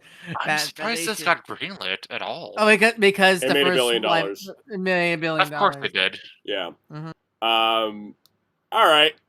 Then they announced Romy and Michelle 2, to which I asked my parents, "Hey, was there a Romy and Michelle 1, or am I being gaslit?" I was like, what the hell? What is this movie? But this was Mia Serrano and Lisa Kudrow. This was a sequel to the 1987 comedy film with the screenwriter of High School, the musical, the series, and starring Alan Cumming, Cameron Manheim, Keegan-Michael Key, Rob Huebel, Breckin Meyer, Wendy McLeod, Coven, Janiel. I'm done reading names today. Anyways, it comes out in 2027 on Hulu. Oh, I'm sorry. When I first saw the two actresses there, my brain, because I never heard this before, so my brain obviously thought of white chicks. By the Wayans brothers for a second. Wait, hang on. Hulu's still getting movies? Yep. That's still a living? I think this is a Fox movie that they're doing a sequel to. Hulu's not going away. As much as they said it was going away, I think it makes more money than Disney Plus, so they kind of have to keep it. I mean, having big name anime on there helps a lot. Yeah. I think. Yeah. They also showed a Percy Jackson Season 3 trailer. They brought out the Jonas Brothers to talk about Camp Rock 3, which is already out. They showed a teaser for the Blu-ray movie. Did I call it the Blu-ray movie? The Blu-ray movie. Yeah. Blu-ray movie. People are really angry about this movie for some reason. Is it the CG? Like, apparently people want like a Sonic movie redesign. Like, why? Oh, First okay. stop doing that. Stop like I think some people. I don't go to the Bluey fandom. I'm not even going to comment. But everyone needs to chill. I think people forget the Manhog was hated by everybody, not just Sonic fans. Everybody hated the Manhog. I could understand though if they're like thrown off by the CG because that is an art style. I mean, I know, but like I look at it like that's just Bluey in CG. I don't get the hate. What's the phrase on Twitter? I don't go here, but it seems like everyone's overreacting. Yes. Yes. All right. Or it's like, yeah. No, it's like we're talking about pancakes and you're talking about waffles. Like, what are we talking about? Yes, I want waffles. I want waffles now. Ice Age Boiling Point. Every time I see that title, I'm like, didn't we already do this? And yes, it was called Ice Age: The Meltdown. Stop reviving this. You murdered a studio, Disney. Stop bringing it back. What number are we on for this franchise? 8. 6. 8. Oh, 8. Yeah, I forgot about the Buck Wild. February 5th, 2027. Hey, on the plus side, it's given Queen Latifah money, and I'm always good about Queen Latifah getting money. I'm surprised they never make a sequel for Robots. To be honest, I love that movie. Oh, is it because Robin Williams died?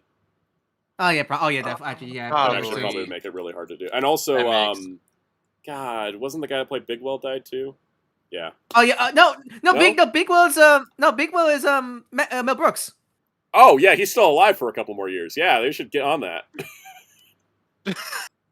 Sorry, Mel Brooks would appreciate my joke. Okay. Let's see. London is getting Greatest Showman Broadway musical, so that's cool. The big thing that popped outside of Kingdom Hearts, the big thing that popped in the room was Tangled. Specifically, Catherine Hahn as Mother Gothel. They also showed what's her name? The one who's playing. It's written here somewhere, right? Who's playing Rapunzel? What's her name? Tegan Croft. Croft. She looks great. Milo Mayhem looks a little awkward as. I saw people make fun of Flynn. I saw people make fun of Flynn a lot, and like, yeah, he does look weird, but isn't that the point Flynn's... though? Yeah, that's the point of Flynn. Yeah, He's kind of a loser.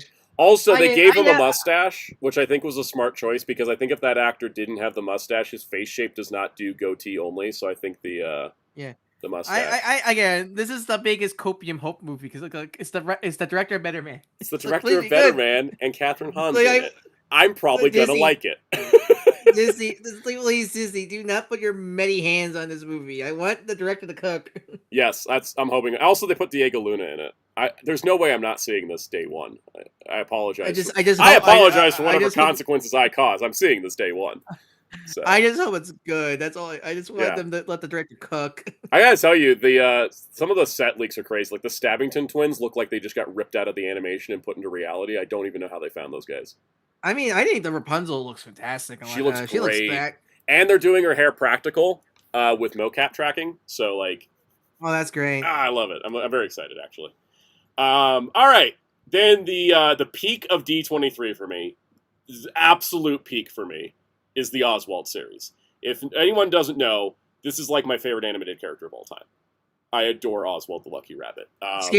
He finally escaped Mickey jail. Finally, I know. Finally, thanks to Jon Favreau. He's been working on this since he did the Jungle Book.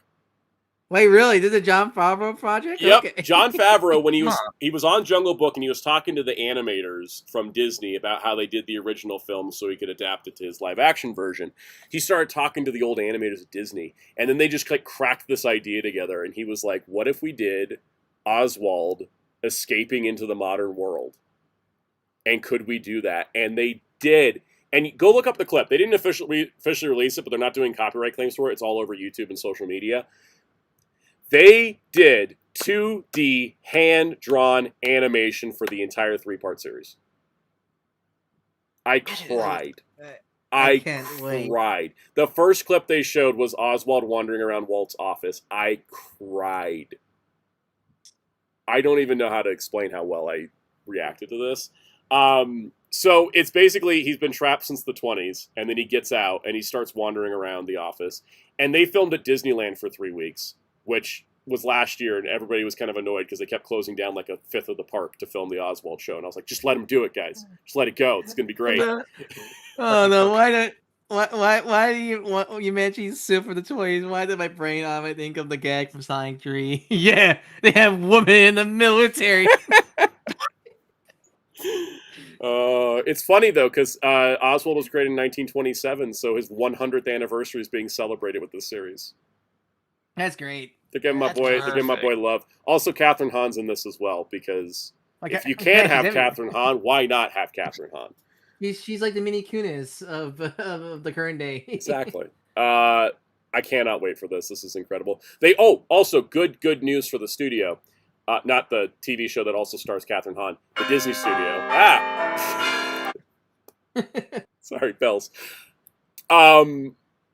They said that they got the original Renaissance era Disney animators that are still at the studio to work on this, but that they also brought in new animators that were interested in doing 2D hand-drawn to be mentored by the Renaissance era animators, so that this was like a pilot program for them, which is incredible because a lot of animators are only being taught 3D, but there's a bunch that were interested in 2D, and so they got to work on this with Legends to get experience. So what was the last time Disney did like a 2D hand? There was a short for the 100th anniversary. The Once Upon a Studio. And that was all the old Renaissance animators. No new people worked on that. That was just the old Renaissance animators. This time they've got new people, and they were training them and teaching them on this project, and I'm so excited. All right. This takes off, like, internally. What was that? I hope this like little project takes off internally. We're starting seeing like the revival of like 2D hand-drawn animation again. I would love to see that. I miss the Paul Brutus Mickey Mouse shorts, man. Me too. All right, Marvel panel. So much. We got the trailer for Vision Quest. I think it looks good. It looks good. Like I like that they brought James Darcy back as Jarvis because that means Agent Carter remains canon. Yeah, I like that. Like when I first heard about this series, I wasn't kind of interested, but seeing the trailer, like, okay, I'm interested. Like they're doing some cool stuff. I do love Spader as Human Ultron is crazy. I do love he's not removing his beard. Yes, I like that the beard kind of lines up with Ultron's like face shape too. Yeah. Yeah. But yeah, I also think it's like kind of I do like the way they're marketing, where it's like the end of the trilogy of Wanda, then Agatha, now this. I'm hoping we get a reunion at the end of this because if we don't have Billy and Tommy like get a reunion, it would be really sad to me. We got to have it somewhere. If it's here or if it's Secret Wars or whatever, that reunion needs to happen because we are getting Tommy in this. So I like that it's they call it the WandaVision trilogy, but it really is kind of like the trilogy of the kids. Right, like they get introduced in WandaVision, they find one of them in Agatha, and then they find the other one in here. So I'm excited. Actually, I'm really looking forward to it. Looks good. Also, there's a chance that Jim Hammond Human Torch is going to be in it because there was like an art of a robot on fire in the D23 booth, and I'm like, oh, that's cool. Are we really going to do the original Human Torch?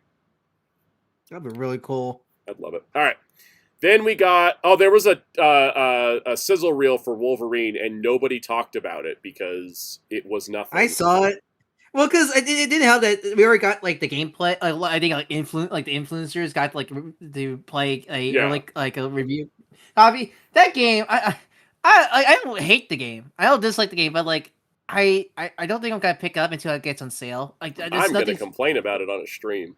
You're the Wolverine guy, but like there's nothing pulling me into that game. Makes it looks too much. I'm just so sick and tired of PlayStation action slop. Apparently, I think it's the problem. What to see of this game at this point?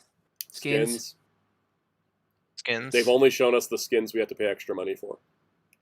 Yeah, it's like but there's nothing selling me on Logan. Like nothing. I just kind of feels like. I think because my problem with the Wolverine game is like the combat just looks so meh. Like I want like. And also, maybe I heard from the so previews, the combat is meh, and they're hoping the skill tree unlocks it. Yeah, because I think that's what it is. Is like like I'm tired of these kind of like again, it's realistic, so it doesn't make sense for Wolverine to be like Man. But like I look back at the gameplay footage of X Origin Wolverine and like seeing how Wolverine just becomes a giant Beyblade tornado. It's like I want that, man. You get that in goofy Tokon. comic combat. Yeah. It's how I would like describe Wolverine. It feels like Spider-Man was a passion project. This was like demanded by like the higher ups at Sony. Yeah, because like they clearly did not read X-Men or Wolverine comics. They only saw the movies. Yeah, no, because that like as someone who doesn't even dislike Spider-Man 2 story, a lot of the story decisions and story things they're doing for Wolverine, I'm just not interested in because like. Well, speaking of things, kind of the case where I want to move us along. But yeah, just wrap up. Yeah, it's like a lot of the Wolverine stuff they're doing is just like stuff I've seen for the umpteen million times. Yep. I think it's the problem. I ordered my Wolverine controller this morning. No, that's probably gonna be the best thing that comes out of this game. All right. Avengers Doomsday got a second trailer, and this was the one shown at Comic-Con for attendees. Yeah, this is a better trailer. Like, are you sure? They're all just. I mean, are you sure? Everybody's just standing around, but I gotta tell you, someone is having an emotional reaction, so it's automatically better than the last one. Pedro Pascal's like really giving it. He's really going all in on this, and I'm like, cool. Is anybody else going to give anything for this? Because like everybody seems bored. I really feel like it's going to be the highlight of that movie. It's going to be the new Avengers and the Fantastic Four. I feel like and Shang-Chi. Shang-Chi, yeah. I think the other thing too that's interesting is people were like, well, because it actually had dialogue from Doom and stuff, and I saw the same reaction from everybody. He sounds like Dracula. I'm Dr. Doom. Yeah, I hate the voice. Also, I forgot Vanessa Kirby did a sexy cry. That was worth something. But the thing is that it was funny because like all the reactions I saw to it, everybody was like, "Well, this one gave us a little bit of a story idea," and then every single reaction YouTuber gave a different idea what the story is. Because they still refuse to give us this plot. Yeah, because the thing was, everybody was like, "Oh, well, when Doom says they're part of stolen worlds, it's because they time traveled to make their world happy." And then someone else was like, "Well, Doom says they're stolen worlds because his world got taken from him." And I'm like, so, all right, yes, it did give us some more to like chew on, but everybody has a different interpretation of it, because my interpretation of it is that there's two Victor Von Dooms, one that the Fantastic Four know, and an imposter that is actually doing the evil stuff and reads like, how could you do this, Victor? This doesn't sound like you. And it's clearly like the evil Victor. And there was two costumes at D23, so I'm like, there's two Dr. Dooms, right? The real one and then Robert Downey Jr., right? I mean, shall we talk about the next announcement? Because the next announcement, Kai confirmed some, and a certain tweet they did, Kai confirmed certain leaks, Sally. Yeah, Hugh Jackman was there. Oh.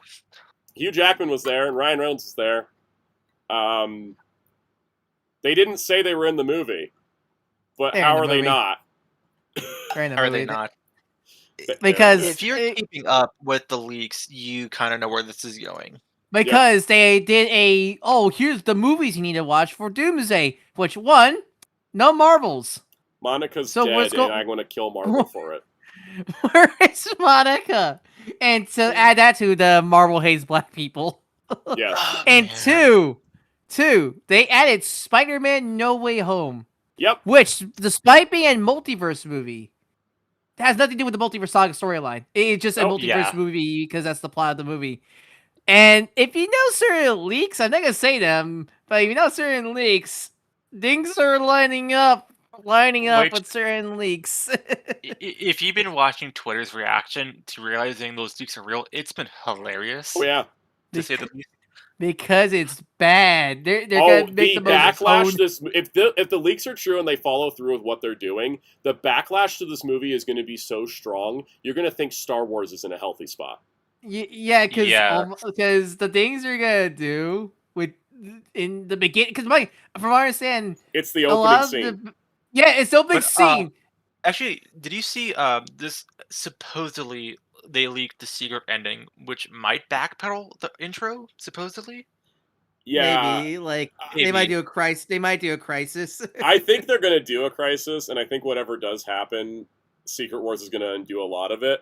But you have to hold on for a whole year of hoping people don't get too pissed off at you. Guess what? That didn't work for Star Wars. It did not. It's not a good plan. Also, they still haven't started filming Secret Wars yet. No, I think they just started today. No. Did they? They just announced they're 5 weeks out today. Oh, okay. Oh, no. Oh, no. It's gonna look like an invisible bubble at it by the end of this. Anyways, we're not going to talk about the leaks because I don't want to talk about leaks, but... also, we don't want to get It's not looking good. It's not looking It's good. not looking good at all. I will say at least Pedro Pascal and Vanessa Kirby are serving, and I appreciate it. As a Fantastic Four fan, at least I got to give it this. At least they solved one of my complaints. I have like 4 million others, but one of my complaints of like, why are we not focusing on the Reed Doom connection? Like, they are now. Thanks. You solved one of my 4 million problems. It's so weird they didn't show that first. You'd think that would be like the. This should have been the first showcase. trailer. I don't know what that other trailer was. This should have been the first trailer. I think it would have been a lot better. All right. Can we talk about the X-Men now? Yes. All right. Anyone who didn't see Spider-Man Brand New Day, get out. Just kidding. Get out. Kindly love you all. See you next week. After this is our spoiler cast, so might as well This is massive spoiler. If you did not see Spider-Man, if you haven't seen Spider-Man and you haven't heard about who Sadie Sink played by now, I'm impressed. You have your last chance. I mean, I'll be shocked because Twitter and fan art spoiled it immediately. Sony spoiled it on Monday after the movie came out. It was first. No, well, I mean, some influencers spoiled it first. Yep. All right. Anyways. Oh man. So they announced the X-Men cast, starting with Sadie Sink as Jean Grey, because if you watch Brand New Day, you know that Sadie Sink is playing Jean Grey. All right? And Spider-Surprise, like, I know who she's playing. It's okay, cool. We're not going to talk about anything else in the Spider-Man movie. I'm just going to talk about that she's playing Jean Grey. So then they announced the rest of the cast. And the thing is, once I knew that... spoiler warning is a spoiler. Yeah, it's true. Fair enough, what you do. Once I knew that Sadie Sink was Jean Grey, I knew the rest of this X-Men cast was going to be young as hell. And you know what? I'm actually not opposed to it. We were just talking about Doomsday's cast is like aging very quickly. The MCU needs some fresh blood in it. I think it's good that the X-Men cast is younger. So I don't have a problem with that. That being said, all of my fan casts are too old, so that was a bit disappointing, but I can live with it because I wasn't in the casting. We're going X-Men Evolution here. Yeah. Sort of. Exactly. We're going more likely Ultimate X-Men because of the lineup. Oh, I don't see Armor or Maystorm. No. The other Ultimate X-Men, the one nobody likes. Oh my. Yeah, because Mark Miller, no. Yeah. Anyways, we'll see what they end up doing. But let's go through the cast. First of all, Kit Connor as Scott Summers. Cool. I don't know Kit Connor, so. Which is a good thing. I like that. I like to get some unknowns. Also, he's been in some TV shows and he's got a following. Cool. I didn't watch any of that. I have nothing against it. Man, Batman's mentor's so young. I know, right? Batman's 40. It's a good thing Robert Pattinson looks 19. Yes. Now, that being said, I have seen Christopher Abbott and stuff, and I think that's a horrible choice for Charles Xavier. So, can we get a new one? I mean, legitimately, like, you have Patrick Stewart, Ian McKellen, or no, Patrick, sorry, I was going to go Magneto, but Patrick Stewart, James McAvoy, Christopher Abbott. Like, it's just, he doesn't bring the gravitas that the previous two brought, you know? It's like, what else has he done? I know his name, but I don't know the roles, which might be Which a bad Sony movie was he in? Was he in Craven? He was in Craven. I think so. Yeah. Blader says, can we get a disabled actor, please? Yes, but for an actual disabled character. Because Xavier's not. Yeah, Xavier's not really the best. I don't think Xavier's a good. As friend of the channel, Wheelchair 21 would say, Xavier is a fake ass cripple. That's his exact quote, not mine. That's his exact quote. Because as much as he's in the chair, he's out of the chair. Yes, the 2025 Wolfman remake. That's where I know Christopher Abbott from. Let me ask you this: do you think this is a complete misfire, or do you think this could be salvaged if you saw his performance? It can be salvaged if he's a much better actor than any of his previous work has shown us. The problem is I have nothing of what he's done tells me he's going to be a good Charles Xavier. And that's kind of hard to rectify in my brain, you know? It'd be better if I didn't know who he was, but I know who he was, or know who he is. So, yeah, I don't know. That being said, he's standing right next to casting perfection, which is Samara Weaving as Emma Frost, which I've already gone off about. Bad timing on her announcement, but still good casting no matter what. Casting. Everybody's been loving Indy Navarrete lately, and so I'm glad that the MCU grabbed her now and put her in a Marvel movie, because I think that's going to give this movie a huge cachet. Because she was an exception. She was the main girl in Exception. I only know her from Superman and Lois. Yeah, that's where I know her from. But like, she was the main female lead in Exception. And I saw people sharing clips of her doing like a lot of different stuff, and I'm like, okay, if they're going to lean into, because she's playing Rogue, they're going to lean into Rogue gaining personality traits from powers she steals. That's a great casting right there. If they're not, let's see. She played Jonathan's girlfriend, and she played. I forget who she. Lana Lang's daughter. That's how I remember. Oh yeah. Now I remember. Yeah. Oh yeah. Perfect. That's actually that's good because she was great. I like that character. I think she's a great actress. I want to see her. It's gonna also the wig is gonna be. Please have a good wig. Whatever this movie does, don't hire the wig people from Doomsday. Please. Mystique. Please. I'm still traumatized from Mystique. And then, as you know, I have the most thoughts of Maya Boyd as Storm. Because I'm insanely protective of Storm. Perfect casting. I love her. Pretty new. Like, she has never had an on-screen role. She's only a theater actor.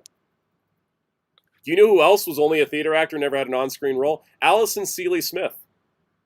The classic voice of Storm from the 90s animated show. Mm-hmm. Theater actor for Storm. Nice. Perfect. Also, we didn't get a light-skinned Storm. Thank God. That was my biggest concern. I guess Everybody's great actors, but she's a little more lighter skin for Storm. Halle Berry's great, and her acting skill makes up for the fact they cast a really light-skinned actress for Storm. Alexandra Shipp, I have nothing against her, but she should have never been Storm. We should have course-corrected immediately. And they picked a light-skinned biracial actress, and the black community is still upset about it. So, yeah. But I think also, I was checking out Maya Boyd's TikTok page. That woman has a singing voice of an angel, and I just want her to tell us dramatically how she's going to mess us up with wind. It is so interesting. I'm looking up everyone. They are all pretty young. They're around my age. They're all early. I think Sadie Sink's one of the older ones of the X-Men part, because I'm taking Charles and Emma and Adam Driver's playing Mr. Sinister. They're like the older cast, but of the X-Men team, they're all like early 20s. Yeah, Sadie Sink's only like a few months older than I am. Yeah, and I'm 31, so I'm just feeling like I'm closer in age to Samara Weaving than I am them.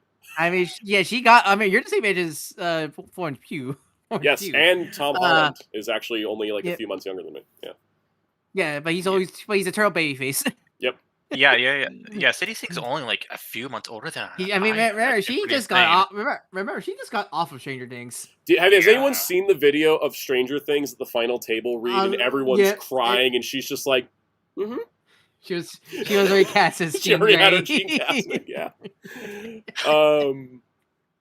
Anyways, they said this is not the entire cast, so we will see more later. I actually really like Adam Driver as Mr. Sinister. First off, so glad he's not Magneto. If he was Magneto, I would have been mad. But I think I'm more happy they're picking Sinister because one, he's also my favorite X-Men villain, and two, I'm so happy for someone new because Fox was trying so hard to do Sinister, but they keep doing him for a long time. They teased him so much. I really want super gay-ass flamboyant Sinister from Krakoa era. I don't know if that's what we're going to get, but I would love to see Adam Driver do that. So I love people posting the panel from the Hellfire Gala wedding of him talking to Peter. It's like, we like your weapon to shoot down there. Yes. No, why would you ask that? Also, I don't know if we'll ever get Nanny in the MCU, but I want this panel recreated. At some point, someone needs to kick Sinister in the balls and just say Judgment Day, mother effer. because I love this. This is like my favorite X-Men panel of all time. That's all. How far would you go?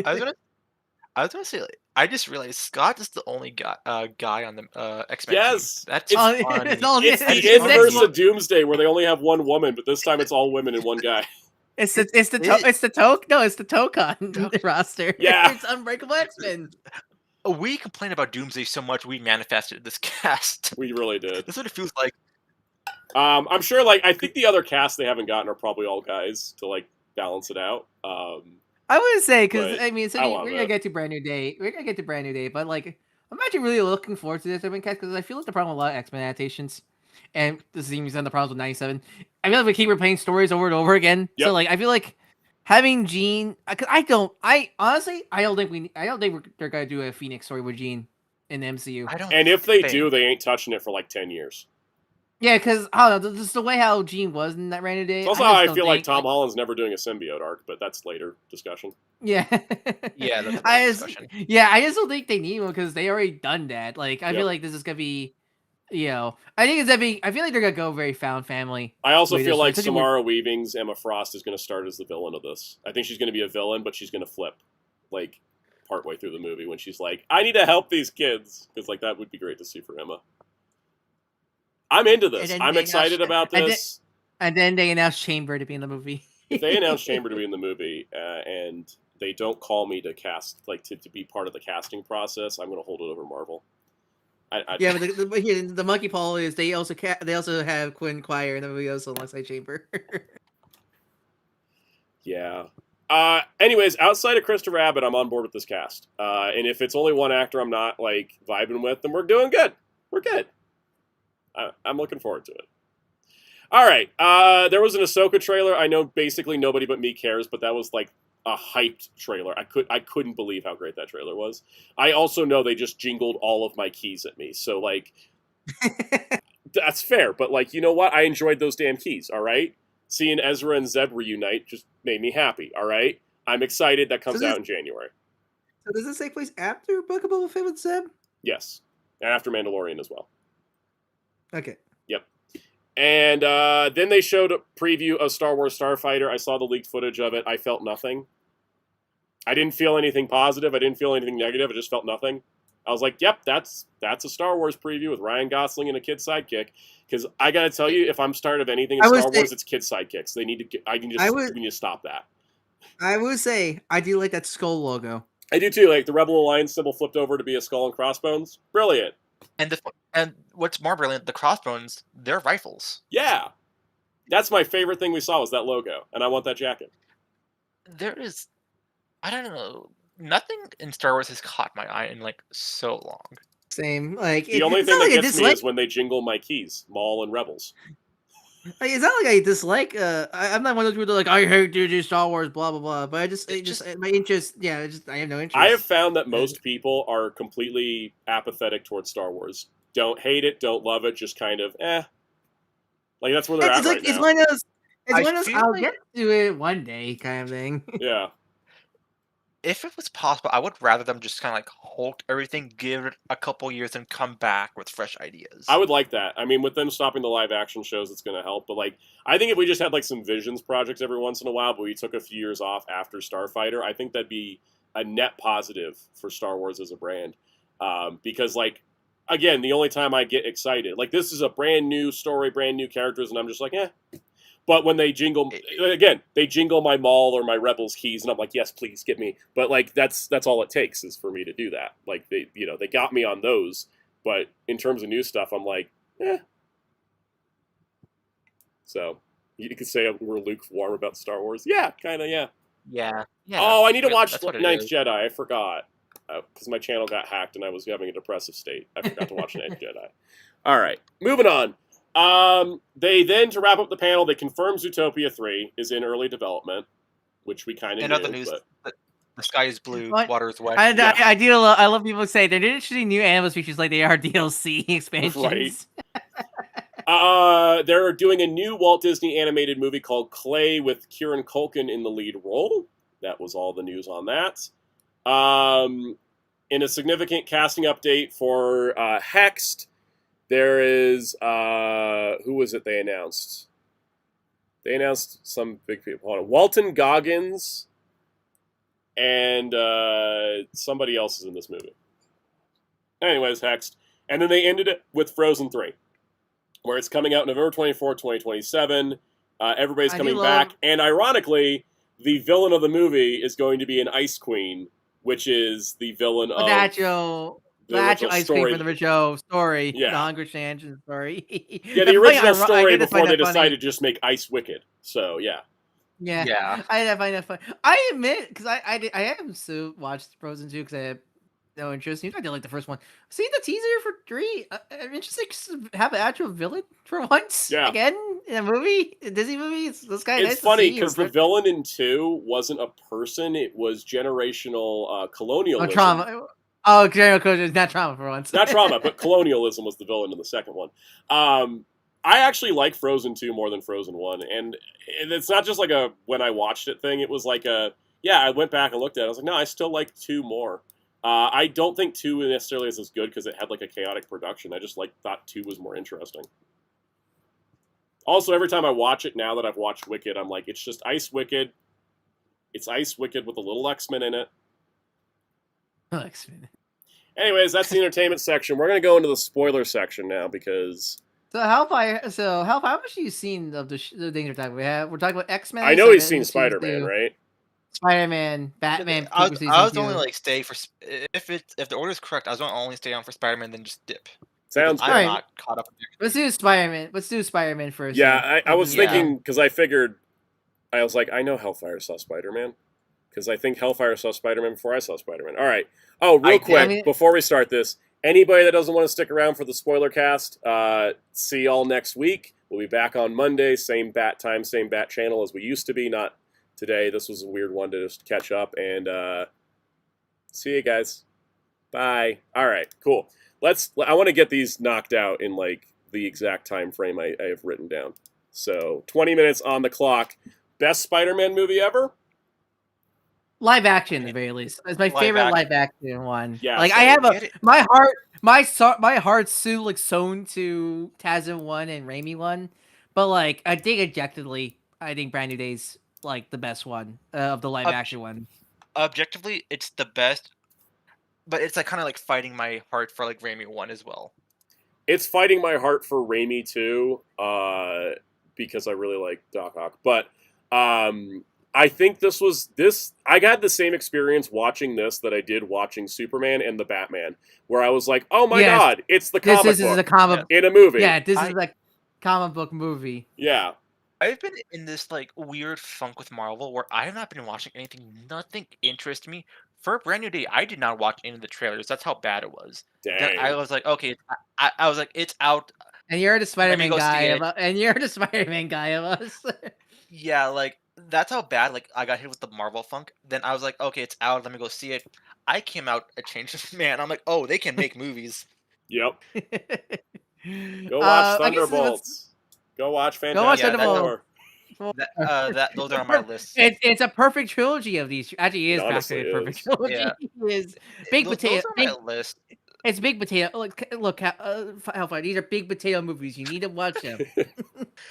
Like those are my list. I've heard they were pretty good, but it's just like I've not got around to them yet. Can we talk about first off that Yelena scene? I love Yelena Belova with all my life, and if anything ever happens to her, I'm finding Kevin Feige and stealing his hat. Mr. Daniel Craig, sir, are you sure this scene is necessary? Yes, we must see Lawrence Pugh in the hot spring, okay? This is very necessary to the story. They had to CG the water afterward. It showed too much for the ratings board. I had a feeling. I have like this water's too dense. Yep. That water was too dense to not see anything. Coloring into the water, or they CG that was. They had coloring, but there was a silhouette, and the censor board was like, no. You can have spider toes, but you can't have the silhouette. That scene was also necessary to the plot. I do appreciate how they slutted out Peter Parker in this. This is true adult Spider-Man. I know, right? Holy shit! Like Holland went to the gym. Like my god, he did in the past couple years. Oh yeah. But yeah, no. I guess we go like I guess we just want to go bullet by bullet. So I think Probably, cause I never so going to talk about Spider-Man, like Peter himself. I never disliked Tom's Spider-Man. I always thought he was likable, but I never was. He never had to as struggle him. at the way he struggled here. Yeah, I never really. Except for that time engrossed in him as Mysterio hit him player. with the train. He was struggling pretty much that day. Yeah, but like this is the most like I just smiled throughout him because I just think he really found his Spider-Man in this movie. Yeah. Which I It mean, felt like he never had the opportunity to stand on his own because even his trilogy was front loaded with the MCU saga, plus then No Way Home was loaded with the other two Spider-Man films. This really felt like it was disconnected from everything. well, yeah, because what I like about Brandon Day actually is it's I think the best of connecting to the greater MCU without feeling like it's holding it down like the other. It feels like a comic book where you're like, yeah, there's another universe out there, but I don't feel like I need to watch that to know. I mean, like just I did not watch anything related to fit in perfectly for me. Yeah, I love how this like comics they ignore what happened with going on with Hulk. Where is his son? I don't ever want to see him again after that haircut. What would you say? His Scar's haircut was so bad it brought Matt's sight back. Yes, because Matt raises his eyebrows while he doesn't see Hulk's son. But but you know, I just think I think Peter, like, I think we really, all of it's down to Holland's performance. He really brought, like, you can really see the pain in him. And so, because I really like, because, you know, it's the classical thing of, like, oh, we don't need Peter Parker. Like, it's the classical superhero thing of, you don't need Bruce Wayne or Clark Kent. You just need the Superman Batman. And we see that here. And how, like, mentally screwed you are. You just did this 24/7. Yeah. And not have a social life. And, like, I think it's, like... It's a great movie about social isolation as well. Basically, like, he portrayed that so well, like, how, like, you could tell, like, he was stressed just from not interacting. How, when he started to interact with, Ned and MJ, he was so awkward. I think it's actually, like, his dynamic with the police commissioner. Like, that was... Oh, Gene DeWolf. Like, yeah, Gene DeWolf. Which Spider-Man comic readers tensed up hearing the name. Yeah. But like I like their dynamic because I like that they're looking out for each other. And I like she was actually concerned for him, and again, she only knows him as Spider-Man, but like she could tell, like, do you have a life outside of this and stuff like that? Also, Liza Colon-Zayas is an Emmy winner for a reason. She is a phenomenal actress, and like as soon as she popped up on screen, I just got very happy, and like every scene she had was just perfect, and I'm like, put her in everything. I love her. I love the scene with her and the kids, and like he's like, "Is that your kids I hear?" and stuff like that. Yeah, love that. Yeah, moment. And it's just like these little details to show, like, yeah, new things has happened, but like you don't need like a full backstory or everything. He knows these people. He's been working with them for a while. I do want to know where Spider-Man was when the mayor was murdering people in City Hall. Kind of feels like a little bit of oversight. 24/7 Spider-Man, but happened to miss the time the mayor went crazy. Like I think like one thing I like about one thing this film did a lot better is how he handled with damage control, because I think like for them, I think in brand new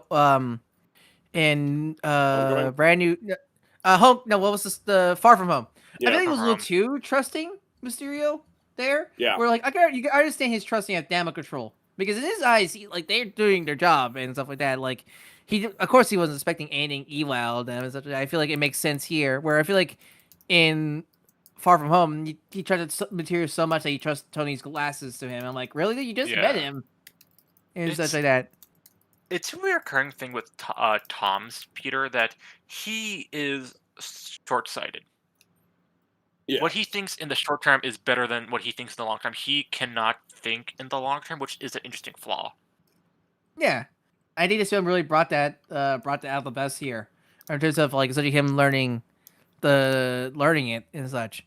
Because as soon as he did investigation about Jean, he wait a minute, something's not adding up here. Yeah, I like that. He's like, as soon as he read there's some holes in the story, like he went straight away to research, and I like that about it. So, by the way, it's funny, having watched all the Marvel TV shows, I immediately go, well, Damage Control's an anti-mutant group that's just not quite there yet, and if they're working with the Hand, they're shady. Like, I was on edge the whole movie because I watched the other stuff, which I think is a great way to make a movie, right? Because, like, the audience might not be like, oh, okay, well, they hired ninjas. That's no big deal. And I'm like, that's the hand, though. That's the hand.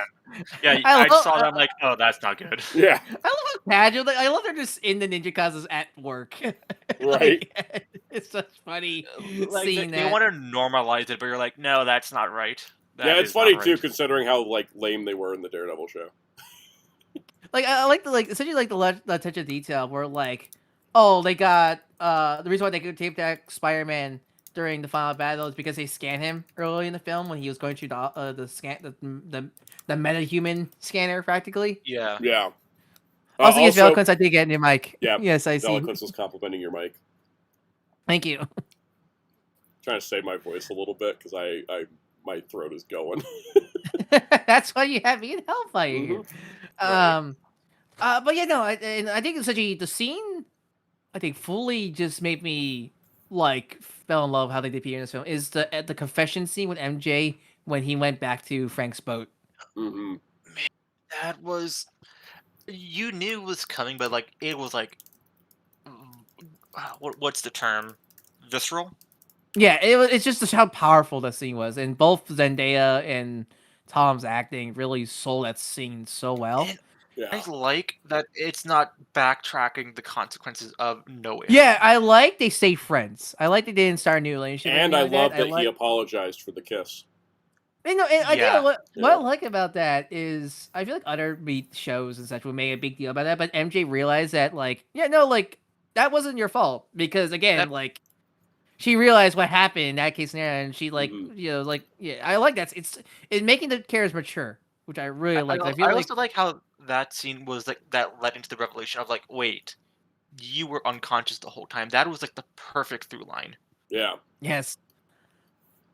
And I gotta tell you, when they said the Jean Grey name, I was like, okay, the internet rumors were true, right? Mm-hmm.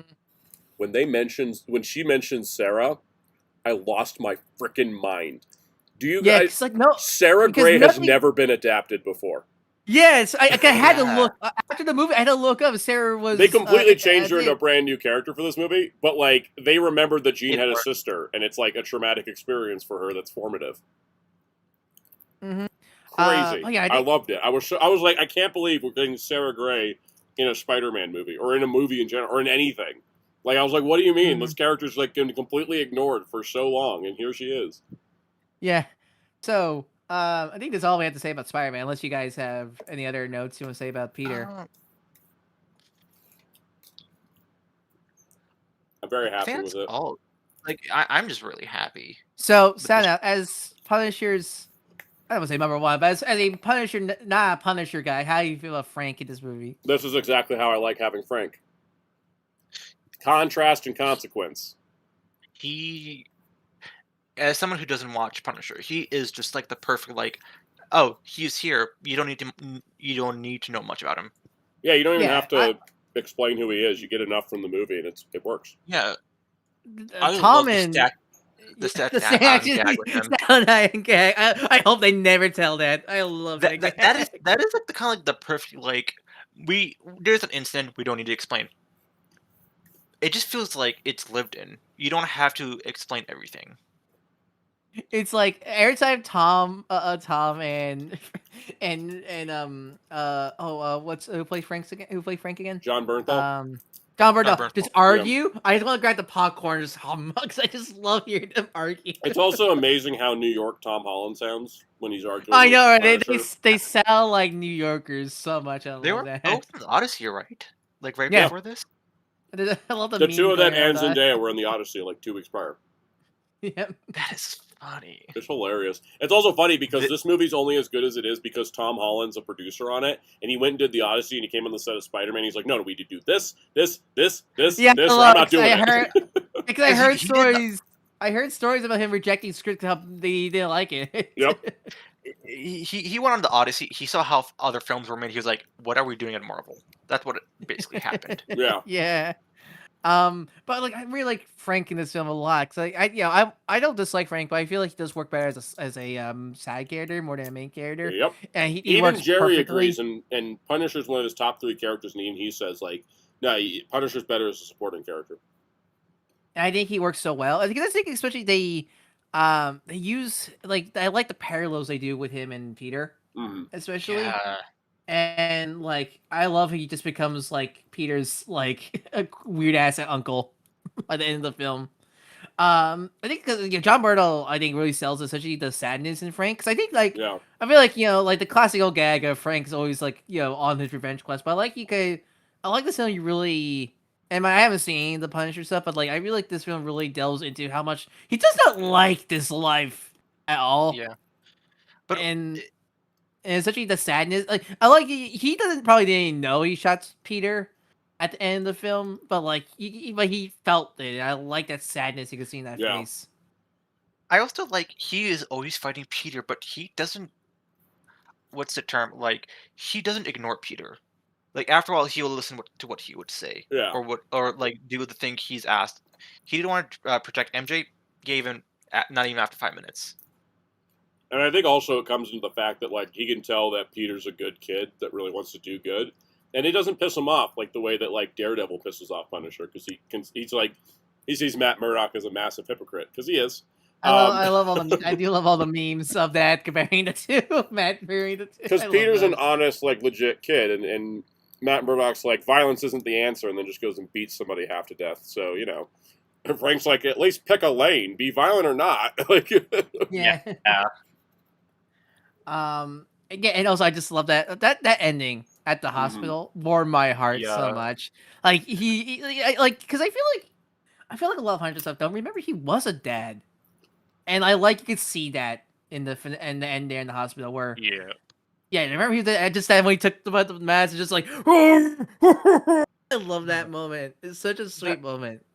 That moment of New York coming together for Spider-Man, it just felt nice. After it's the big after No Way of like essentially after No Way Home, how they treat him like the devil. Especially after Daredevil season 2, it was nice to see New York being relatively happy. There wasn't armed troops in the streets. It's funny. JJJ I think he faded from obscurity at this point because New Yorkers are happy to see Spider-Man at this point. Also, AR mentioned how every superpower character mirrors Peter, represents Peter's journey in the movie. Hulk represents Peter's situation. Punisher represents what Peter could become if he kept on his path. And Jean represents what Peter could have been without Tony, Aunt May, and Uncle Ben. Yeah, I agree. Yeah. Also, 4-minute warning on this segment. Let's touch on Hulk. Hulk, I hope he's okay. I feel bad for Batman. Yeah, that was such a sad ending for him. Because he's not like, oh, like we're gonna help you, Dr. Man. They're like, no, we're locking you up. Like, I hope he's okay. Where's our Hulk's Chud's son goes saves his dad special presentation? Yeah, because we need to follow up on that because it's like I thought Mark Ruffalo was just fantastic in this. Though it was like one of his best outings as Hulk ever. Because because I think it helps us like I feel like the long time he never felt like Bruce and ever since like post Age of Ultron. I feel like ever since they gave him the smart Hulk stuff, it's just not been the same. Yeah. Yeah. So like this feels kind of annoying that I find funny. But anyway, I think the big thing is for you. So Mr. X-Men, Jean Grey, how do you feel? I liked her. Because I'm taking it as a context of this is a pre-Xavier Jean Grey who was pushed to her limit because the only person that ever mattered to her that still because they killed her parents off screen. There was a lot of changes. This is not a comics accurate Jean Grey. Was it kill or was it? Like oh no, that's right. Her parents abandoned her and her sister. Yeah, that's right. I think they get abandoned, and her sister's the only person in her life. Her sister gets taken away. Her sister dies. And so, of course, she's going to be going around doing everything she can to figure out what happened to her sister. Oh, my God. That VMAX. That VMAX scene, man. Oh, my God. Oh, my God. That VMAX scene alone. Was so perfect. Here's the thing. When that happened, I was like, if she kills everybody in this building, she's 100% justified. Yeah. Oh, she is. And the thing is, though, Oh, she didn't yeah. actually kill anybody. People keep talking about the scene where she ran a guy over with a car, but like That that wasn't guy, her. he's That wasn't her. it was her because He survived. she walked him into Well, traffic. But She didn't expect the car to come in. no, she knew the car was coming. But the thing is, he survived. He's in the in montage when they do like the fan. Oh, really? Yeah, the guy's in the in montage, so like he's fine. She didn't kill anybody. She probably caused a lot of damage, but she didn't kill anybody. And even if she had, that's not that weird for Jean Grey. She's killed a lot of people. I mean, I must say, Yeah. let's remember she did blow up several galaxies as Dark Phoenix. She genocided the forget whole that. planet, and that's why the Shi'ar was like, "You got to die." But I think it worked.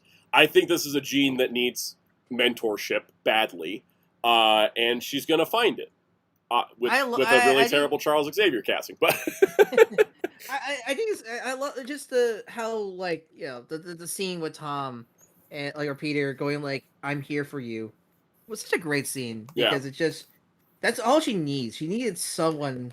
AR brings up a good point though. The opening scene with the tank. I will say, let me put it in the phrase. I don't think Jean Grey murdered anybody.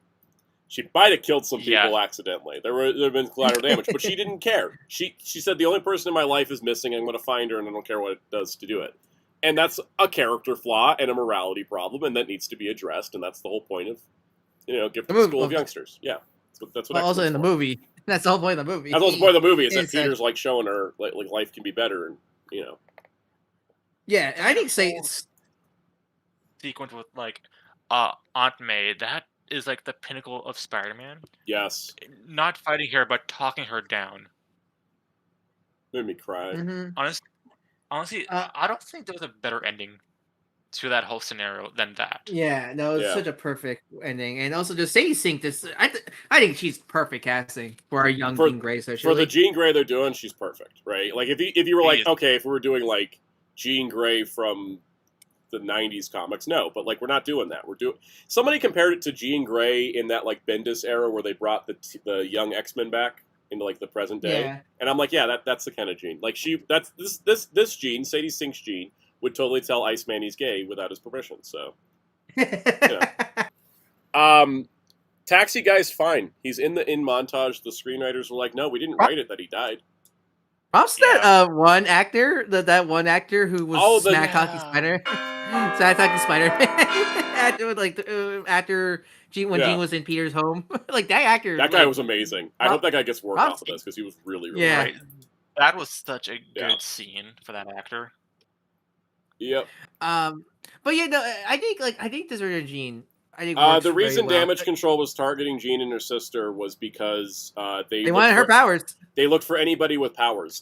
This was established in Wonder Man that even before the show started and Simon Williams hadn't even ever used his powers in public, they already were on him because of this mysterious fire at his house. Yeah, because like my God, like I mean, Damage Control was always should to be horrible in like Wonder Man, but holy crap, they're horrible. Really this movie. I feel like they're gonna build Sentinels. Like I just I mean that was the whole idea. I mean that's why they kidnapped Jean and her sister. Also, hey Spidey, nice move making inhibitor collars. So I love all the I love all the memes about that. Magneto is gonna break this. He's got killed. He killed this man. He only has Jean in his corner right now. I think that's a good person to have in your corner, though. I think. That's what I meant by he's short-sighted. He did not think of the consequence, and Bruce basically spelled it out to him. Yeah. Oh yeah, Bruce warned him, and he didn't listen because he's kind of got a problem with that. But he's starting to learn. He's starting to learn.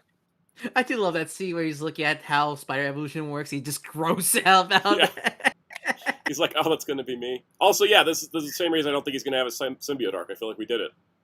I mean, because the whole him pretty much fully unlocking his spider powers, like getting the full organic webbing. That's such a great story arc for him, especially because it's practically like the kind of combines symbiote with a little bit of Spider-Man, no more, almost a little bit.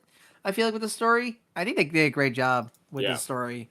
For Peter. Blade Runner says it's Damage Control the better through line of the MCU right now that no one has noticed from all the multiverse. Yeah, honestly, it's been built up. Yeah, honestly, I mean, they're the threat. This is the threat they've been building up for the MCU. Yeah, since the first Spider-Man. Yeah. Anything else on the movie? Because I feel like we kind of covered everything. Without. I mean, it's shot beautifully. Oh my god, it's so my beautiful. god. They Yeah, did talk it about great. not the end sequence, like the sequence right before the credits, where it's just the shot of New York. Yeah. Yeah, so yeah, I love the sunset. I love that shot. And also, just like man, that action, man. Like the Watts feel like I don't think Watts was a bad director at all. He's just a safe But man, director. I don't. That's the thing. I don't think he's a good Spider-Man director. Because man, when Yeah. you watching Random Day, holy crap! I feel like I was watching a Spider-Man movie again. What's With the direction, the web swinging, and the action. Yeah. I funny love enough, it. They did take some inspiration from the Insomniac games, and you can Yeah. tell, especially like when he's fighting the hand at the very end and he's doing Web Blossom. Well, you don't see the little triangle circle on top of their heads. Yep. Their Yeah. head. Also, God, I need more superhero movies to do the villain montage at the beginning of the movie. I just need I more. love 'Cause that. can't- I also need Tombstone to be back for the next movie. Yeah, because you can't you can't make a movie about every single villain. So doing like a montage like this, perfect. Yep. Also, yeah, they didn't shoot most of Brand New Day in New York. They shot mostly in Glasgow. Oh, Matt Rossini says, do you think Ned remembers him? Yeah, I think that when Gene did that Love the ending. freeze, my do love that. headcanon is that Gene nudged everybody's memories a little bit accidentally when she froze them. Because, like, you see MJ's, like, at their spot they hung out, and she's got, like, the necklace, and then Ned's, like, does the handshake. I'm like, I think they're starting to remember, and I think Gene kind of nudged it a little bit by accident. Or like she like brought two wires together that shouldn't have been connected. That's what I think that happened. It would make sense, and that's a thing Gene can do as a telepath. But I'm not Commander sure. 64 says some people don't see this kind of Gene being a hero. That's the thing. This Gene, it will eventually, like most mutants, are not heroic when they start out. Imagine you turn 13 and suddenly your body catches fire. Wants you dead. And the government wants you dead. And the government wants you dead, and your family. Like in Gene's case, you suddenly get powers. Your family kicks you out. Your sister gets kidnapped. Yeah, she's not going to be a hero. She wasn't put on a path of being a hero. But she also chose not. She also chose to isolate, just like Spider-Man chose to isolate. And then they both realize that this is not the way to do things. It's a character. That's the whole point. That's the whole point of her becoming an X-Men is become the hero we know in the comics and such. I really hope their relationship like keeps building in the future movies because I don't want them to like throw this relationship away. This is like a perfect like dynamic they have going on right now. Yeah, I like they have a very much older brother look over a younger sister vibe to it, which I really like. Perfect. Also, because also just because again, so many Gene adaptations really do. I'm just so happy to have a Gene adaptation that has nothing to do with Logan or Scott, and just Gene as a character herself. Yeah, and I think that now we can get the Scott connection going, because I think that's the thing. It's like Jean has trouble standing alone because she's connected to so many of these other people, and so I think that now that we've got Jean standing alone, now we can build off that, and then like her relationship with Scott in the next movie, in the X-Men movie, will be more interesting because of it, because she's going to be more of a fully formed character. Because Jean in the comics didn't start as a fully formed character; she started as everybody was looking at the girl. Look at the pretty girl, Mm-hmm. And yeah, actually, good point. Rogue started as a villain. She might start as a villain again. We don't know for sure. A lot of X-Men started as villains. Gambit, Rogue. So Jean starting as a villain. Logan technically is an antagonist. Yep. Everybody's talking about the post-credit scene. It's just Secret Wars setup. I got Spider-Verse because it was doing like the Spider-Verse glitch effect, so I thought it was Spider-Verse, but now it's probably Secret Wars. It's probably Battle World. Because he's like off in a different place that's not Earth. Battle World. Secret Wars. Yeah. I think that's all I got, because we don't really know for sure. Yeah. MCU post-credit scenes have not been great lately. Yeah, I like this one. This one's fine because I don't think it needed one. It needed one. Plus, it's kind of like we know this is getting paid off like really fast too. Yeah, and we're gonna get Jean again pretty quick too. So this thing, because if they were bringing in the symbiotes, again, I don't think they're gonna do Black Suit, but do you think they'll do at least Venom? Maybe. I don't. Didn't Sony say like they're not doing any more Spider-Man universe stuff anymore. Well, Yeah, no, it's Venom as the antagonist, as in a Holland movie. I feel like we got other villains to do. I don't feel like we need it. I mean, my copy would be Agent Venom. That'd be really damn cool. That'd be interesting. That would be, but I don't know this version of Flash. Flash- Yeah, I don't know what this version of Flash though. Yeah. I think we got enough. There's enough Spider-Man villains. I don't think we ever have to touch any of the ones that have been used so far. I mean, I would love to see though. I would villain. really love to see Harry Osborn. It just show up as Harry, and like Peter's just completely distrustful the entire time because of his experience with Norman from the other universe. Yeah. Chameleon would be good. Like They were this good, Norman to be apparently- like normal. Yeah. Apparently they were gonna do Chameleon in the opening montage, but because he was using Kraven, they didn't use him. Apparently. I want Tombstone as the villain of the next movie. Let's do a gang war thing. That'd be fun. Oh, I mean, especially since they can't use Kingpin, right? Because Right. of the whole weird Sony thing. Also, there's a lot mean, of story okay. reasons they can't use Kingpin now. So Yeah. he's not really Kingpin they could anymore. do do the Spectacular Spider-Man thing and just replace it, just substitute him. Yeah, substitute Yeah. with Tombstone. That'd be great. Any last thoughts before we move on? Because I'm trimming the next segment to get us done soon. So I think that's about. Unless any last words, Hellfire, because you're gonna dip after this. No, I think we covered everything at this point. it's peak. I All right. loved it. Please, if you have not watched it, or wait, no, please get the home media release. Like Yes. show like this. We need to show Sony. We need to show Sony that we care. Damn it. Oh, definitely. Yeah, like definitely. The box office on this thing. Broke. 1 billion. 1 billion. It beat like it was #1 box office opening weekend, right? It got $1 Yep. billion in the first weekend. I love. I think, It's like, already one was crossed like- $2 billion. No, 2.1 billion. And that's if you include Supergirl. Yeah, Supergirl. Poor Supergirl. But yeah, no, yeah, definitely. It's such a great movie, and yeah. Oh God, I can't think of. I remember what I was going to say. No, I remember what I was going to say. I think Playlist said it once, where it's like it could be like the heat death of the universe or something like that. Everyone's like super out superhero movies, and yet the next Spider-Man movie was going to make $1 billion. Yeah, Yeah, exactly. yeah, that is true. People love Spider-Man. Yep. But anyways, What was that thing you talked about? Like, if you don't know about Spider-Man, how? Yeah, I said that in the viewing guide. I'm like, please, if I you've feel never like- heard of Spider-Man before this video, please tell me your life path. I feel like once you come out of the womb, you instantly know about Batman, Spider-Man. Yeah. It's like, there's no way you don't know about Spider-Man. I mean, Batman maybe, but like Spider-Man, no way. Like he's more than Michael Jackson famous. He's like, everybody knows Spider-Man. I think people know. Everyone knows. Again, it's the two big. The big two are Spider-Man, Batman. I thought it was Spider-Man, Superman. No, it's Batman. No, but I much as I want Superman to be more known as Batman. It's Spider-Man, Batman. They're the reason Speaking of Batman, cartoon. Wait, no. Before we go to it, so again, you're gonna dip now, Hellfire, because we're going to other stuff you haven't seen. So anyway, so Hellfire, where can people find you if you have anything to plug? Not really. You'll just find me around the server. Yep. Yep. Thank you for joining us, Hellfire. This was honestly It was fun. You were fun to have. It was fun having you on. It was fun to shake up Honestly. the cast of our show a little bit too, because we all kind of get into a cycle. I was not supposed to be on this long. Like we were talking right before the stream started, and you were like, "Okay, we're starting." I'm like, "Okay, I'm just here now." Yeah. we drag you down Surprise. to the hell. Yeah. No, it worked out. It was great. Yeah. All right. Well, See you guys. see ya. Me and Ryan got to wrap the next 3 things in like 15 minutes. 20 minutes. No, we won't. No, All we right. won't. I got a plan. You ready for my plan? All right. So we're gonna talk about. What's your left to talk about? God. Here's what I'm gonna do. I'm gonna put a 2-minute timer. Minutes. Say everything you don't like about it in 2 minutes. All right. 3, 2, 1, go.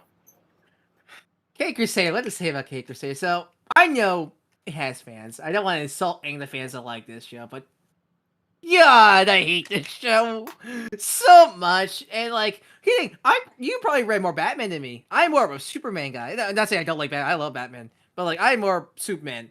But holy crap, man, this is like the most. I just like several great like these several superhero shows. Like I hated Lanterns episode 1, but man, I have never like run into a piece of media where I just abyss media, from I like to jokingly call it, whereas like I really just dislike everything the show did. Like how far did you finish it? Question. What, me? Yeah, I watched it all. Yeah. Yeah. Like so like I hate this version of Batman so much. It's like everything I don't want Batman to be, because I feel like Batman is a much more interesting character when he has someone to work off with, and until he does with Alfred, but he does not interact with him. He just always Pennyworth, give me the news. You have It's 45 so boring. seconds. And it is, I don't adapt characters well. I learned about Dorn recently because I realized that was not Ivy. That was Dorn.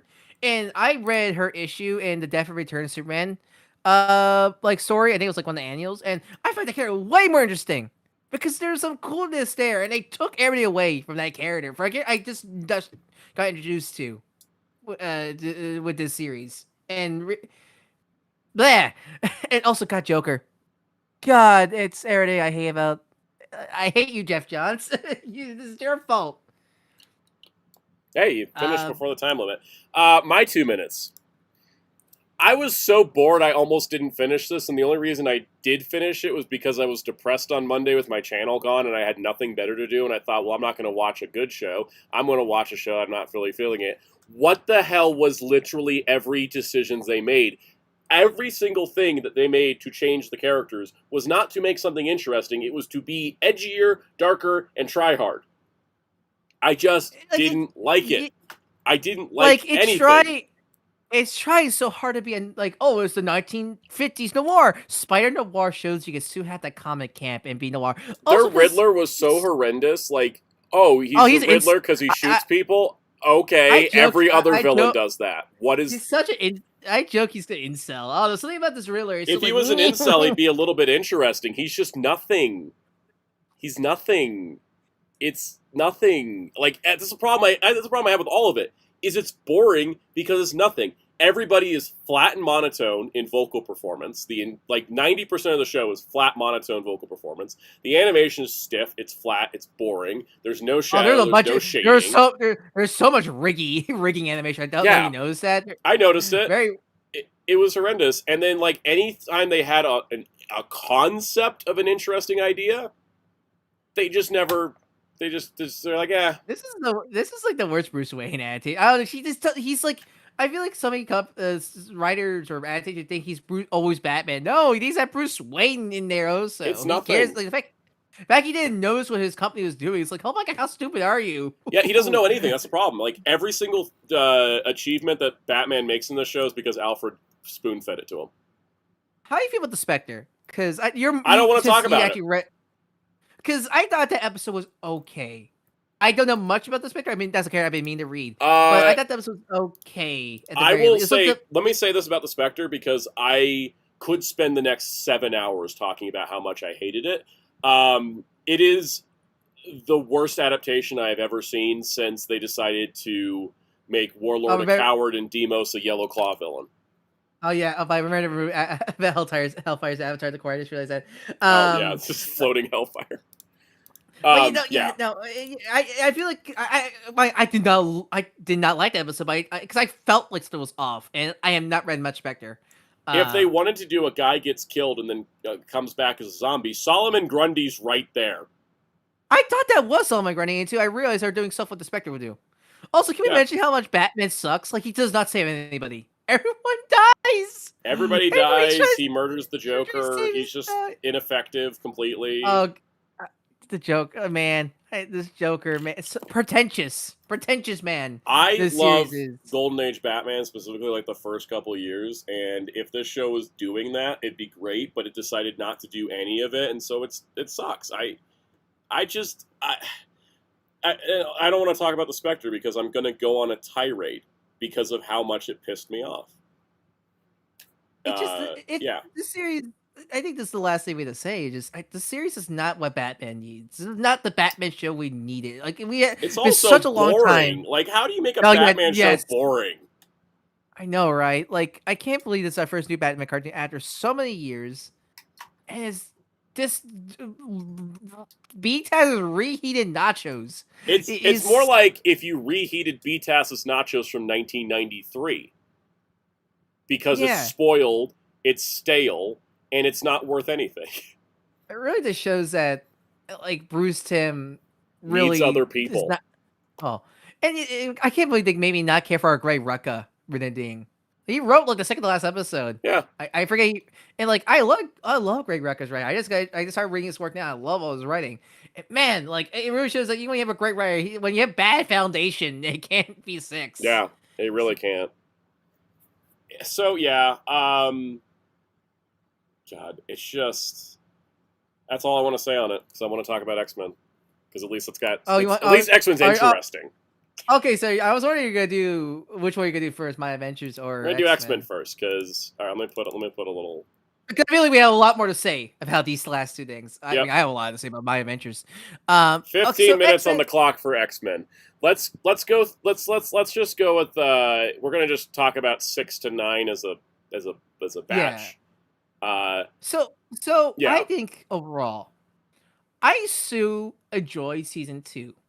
I definitely do. I think. Yeah, I enjoyed it too. I think what it is I think as individual episodes, they're good episodes. I enjoyed it. I think that current episode, it's one of my favorites.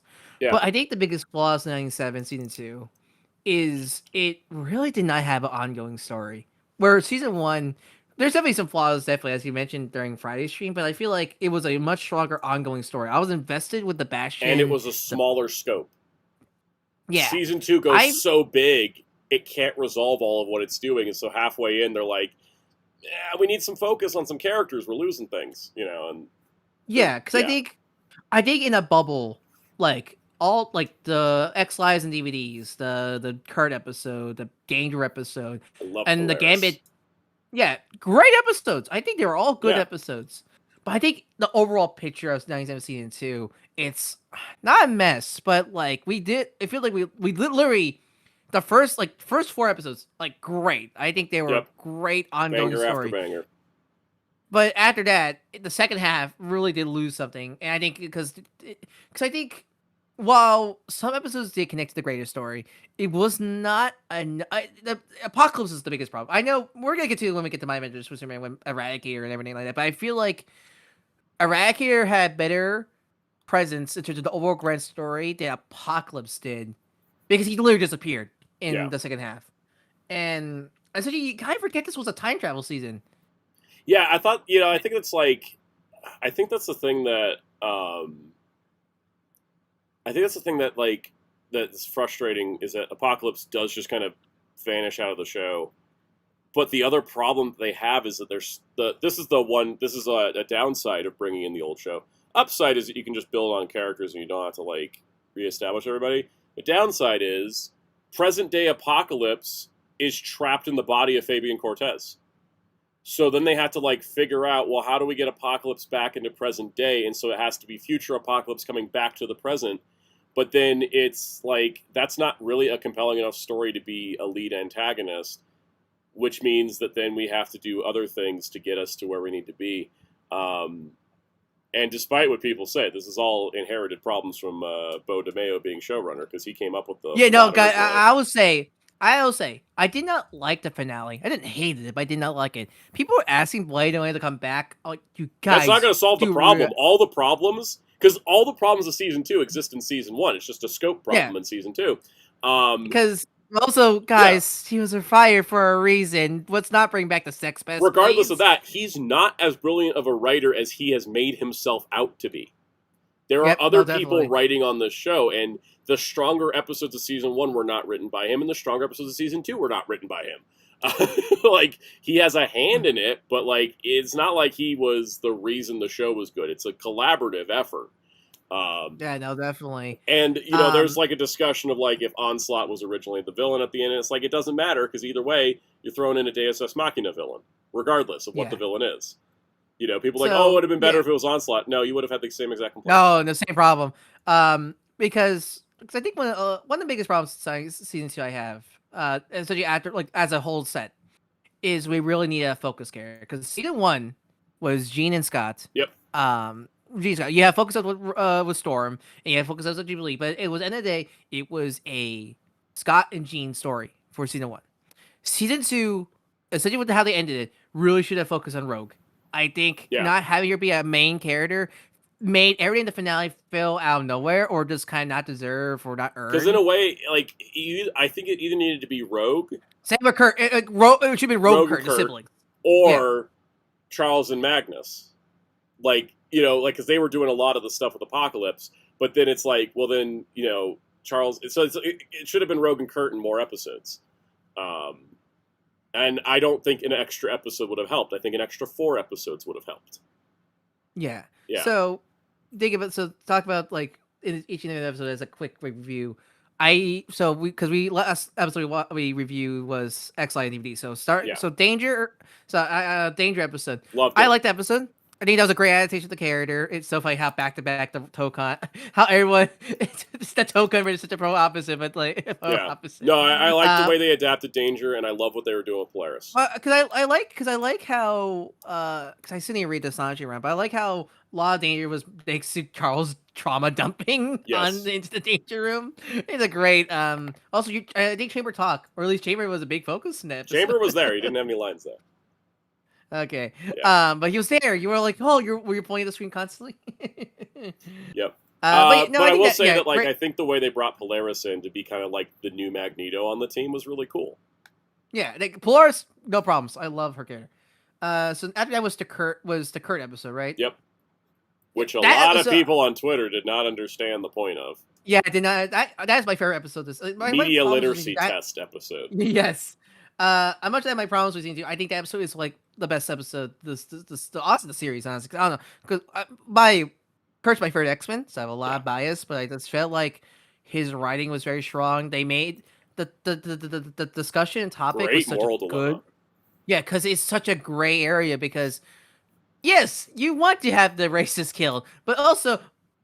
That doesn't make you a good human. You know what? That doesn't make you a good human being. And also, and it doesn't make you a good human being, and also it's the consequences of it too. On top of that, yeah, because that's a big political power. You kill the big political power, there's gonna be a big giant hole in the middle of that. Yep. And such. And someone worse could come out of it, and also just making your kind look good either, and such like that.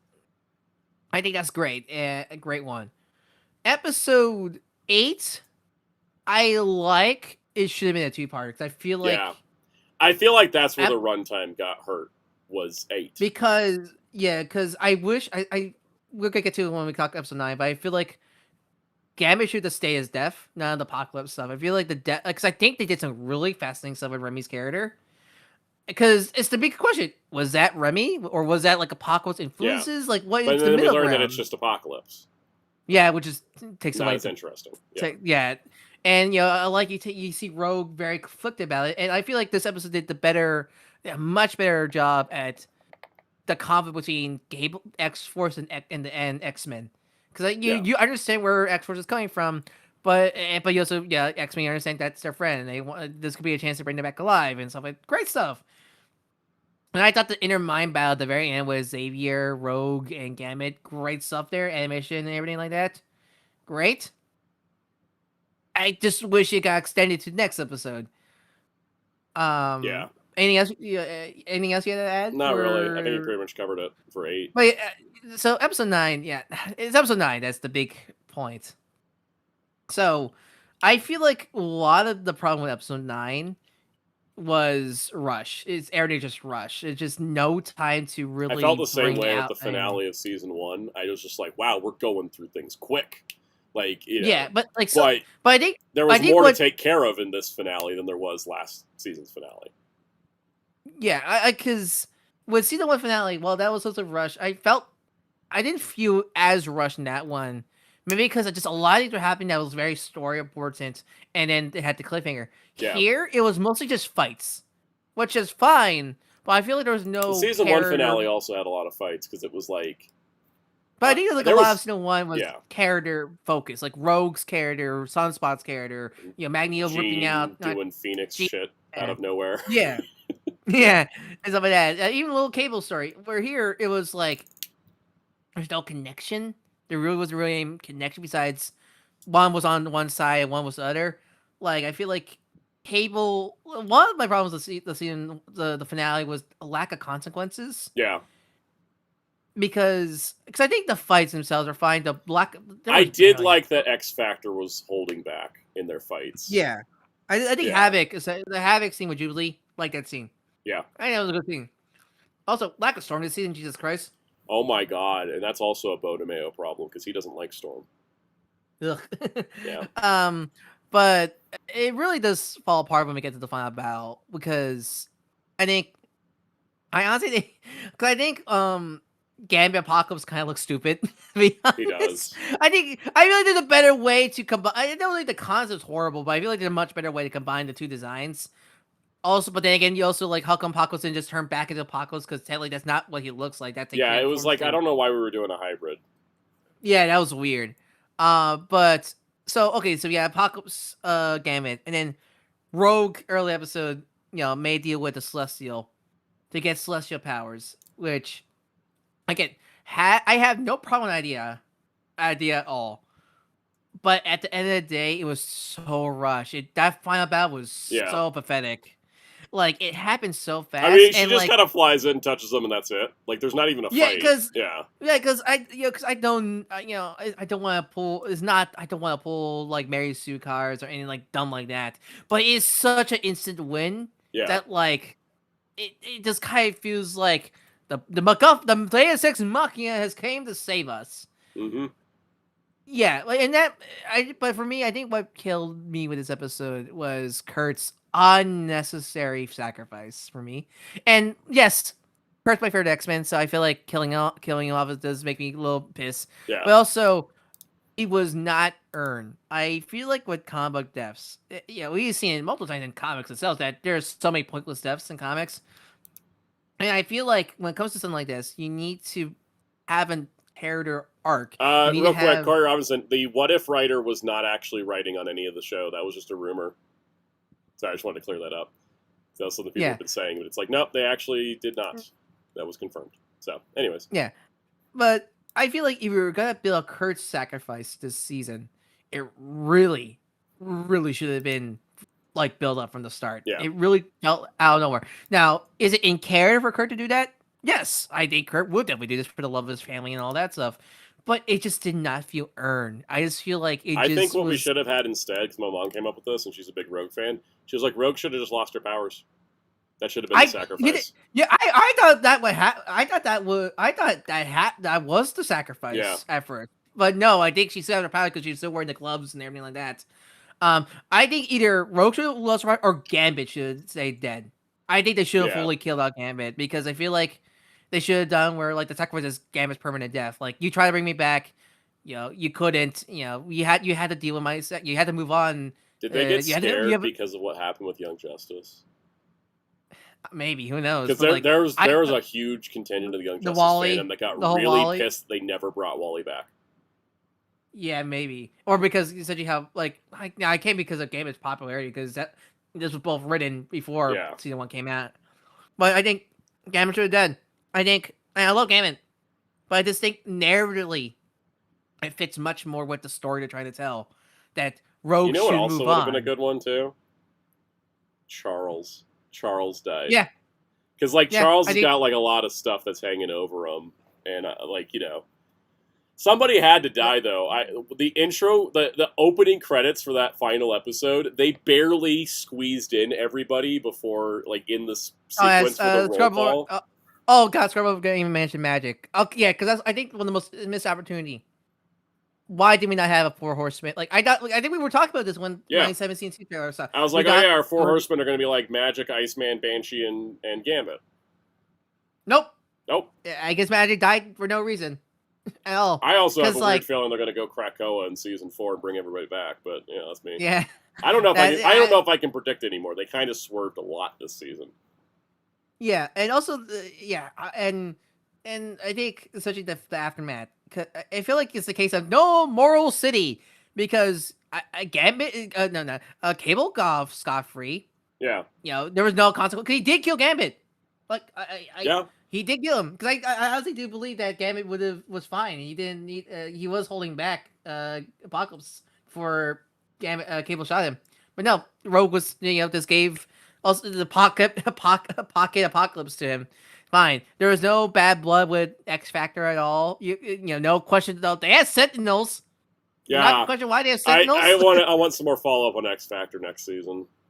I also, speaking of next season, the post-credit scene was incredible, though, because everybody thought that Mystique was Val for years, and then suddenly, boom, nope, this is when the switch happens. And I was like, what?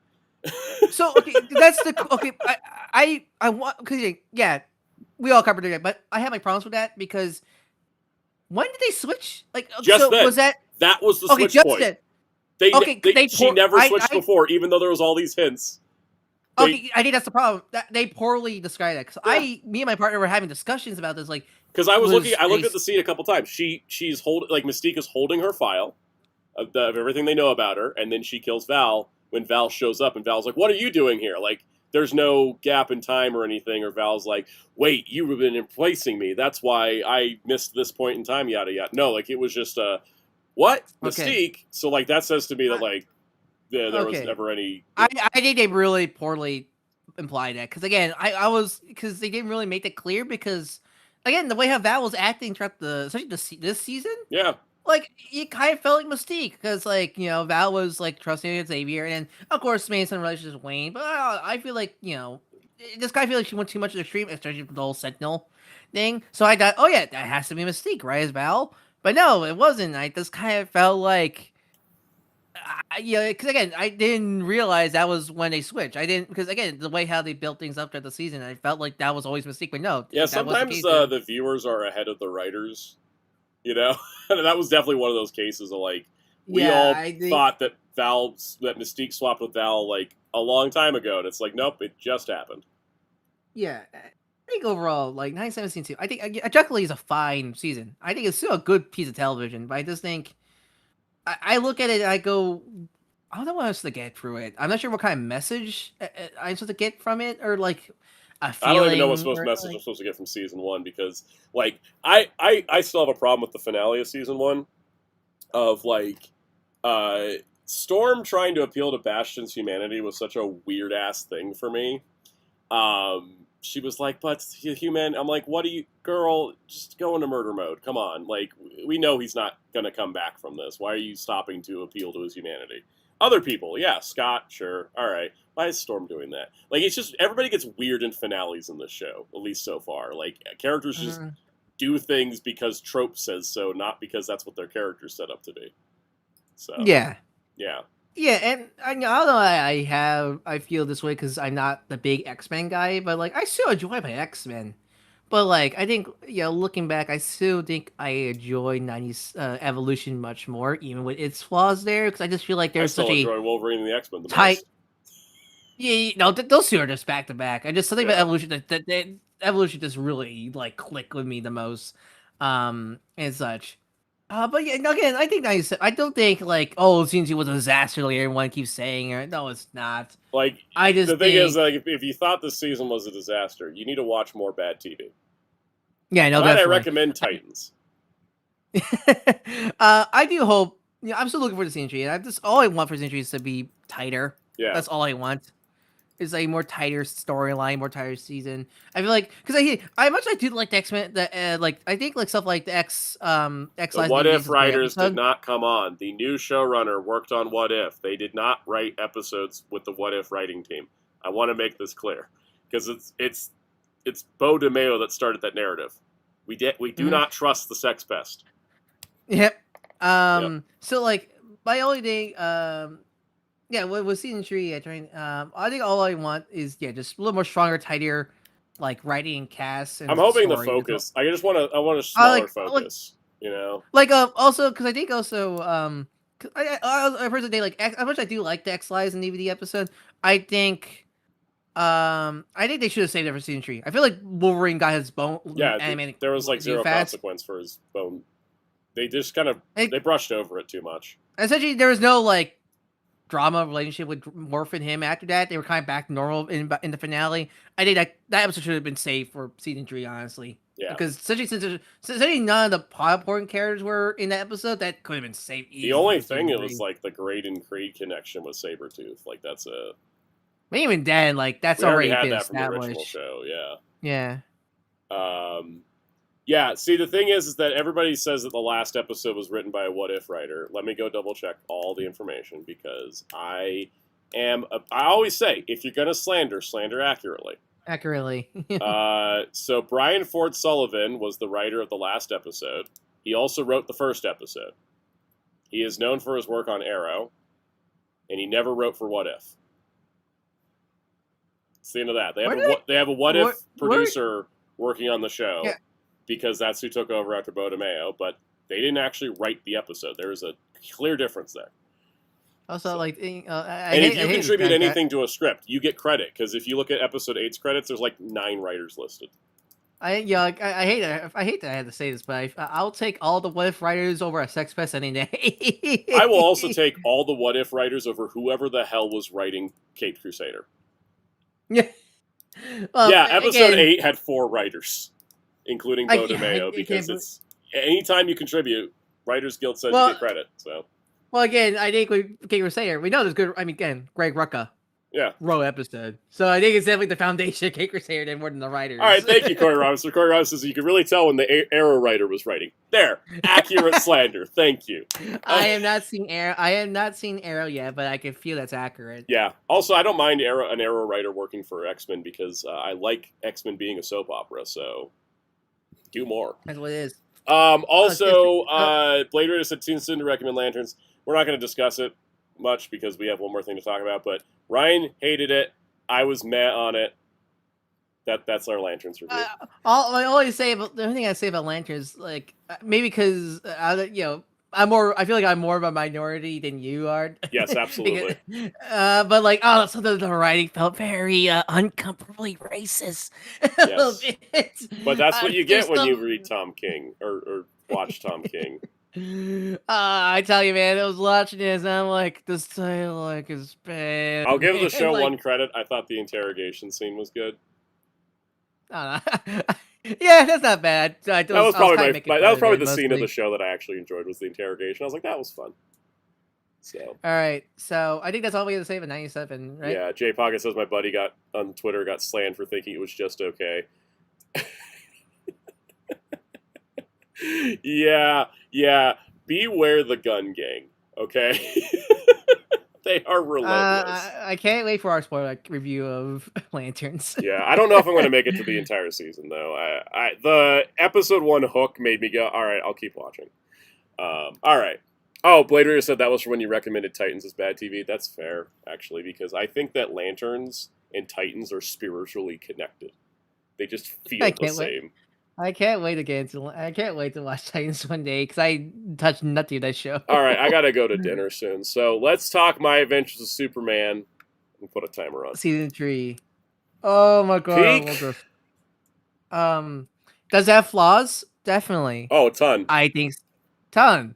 But I think overall, strong characters make up for any flaws in writing. Yes, because I think for season 3, well, there's definitely things I think they should have done, and maybe should have reworked, and definitely add a certain character from the original comic. You probably know who I'm talking about. Mm-hmm.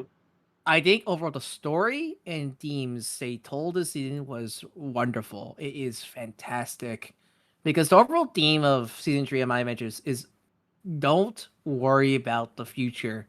Don't be fearful of the future, because I think a lot of the changes they did with the series, with characters and plots, serves the greater story of that. And I think it's such an important story to tell, because you see so many people fear for the future of how they're going to be. I've been told by people my entire life, well, what about your future? I'm like, I want to make YouTube videos. Thank you very much. Yep.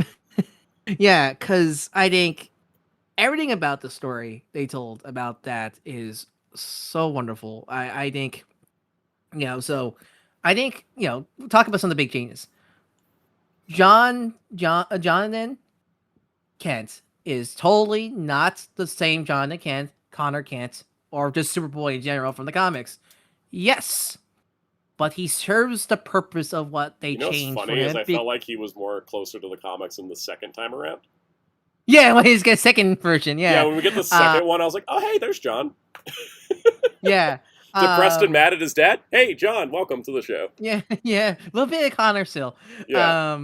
But I think because the whole idea of the season is Lois is scared of becoming a parent because so she's young, she's like about like mid-20s probably because there's been time skips and such, and Clark's rushing to things, so they have this whole thing of like, do we want to start a family and stuff like that. It's a good lesson to tell. Like, there's probably a lot of couples out there that, what do we do with our relationship going forward? Do we want to start a family? Do you want to take it slow, take it easy? I think they did such a fantastic job with John's representation of that, because first John is a John where he's a bit like, he's, dead parents, but had Kara. That shows a case of Kara. And I think that shows that case of, is like, we can have a nice future because this kid turned out right. We can take it easy. But the second John comes in, and then we go, oh God, what did we do wrong? Yep. Also, it's funny how much he ran the Bishop plot of, all right, I fixed the future. Oh no, I made it worse. Well, you think Bishop's at least the same person usually, right? Yeah, Bishop doesn't change people. This completely changed him. I thought it was this is a different John technically from the first John. And essentially with Laura, adding Laura, first off, that is an insane pull of that. That was an insane pull, and I liked her, but I also was like, did we need her as well? Like, it was starting to get a little stuffed at the end. No, definitely. I think with Laura and John, the second versions, I think they serve a really nice view, because I think Laura is a nice example of helicopter parody, because that was the kind of idea. She was very much reliant on Lois. She was a little too like, oh, I need mom's approval. Mom would be disappointed at that, and that's so it shows that, like, you don't want to helicopter your kid too much, because she's gonna feel like a little independent and so that. Where John, like, honestly, like, despite the changes, I think this version of John, second John's like really good adaptation of John and Connor. Way more interesting than John in the comics, I gotta say. I love, as one of John's fans. Yes. Yeah. I love that guy. I love that character. But man, I feel like they finally found something to do with him just now. Yep. But like, John, I think the line that took so much away from me for this version of the character is in the finale with, you don't have to be Superman anymore. Yes. And that line's beautiful, because I feel like some of you are gonna take that line on the wrong way, because like, oh, you're taking away his mantle. No, it's not. He's not Superman anymore. It's like a Rodimus Hot Rod thing, or example like that. But it's, you don't need to have that pressure anymore, because this, as we've seen, the big thing about Superman is, people think he's this mighty god that's super immortal and super strong. No, he's a regular dude. Which was kind of Clark's whole arc, getting his powers back. Yeah, he felt like this responsibility for him, and he's telling John, you don't have to do this alone anymore. You don't have to feel like you need to. Because the thing about John in the comics is, you feel like he's under his father's shadow. And I love I feel like they never really talk about that until recently with Tomorrow Man in the comics, and I feel like they finally did something with him here, where it's Clark telling John, you don't need to put that pressure onto you, and that is such a relatable story. Of feel like you need to have this, like, a lot of people feel like they need to put this responsibility on themselves, because they feel like, if I don't do this, everything's gonna mess up, and I think that's such a strong, great story. Like actually said, moral of the story is live in the moment, focus on what is happening, and stop worrying about what may happen. Yeah, and I think that's a great parallel to Eradicator and Cyber Superman, and because Cyber Superman, great adaptation of Hank Henshaw, because I feel like we never got that really good. Well, because the only other adaptation, the only other adaptation I can think of is Dikamu. Yeah, I can't think of any. And they misunderstood what made him tick. Yeah, and I love the fear of the unknown, the fear, like which is also Lex's story, but also just the fear of being forgotten. Like, I'm the Tomorrow Man, I am the future. I mean, I don't think he's technically a white man, is really, he has more darker skin, but still, he's like tan. But so he thinks, it's the classic case of like, one, he sees minority, replace aliens or Kryptonians with minorities, and works so well. And because I know Eradicator, I see a lot of people talking about where Eradicator was very Russian, like the Deputy Bill, and yes. Yeah, but comic Eradicator wasn't that much either. Yeah, I mean, they fuse every Superman villain with him. He's Doomsday and Zod. Yeah. But I think what works about Eradicator is he's not meant to be his own character. He is a reflection on Lex's character because, like John and Laura, he is technically Lex's son, and he has the burden of that fear of the future of Lex. Because Lex, we saw in the finale, saw something out there, probably Darkseid, Apocalypse, probably, and he fears it. He fears the unknown. He's like, I need to do something now. Because Lex is always kind of like a futurist, also like the fear of the unknown. Like I'm the human being. That's why he hates Superman so much. I think taking Eradicator and making that the personification of that fear and hate is perfect, and also combining him with the fears of the past, also because he definitely represents old Krypton, and we have seen throughout the series that old Krypton is pretty much like the Saiyans, this conquering race, but by a perfect way to combine the Coloans and Cyborg and the robot Brainiac in this kind of thing. Also messed up. Think about it, like they turned those slaves into their computer workers. Jesus. And it really is the core themes of Superman is being a better man, being a better person, and having that. And like essentially, I think like what's worked by Eradicator also is Bizarro. Because I know people like, oh, he's not dumb Bizarro. He's not mean Bizarro. Yeah, because they're fully going into the Frankenstein monster angle with him, but like with like one of my favorite lines in the end when Clark's like offering peace to Eradicator. Eradicator's like, I'd rather die. And Clark's like, I wish you knew how to live. And Bizarro, because technically Bizarro is technically Eradicator. He's part of the same cloning program that was Eradicator. And Bizarro is the Eradicator if you live. Because he had a good father. He saw he was inspired by Clark. Be a better man. At ice cream shop. Yeah, I love it. So adorable. I love that. It's such a good overall like theme and message of it really values the core character of Superman so well with that. Like, yes, they could definitely iron things out and made could have been more episodes. Yes, I do think the things that can I yes my one yes where the hell was John Henry Irons this season? Yeah, John is such the biggest missing point. He is such a major character. And I think, honestly, is the problem of that is the limitation of the episodes. I feel like they had time, but they didn't use it for him. My problem, I think, is like I like Jimmy's arc, right? Jimmy's arc and Kara's arc, like, at least Jimmy, because I think Kara's arc's beautiful. Yes, also, I think Jimmy's arc was a little repetitive. Yeah, because I think over the message is good. I think Jimmy's arc is a good message. Such a wine card to have her own place. But I do wish she kind of got a little straightforward. Like, if you only got 10 episodes, I think we need to not spend 6 of them with Jimmy being dumb. I think we need to get, like... It was funny and entertaining, yes. But, but I feel like we need I could have lost a worms sequence for a John Henry Irons sequence. Yes. Because it was weird that he just shows up at the end, and I'm like... But he could have been here earlier. I know, yeah. I think John Henry Irons is such important. I feel like he will work perfectly in the message and they're telling with the story. Such a being. I just think they needed more episodes. The Reign of Superman, the return of and Reign of Superman is such a big story that you cannot do in 10 episodes. And I think what they did was great.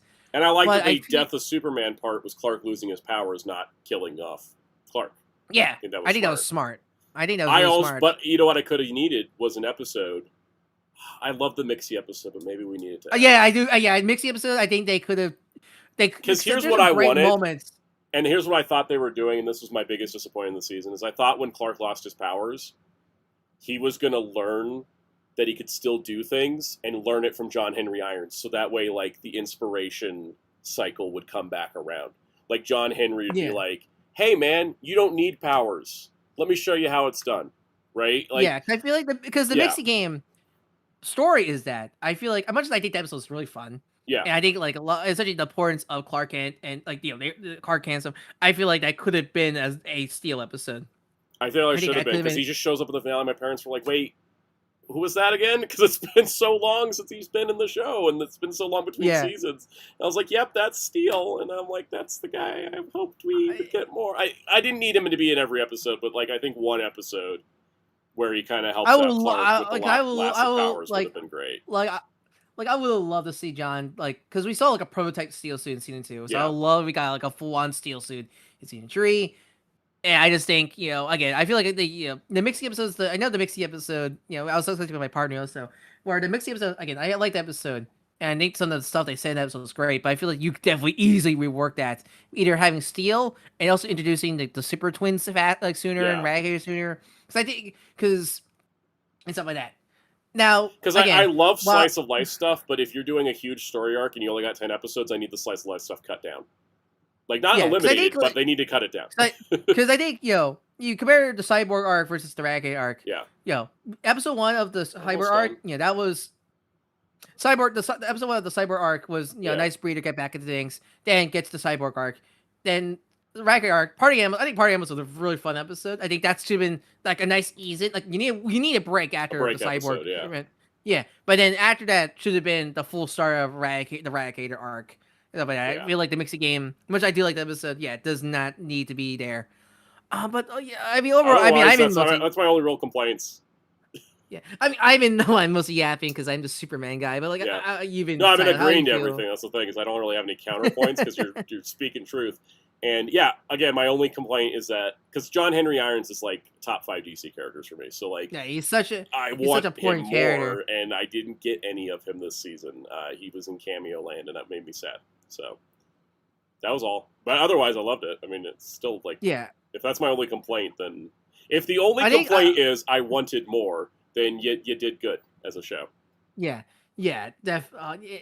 the show, has its messy bits, but it's I think it's such a great Superman adaptation. I think it's, I really think it really captures the spirit at heart of this character, and the fact that we don't have any confirmation of the season 4 makes me so mad.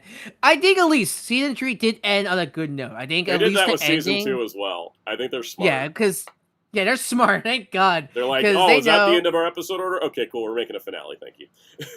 Because they wrote it smartly, where they wrote it. There could be more. Essentially, what they said with Lex.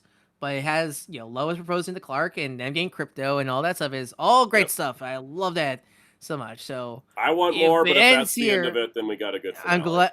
I'm glad there isn't any stinger or anything like that. I'm glad. No Darkseid tease. Young Justice. Well, because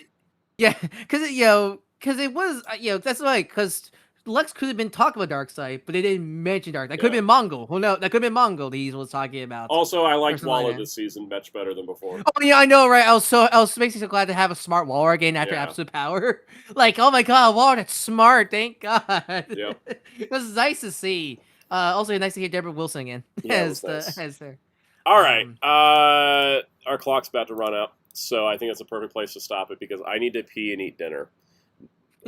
Hopefully not at the same time, but I think like the last things I would say about my Superman is I think it's so weird because I think both X-Men and Superman has the same time length, but I feel like Superman uses his time more. I think that my thing I noticed is that Superman's main cast is 5 characters, X-Men's is 12. Yes. Like, I think it's just it's funny. I would also say the same exact thing with Superman comics versus X-Men comics. Superman comics are very much more grounded, straightforward focus because it's like 5 or 6 main characters, whereas like X-Men comics are like, here's a team of 9. I mean, X-Men comics have more time to develop things, but still, it's the same thing. So when you get it boiled down into 10 episodes, like, X-Men's messier because there's just so many damn people to keep track of. Whereas Superman's like, here's your core 4, and we have John. Mm-hmm. Yeah. No, I agree. Totally. But anyways, that's our welcome back stream, everybody. Yep. Hope you liked this meaty episode. We are not doing this again in terms of a 5-hour or 6-hour stream. I'm not doing this again. Going forward, we are going to try to keep the streams to 3 hours. I think we did. Like, look, we had a lot of catch up on the updates, and we had a lot to say about it. So I think it's totally worth it. I don't feel like we yapped into a void. Here's the thing. I actually think we managed our time well. It's just we had a lot to cover. That's the thing. Because it was like 2 weeks worth of news, 4 spoiler reviews, and D23. And the craziness that happened on the channel. And the crazy, yeah. So, thing is, I think that we got it covered. Monday, though, I'm going to try to aim for us to be at 3 hours. I think that's definitely. That's a good thing. I mean, you should just call this the welcome back special. Yeah, magically. Exactly. we need to have a special episode sometimes. Yeah, this is a welcome back special. I think we'll be back Monday. I'm going to start, just for everyone to know, certain news topics just don't interest me, and if it doesn't, I'm just not going to include it. If I have nothing to say besides that exists, I'm probably just going to stop including it because I feel like it's just a lot of effort to like pull up the tab, pull up the image, and then it's up there for like 2 seconds, and I'm like, okay, well, I think I mean, going forwards, I think what, unless it's like a show news, I think we don't need to cover too much Toku. Besides, I like to cover the show stuff because I actually like the shows of the Toku side more than the toy side. I haven't covered the gimmicks week to week as is. I only cover it when they debut it, and we can see the line to start. That's when I like to talk about it because that's when I have the most to say about it. Otherwise, it's just like, yep, that's more eggs. I mean, because I think, I was actually gonna pitch you of doing like a monthly comic podcast. I was talking about comics, but to take a break give you a break day.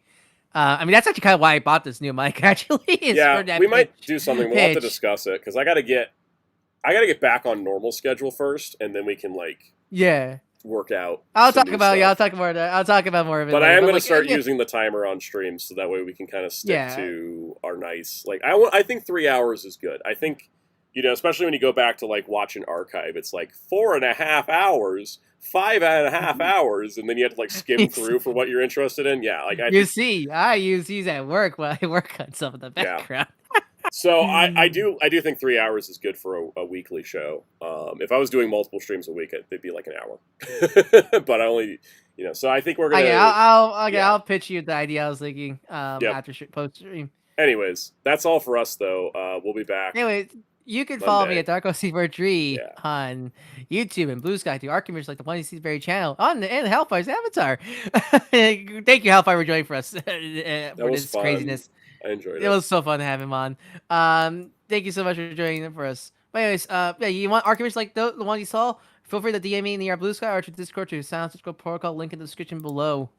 Yeah. Like I said, there'll be a short tomorrow. It's sponsored. Please watch it. And then the Friday video is just going to be an excerpt from this stream, just so I can start working ahead, get back on schedule, so next week's videos will be normal. Plus, I have more sponsored stuff to do, so it'll be fun. See y'all on Monday.